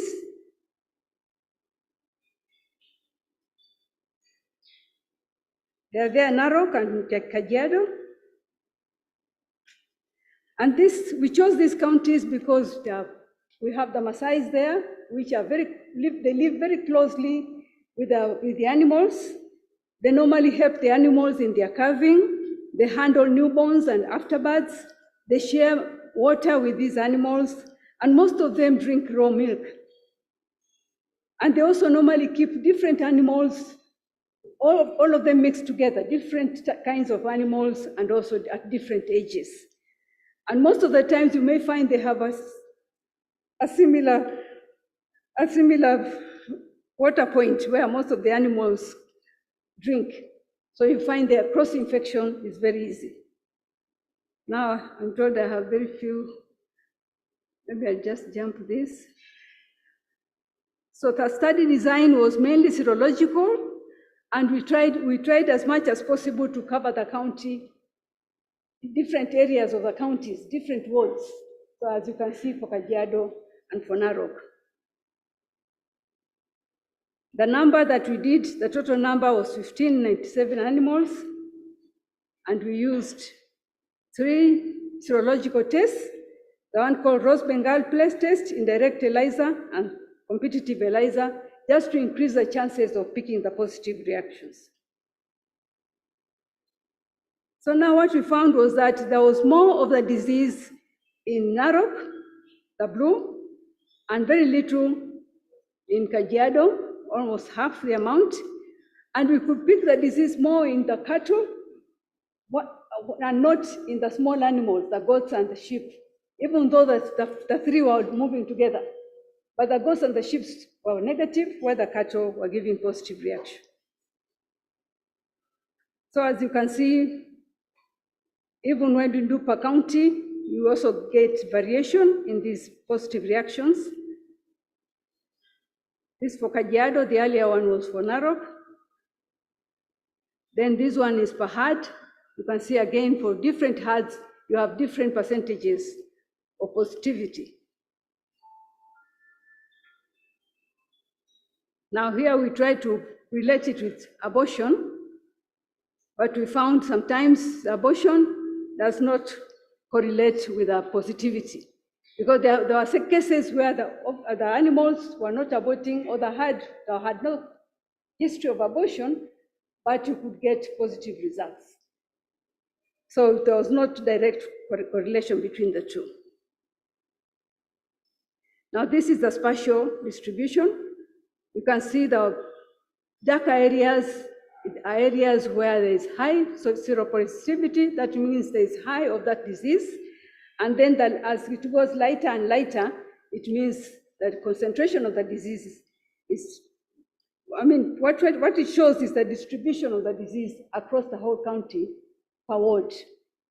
So the ones which are heaviest are the ones that are red there.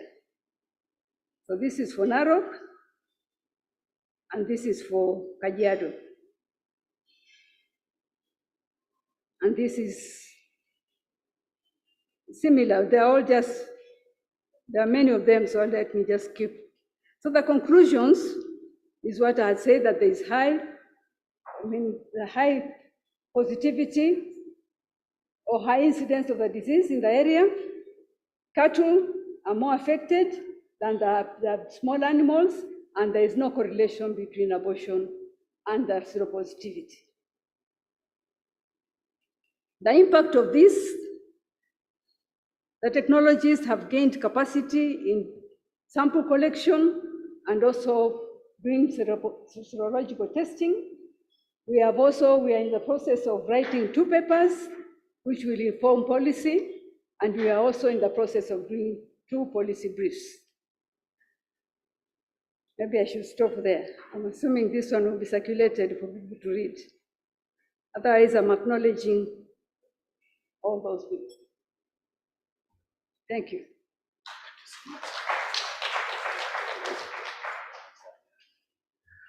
The next presenter is listed as Esther Iregi, but the person presenting on her behalf is Japheth of Mondi. We'll introduce the topic as he comes. Thank you.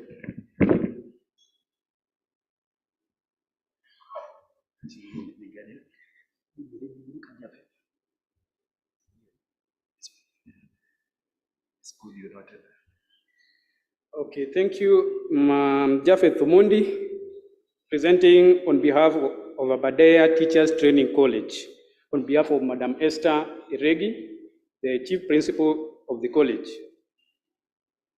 Our topic as I come here, I come in between two doctors. We had Dr. Evans Taracha, and then who advocated for indigenous knowledge and practices. And then we had Dr. Richard Odwor, who talked about the GMO. And now our paper talks about integration of the indigenous knowledge and modern knowledge using the STIs. I think our paper provides solutions to the problems, the misunderstanding about the GMOs, and also the issue of underlooking the indigenous knowledge. We are encouraging people to look at the importance of bringing the two together. So we begin by giving the definition of food security. And we are saying that all people at all time should have physical, social, and economic access to sufficient, safe, and nutritious food which meets their dietary needs. And now, there to take note of is the safe and nutritious. And then the food security of dimensions. There are 4 dimensions which we talk about: the availability, stability, access, and utilization of food.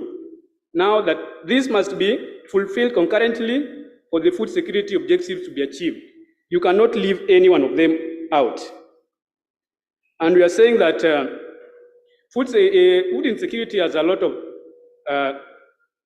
challenges, the long term and short term, where we are saying it affects the human well-being and the loss of life.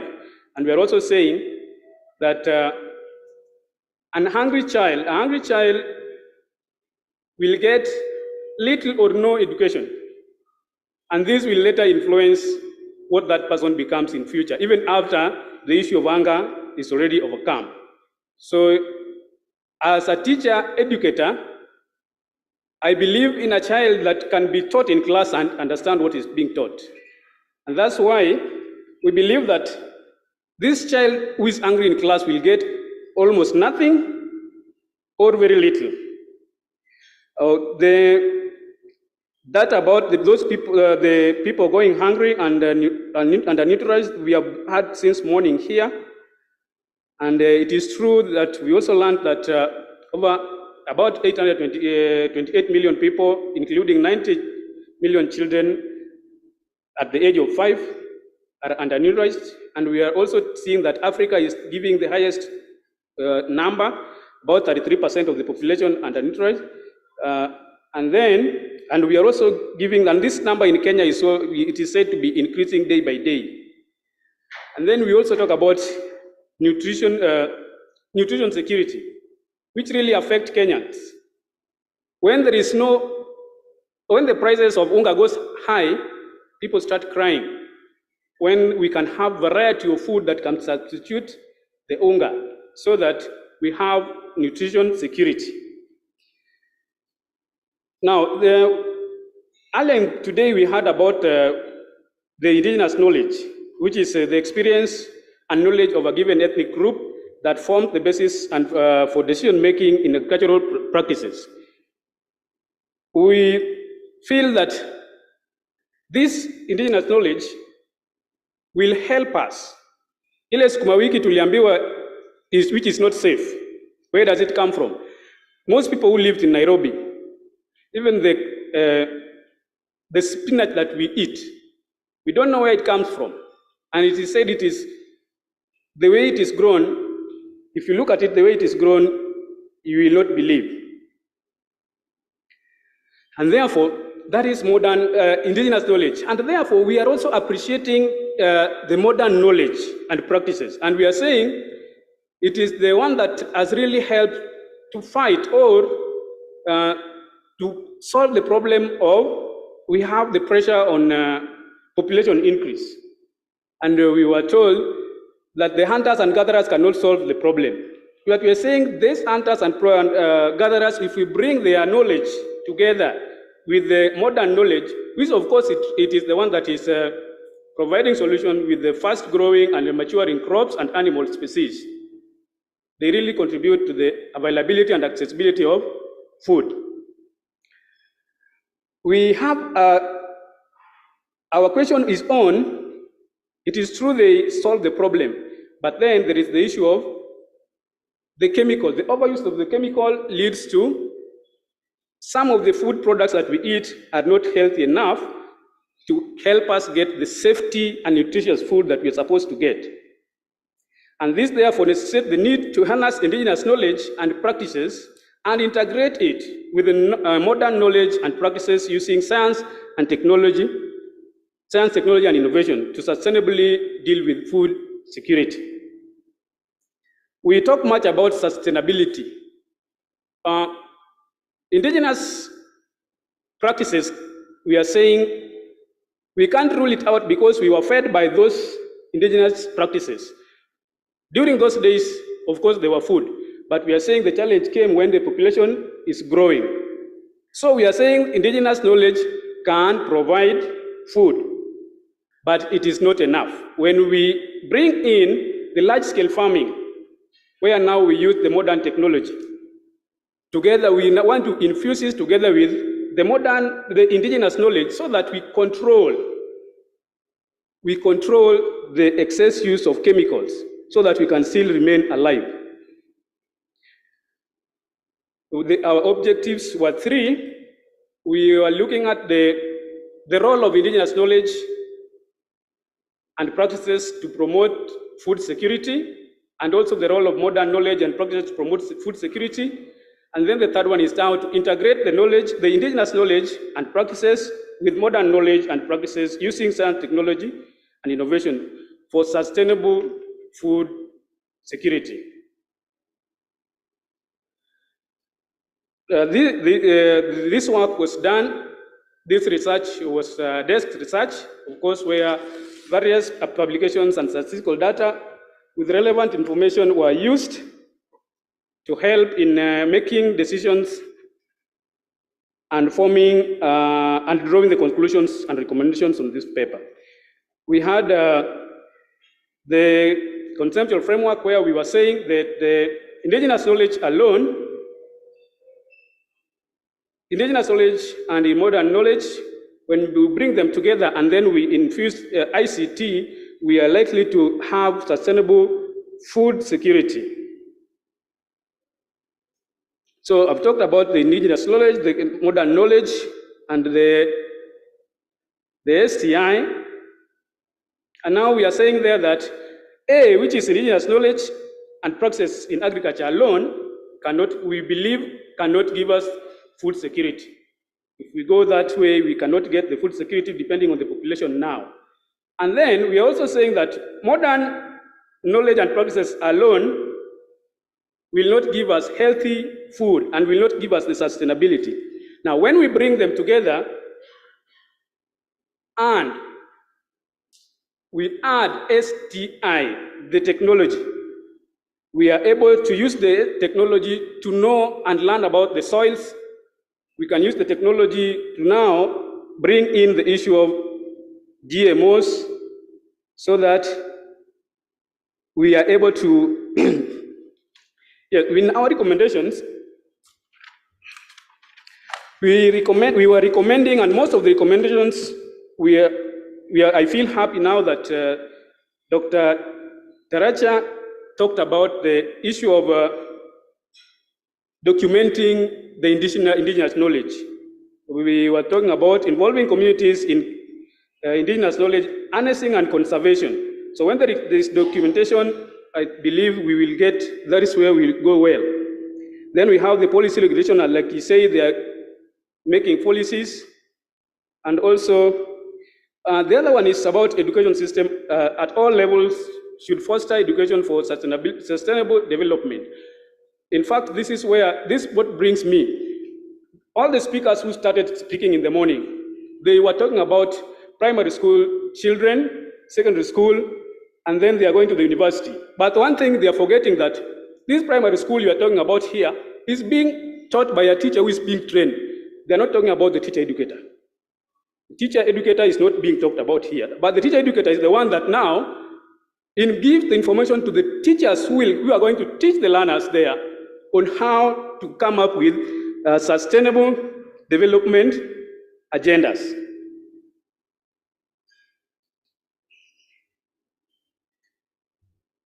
And that's all. Thank you.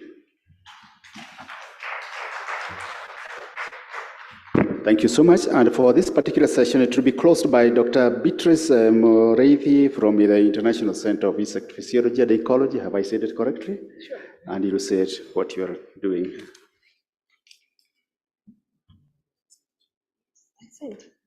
Present to? Libraries. Doesn't have it?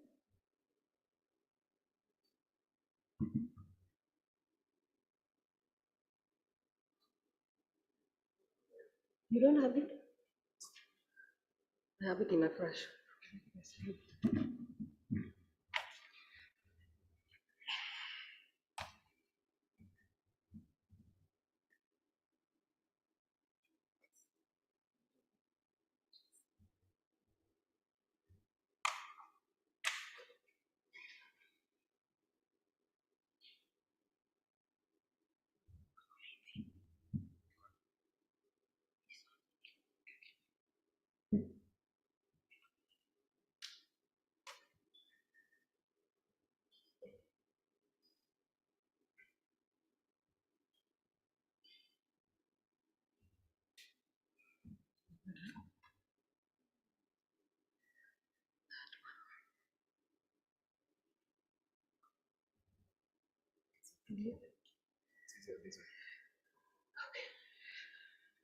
Good evening, everyone.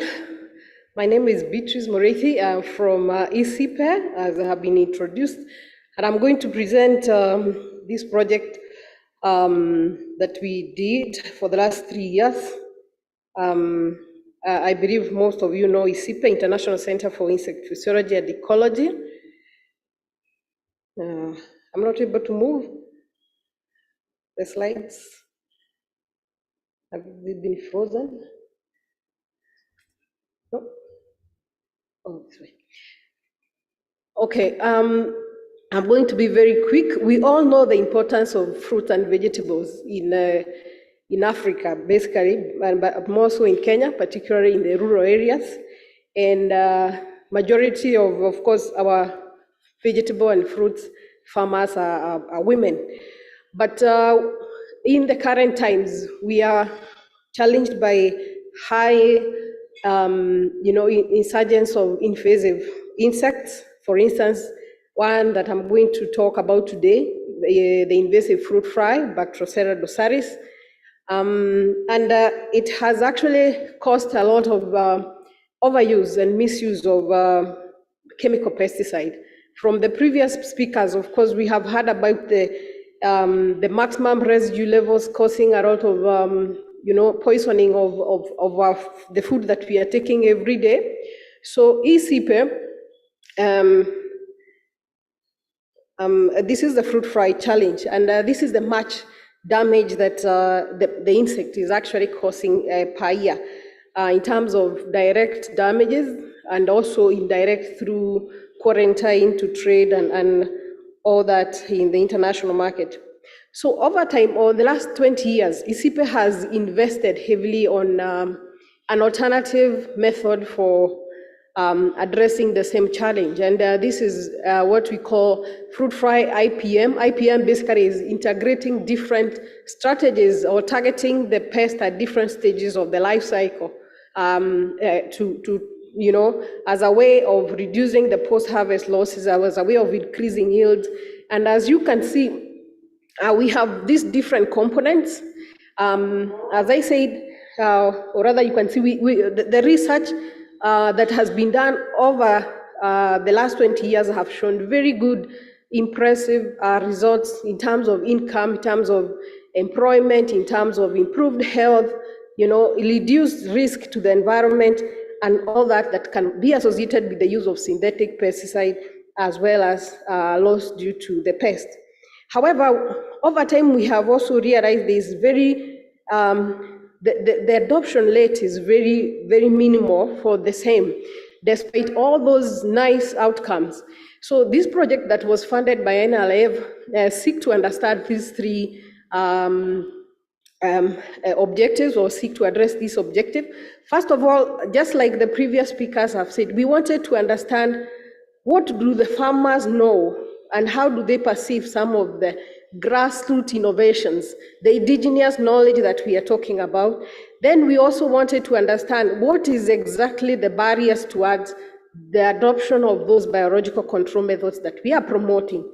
And then last but not least, we wanted to co-design a field experiment to test one additional way of disseminating the biocontrol and assess the impact on the same indicators that we thought would attract the farmers towards adoption. So we addressed these four objectives, and our study was done in Embu County. We all know Embu County is one of the hubs of production of mango in Kenya. And we used, as social economists, we used surveys, as you can see in the first, in the middle pictures there. And then we also did an experiment with some of the farmers so that we could be able to address the objective that I outlined before. So I'm just going to sort of highlight a few results of what we came out from the study. In terms of knowledge and use, as you can see, there is still very high use of pesticide. I mean, chemical pesticide remains the obvious method that farmers are used to control this pest. And this was followed by fruit fly trap. Fruit fly trap is one of the biological control method under the IPM that I just showed you before. And the beauty of it is the farmers can be able to see the insect being trapped. It's sort of a trap that attracts the pest, and the pest ingests a certain chemical inside them, and then they are trapped. So that one is very popular. So even in the experiment, we thought, why don't we integrate the fruit fly alone, which the farmer said it's easy to also access in terms of market, and also easy to implement. This one just shows, the perceived losses of mango, which we had done before, which was not very new in this, whatever. So this was the pilot experiment where we had 4 blocks. We tested the use of, this is the new aspect here we brought was the auto-dissemination technique. Auto-dissemination means an insect comes and collects a deadly fungi in a trap, and then it goes out there, it disseminates to the other insect, and therefore killing, a bigger population of the insect. And of course, we had the MAT is the traps that I've just shown you, the male annihilation technique. The male annihilation technique is just, it attracts the male insect, which comes in jest, and then it trapped, it's killed. And then we had the auto-dissemination and MAT together, and then we had a control, which was the use of the chemicals.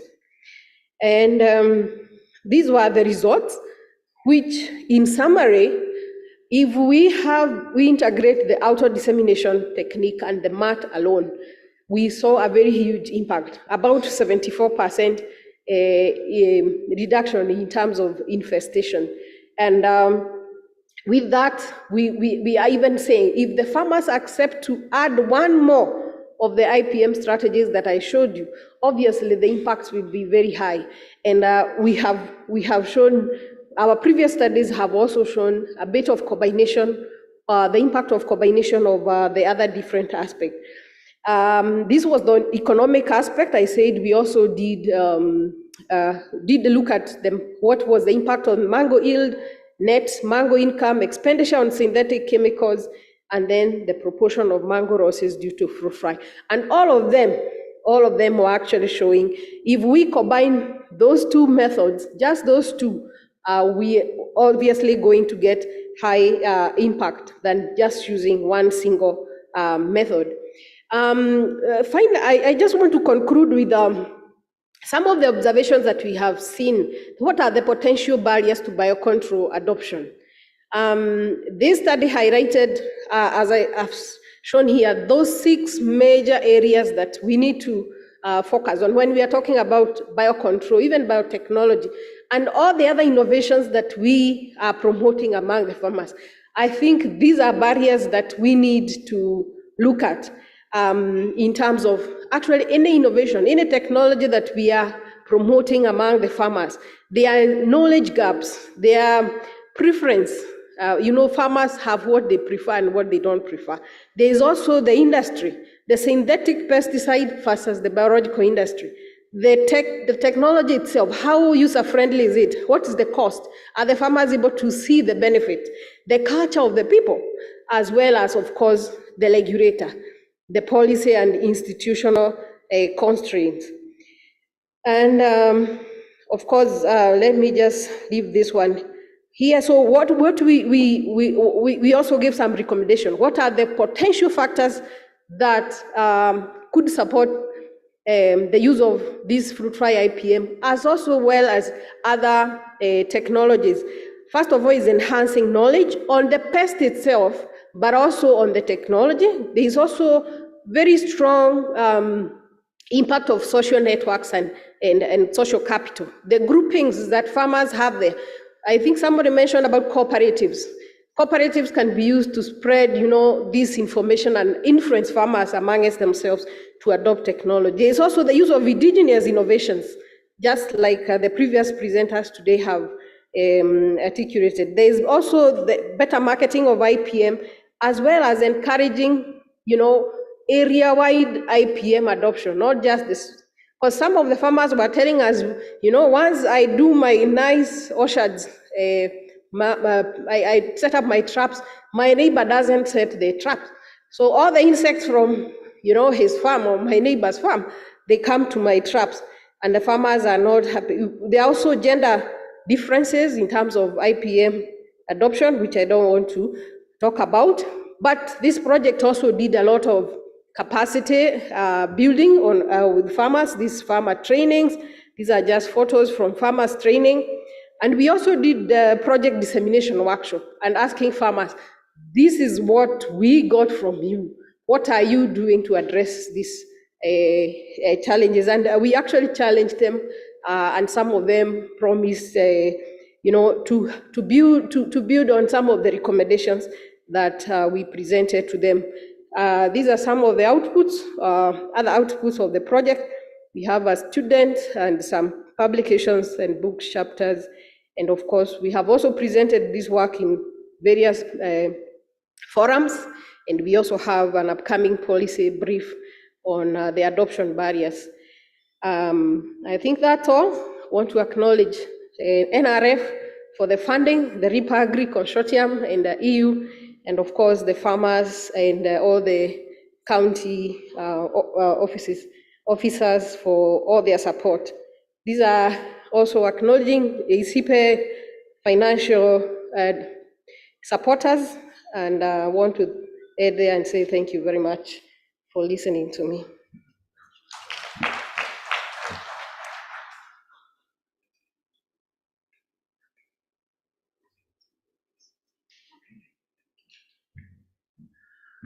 Thank you so much. That is the first group of 6 presenters. I want guidance right now, whether we proceed with the next group or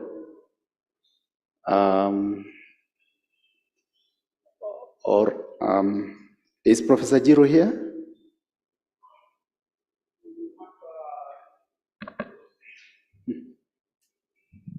I'm sorry, we will have to proceed, but I'll request one thing. Don't all of you walk out. There's tea. You just go pick and then come back and listen. That's what I think we can do for now. I'm not saying in that walk case, out all of you. In that case, do not get out. I know what happens. So let's keep on listening. Let's sacrifice a little bit. And because I can see some water in front of your whatever, let's then proceed. May the following persons present themselves here: Professor Jiro and Dr. Aura, Professor Rewe Thomas, Alan Mweke, John Buru Evans Nyamboga. Please come. And the first person to present is Jiro there?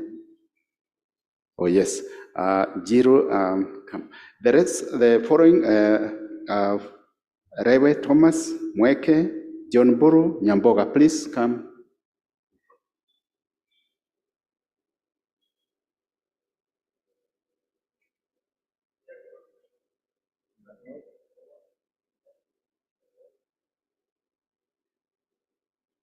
Who's doing the sharing?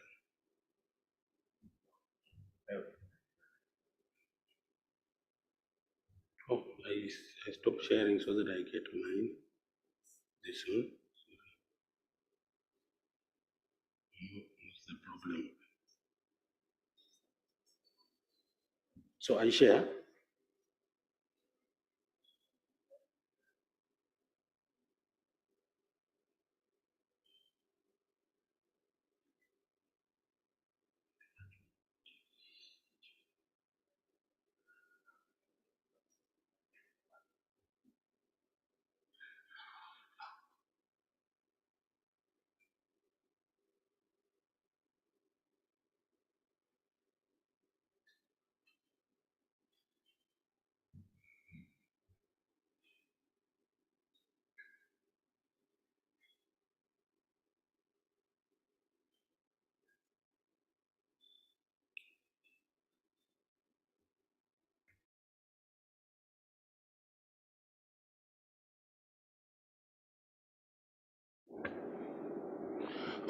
Thank you for your time.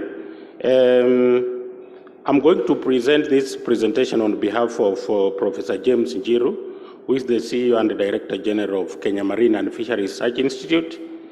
But I was his co-PI in this project. I'm Christopher Aura. I'm the Director in charge of Freshwater Systems Research in Kenya, and that's from Kemfree. Our topic touched on small fish and food security, which was towards innovative integration of fish in African food systems to improve nutrition, and we acronym this as small fish food. You can see on the photo, that's omena, that's the small fish that we are talking about here, but it's food, by the way, for those who may not be aware.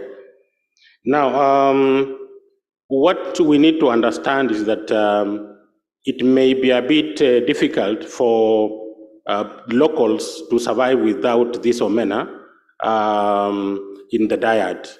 And this is a kind of fish that is greatly handled by women in the fish value chain. And just for your information, if you made for your consumption, is that we, as Kenya, we are consuming between 4 to 5 kilograms of fish per person per day on average. So if you are eating large fish, you have to do something. But what we need to know that the small indigenous species, that is SIS, which is mainly omena, accounts for 35% of fish consumption in Kenya. So don't lie to yourself that you are eating more tilapia in Kenya. We are eating more of omena, and that is and the reason to this for us to take note is that omena is leading in terms of quantity in Lake Victoria. It has about more than a half of fish landed or harvested from the lake is omena. And if you look at that graph, you'll notice that we are experiencing a paradigm shift from large-sized fish to small-sized fish, which means the future is small fish. So it's a chance for us to look at that. But what we have to note that in terms of value assigned to it, there is more value on Nile perch. Nile perch as high value is exported, and it pays a lot to this country, and then followed by tilapia and omena. But just for you to note that tilapia is only 3% of biomass in the lake. So we have more of omena inside the lake, and even during harvesting, than the rest. So that confirms the landing. The Rassemblee agenda is the scientific name for omena, and it's leading in terms of quantity. So our study was to address the sociocultural, economic, and institutional transformations as well as infrastructure, and to see how we can improve and promote omena production in the country. And those were our objectives. Our objective ran from harvesting, mapping, that is harvesting level, marketing, all the way to production processes, and then final dissemination and governance. Now, this is the team that constituted this project, Small Fish Project. We had representatives from Norway and other countries, and then various institutions globally were involved. But when you look at those work packages, we had work packages that are arranged as per the objectives. Like work package 1 was on harvesting, work package 2 on processing, 3 on nutrition, and then lastly on governance. Now, our project ran from 2019 financial year to 2021-2022 financial year. In terms of findings, the first product we came up with a real-time electronic catch app that you can see the example of the interfaces of that app, where we could ascertain or determine the characteristics, the production, the catches of omena versus other fish in the lake. And for you to note that this app has been taken over regionally, that is Uganda and Tanzania, under a project under Lake Victoria Fisheries Organization funded by IFAD. The other issue to note is that we were able to quantify the amount of omena in all those categories, what we call the mass balance scenario. For example, in this case, we were able to realize that 1 kilogram of weight omena results into about 0.3 kilogram of dry weight omena. So this one, it is an important discovery or undertaking for anyone who is practicing omena to know how much he has to trade in omena and consume. At the same time, we also followed the value chain of omena, and we realized that omena is in all the major towns in Kenya, as you may see in that. And for you to note, omena is normally also shipped to Dubai. I think if you've not traveled to Dubai, omena is ahead of you. Omena has been or is in Dubai, but we were not able to quantify how much of this is in Dubai.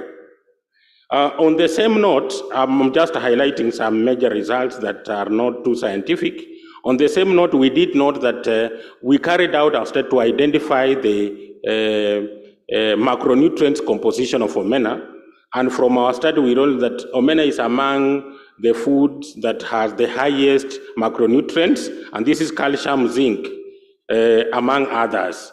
And for you to note, omena is recommended for young kids and pregnant women because of this. And at the same time, it has a high level of omega-3 fatty acids. For you to note, we have a highest number of professors coming from Nyanza than any other region from Kenya. I'm not saying it's omena, but there is a very strong positive correlation. So, and in fact, in this project, we visited hospitals. We call them what? These pediatric hospitals. We had discussions with the nurses, and they started doing more of this. They were doing this dissemination before, but we brought them the science so that they can do more dissemination on pregnant women. They can be crushing omena, putting in soups for kids and for pregnant women, which is quite very nutritious.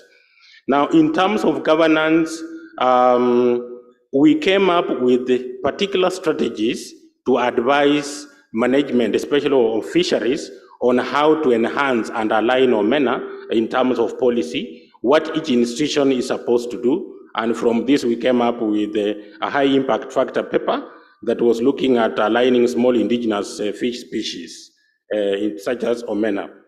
In terms of conclusion, I've just indicated that omena is highly nutritious. So from today, I know in such high-end hotels, you may not find omena because it has some level of, it has, I would call, some element of, if a person in a tie, like my colleague there, Jacob, you may not find him eating omena. It's associated with the people who don't wear a tie. I don't want to say people who are poor or the hustlers. But why are we putting omena aside, and yet it has all these values and scientific evidence is available for us to take note. But we did notice that the process has experienced a lot of financial risks because of its spoilage. You know, it's mostly dried in, on the ground, and these are some of the issues we did note. There are various technologies to promote omena, but we noticed that there is a lack of market incentive, and that is why we highlighted in our paper. There is need to upscale some of these technologies we came up with, and also create awareness for public health and food safety. So I'm also disseminating this to you. Start eating omena from today for your better future and for your healthy body. And also, of course, if we eat more omena, we'll diversify our food types. Many of us, we just eat tilapia or consume tilapia, and today I'm telling you also, put omena on your menu or on your diet. We did a lot of dissemination, as I've indicated, on various groups, as you may notice. Some of those are students who are in this project. We also did dissemination from various high impact factor publication on the same. This is just a summary of what we have come up with. We came with an app. We did stakeholder meetings, conference, workshop. We were also in media appearances, mainstream media, highlighting the importance of MENA. I was invited in one of those mainstream media to highlight some of these things I'm telling you. So that's the end. I want to thank NRF through the LEAP Agri Consortium for funding this project. Thank you all, and thank you, Chairman. Thank you. Thank you so much. The next person is Professor Rewe Thomas from Pwani University. Maybe he has also eaten a lot of omena. Thank you so much, moderator. I was just showing him a picture. If all of you would be able to see this picture, it's my screensaver, and it's a brown ugali with omena. And I'm a professor from Nyanza. Say no more. So as she's setting me up, I'd just like to thank you all sincerely for remaining behind to listen to us. I recognize the presence of the CEO, NRF. And also I want to quote Proverbs 18:17 for the GMO guy. I don't know where he has gone to, but it says that in a lawsuit, the first witness seems right until the other one cross-examines him. So we need a cross-examination for us to have a debate on the GMO. I believe the problem is not the product, GMO, the problem is GE, the genetic engineering itself as a tool. If you find your child watching TV, wicked thing, you don't destroy the TV. It's an instrument. So you actually work on the instrument. How do we regulate GE, genetic engineering, to make sure that it's not in the hands of bioterrorists? Because for sure, food can be a bioweapon under GE, and it can wipe out a population in 10 years. That is the dangers people are talking about under GMO. Are we good? Rewe, amepikio, bado? Okay, I can continue talking. Yeah. Professor Rewe, yeah, even as she sets me up, I would like to really appreciate the fact that the NRF Seed Fund, what it has done to provoke several other things that have happened in our science of biodigesters. I'll be talking about integration of biodigesters in agriculture. That is our interest. I'm hoping she's going to get me going in a minute. But I can begin by saying we had this observation with our partners. Our partners are actually the HIVOS under the Kenya Biogas Program and CalRO. I saw the CEO, DG CalRO here. And in our background information, we realized that there are production systems in agriculture that have huge layers of organic waste. So for us, we picked the coffee dairy production systems to work with, and we took advantage of the huge lump of organic waste from cattle and also from other farming activities. So the technology was to integrate those using biogas technology as the invention. It is, of course, something that has been out there, but our interest was to go further than just having biogas, but also using bioslurry as a fertilizer. Are we there? Yeah, I think we are there, finally.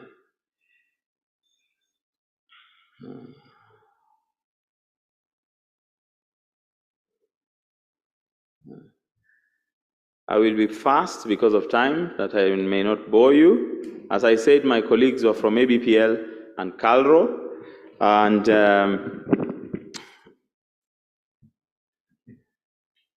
are you moving me or am I moving myself?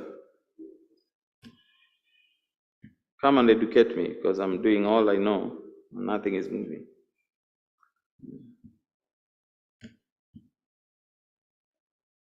Or I use this. Okay.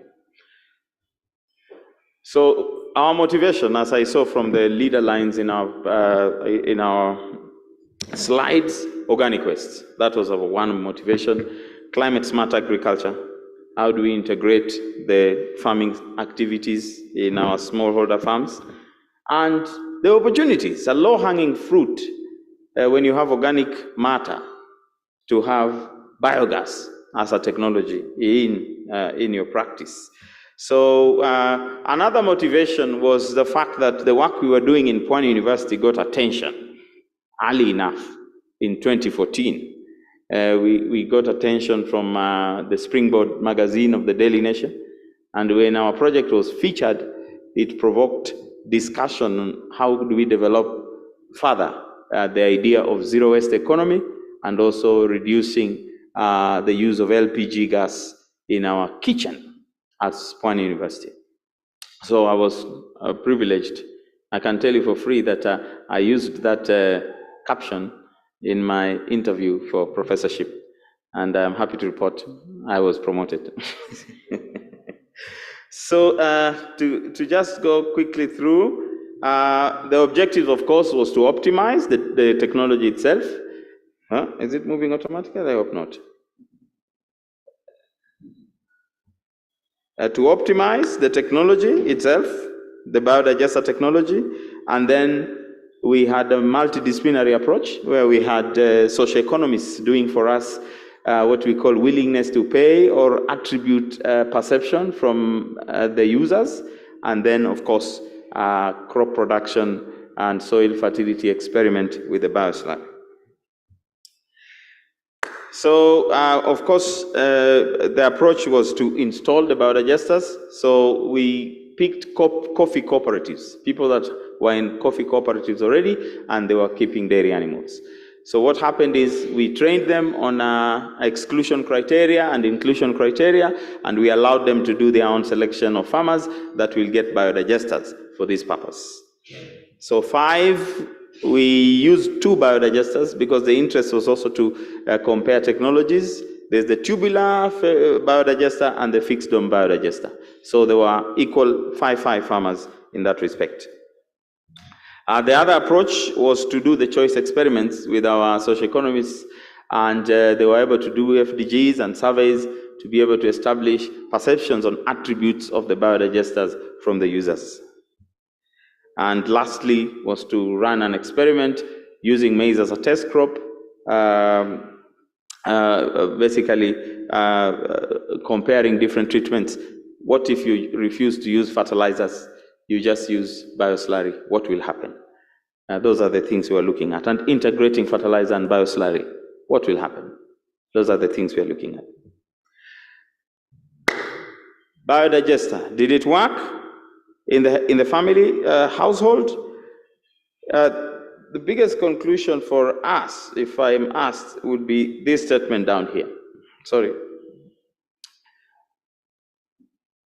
Are we seeing the same thing? I hope so. Consistent pressure. Because the biodigester worked, but we had some optimization challenges on pressure, and there was an issue on venting. We didn't want to go back into the study of flows and other aspects that were done by a previous study by ZAM in 2017. Our interest was basically how can we optimize the biodigesters, because they had manufacturing issues we need to report on. And we have given feedback to our colleagues that we're working with, the two companies that were producing the biodigesters, on the issue of pressure was basically the tubular system. The tubular system, we had to deploy what we call gas pumps to improve the pressure, and that increases the cost of the technology. How can we improve on pressure with the tubular systems? The other system called fixed dome had the problem of venting. For those people who know biodigesters, the fixed dome have something called an overflow chamber. And the overflow chamber is also active, producing biogas. And most of the time it's open, so it releases the biogas in the atmosphere. And one of the components of biogas is methane.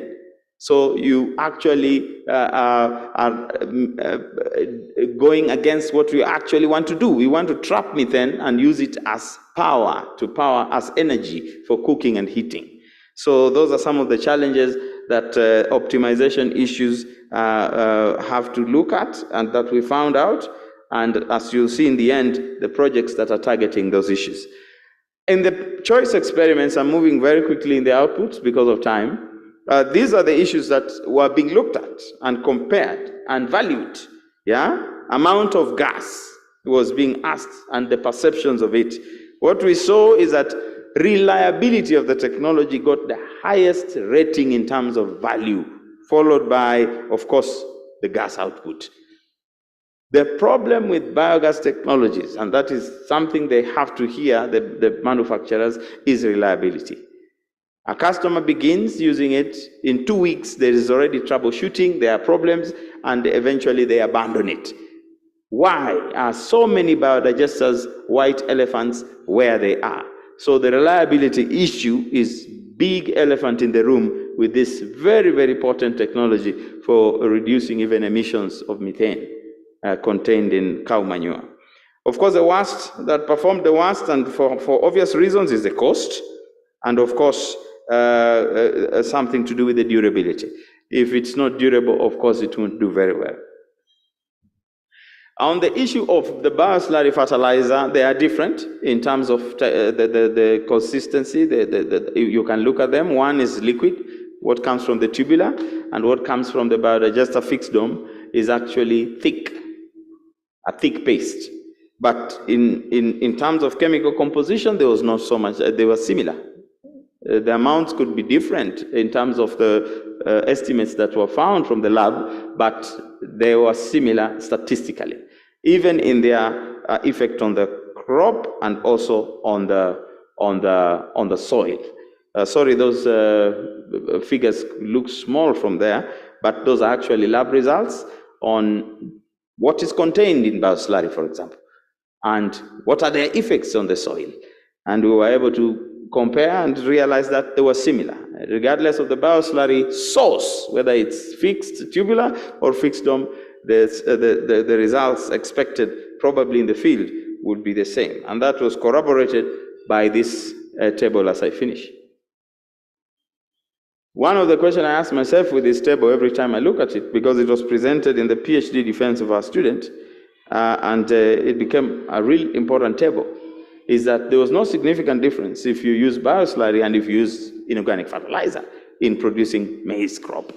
So the problem would be, how much bioslurry can I have so that I can fertilize my entire my entire crop? The problem now is supply, and those are the issues we are dealing with in the consequent, as I conclude, matters that we are doing. And this is very important, especially the CEO is here, to know that that seed fund, what it has done is beautiful, because we had questions. If bioslurry is that good, where's the problem? Why can't we have consistent supply and distributors all over the place? That question is being answered in a follow-up project that was seen after we had done the NRF by Danida. They listened to us, and they have given us about 200 million to work in 5 countries and we have PhD students unloading on it, and we have moved further from just bioslurry to look at other organic sources from agro-industrial waste. And this is beautiful. I wanted the CEO to know how important that seed fund is in visibility. And SNV also caught up with us, and now we are looking at Western Kenya to do regenerative agricultural practices, and we are onboarding other organic fertilizers beyond bioslurry. And of course, because of this experience, we were able to interact with Weru TVC, which is a technical vocational college in Malindi, to consult with them, and now they have won a grant. A TVC has won a grant for, if I'm able to show you down here, I'm not sure why it's not showing, but it is about green technologies in their center. So to finish, just like to appreciate that there are impact areas to do with policy where we are going at, and task forces to help in writing standards and this kind of issues. People are listening because there are scientific studies corroborating some of the things people are saying. But the work is going on, and a lot of publications have gone out in terms of papers, conferences, posters, thesis, technical report to NRF, and also a book. One thing that we are really delighted to show is this. In Pwani University, we now have an operational biogas integrated demonstration unit for learning and research. The first PhD student is already onboarded, the second one is doing his studies. And we now have even benchmarking, because these are Belgian students doing MSc of course, they are trying to look at biodigesters and their efficiency. And they agreed with me about venting, and they're looking at how to design biodigesters that can actually harvest the gas from the overflow chamber. They came for consultation. So they used their drone cameras to take these pictures, and I usually appreciate that somebody saw this from afar and was able to come. So thank you, NRF, for giving us visibility.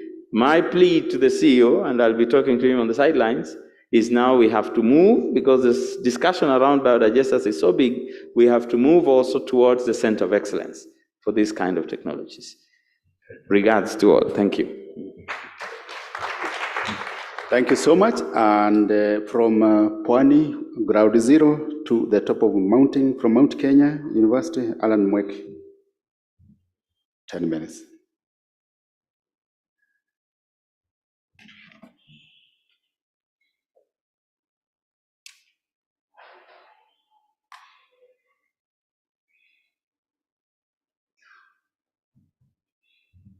Is Evans Nyamboga here? Oh, come to the desk.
Thank you again, and good afternoon. Thank you for giving us opportunity here. Thank you for staying along and be able to share our ideas. So I'm talking about prospects for use of biopesticides in the management of invasive species in Kenya. We know there are so many risks with climate change, and we are seeing emergence of new pests. and even those pests which are not major pests becoming a major problem. And therefore, the first tool of action is usually the pesticides. And these pesticides are associated with very many risks, including pollution of environment, food safety issues, and also aggravating the climate change. So I'm looking at what we have and what can be done to enhance the use of biopesticides in management of invasive species.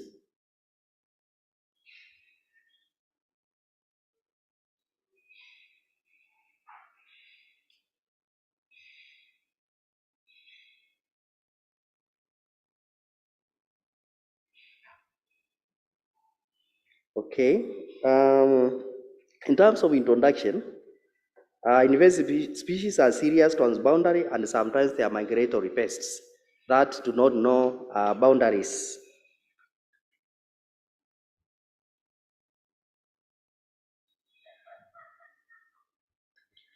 Yeah, so these pests move from across different countries, and we have evidence, and we have a list of them in Kenya that have come into our boundaries, into our country, and caused havoc. Whenever they visit, they leave a trail of destruction in terms of our economy, in terms of especially our export markets. And therefore, we have had a lot of challenges, for example, exporting our mangoes for many years because of the fruit fly species. And therefore, when they come, they impact not only the local economy, but also the regional economy. I have a few examples of some of them which have been recently reported here in Kenya, including the fall armyworm, the tuta absoluta, the fruit fly Bactrocera dorsalis, the papaya mealybug, the spotted winged Drosophila, the force-cone moth. Something about the force-cone moth is that force-cone moth is, unlike other pests which have just arrived from other continents, it is endemic in Africa. However, because of probably due to climate change and other factors, it is one of the most serious pests now. It is one of the pests that is destroying our cut flowers, especially the roses. It's one single pest that is making us lose quite a number of export volumes because of the pest, because the European countries do not want, is absent in Europe and other countries. So they want to make sure that does not arrive in their country. I've just talked about the issues concerning the challenges and associated with chemical pests, chemical pesticides. So what are these biopesticides? Biopesticides or biological pesticides include naturally occurring substances that control pests, for example, either biochemical pesticides, microorganisms that control pests, for example, microbial pesticides, and pesticidal substances produced by plants, added genetic material that the plant incorporated protectants, or as well as semiochemicals like pheromones. So it's a wide array of products. So pesticides have been proven very efficient and effective even in lab and field level. For example, there are a few studies there which have been shown that these pesticides work both in the lab and the field. A number of pests from maruca to thrips to aphids to fall armyworm to fruit fly complex and even force-cone moth. We have a few of these products registered here in Kenya. So unlike when a new pest comes, the first tool of action is usually the pesticides. And therefore, there are more pesticides registered for use against these invasive species compared to biopesticides. For example, for a single biopesticide, you can find that there are around 5 to 10, for every one biopesticide registered, there are around 5 to 10 chemical pesticides registered for the same pest. So we have just a few, and you can see most of them are usually pheromones, and the pheromones work by attracting the insects as a decoy.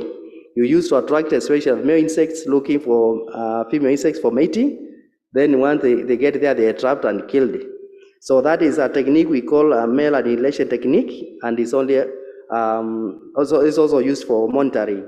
So we have a few of them which are registered here in Kenya. This list is combined from the PCBB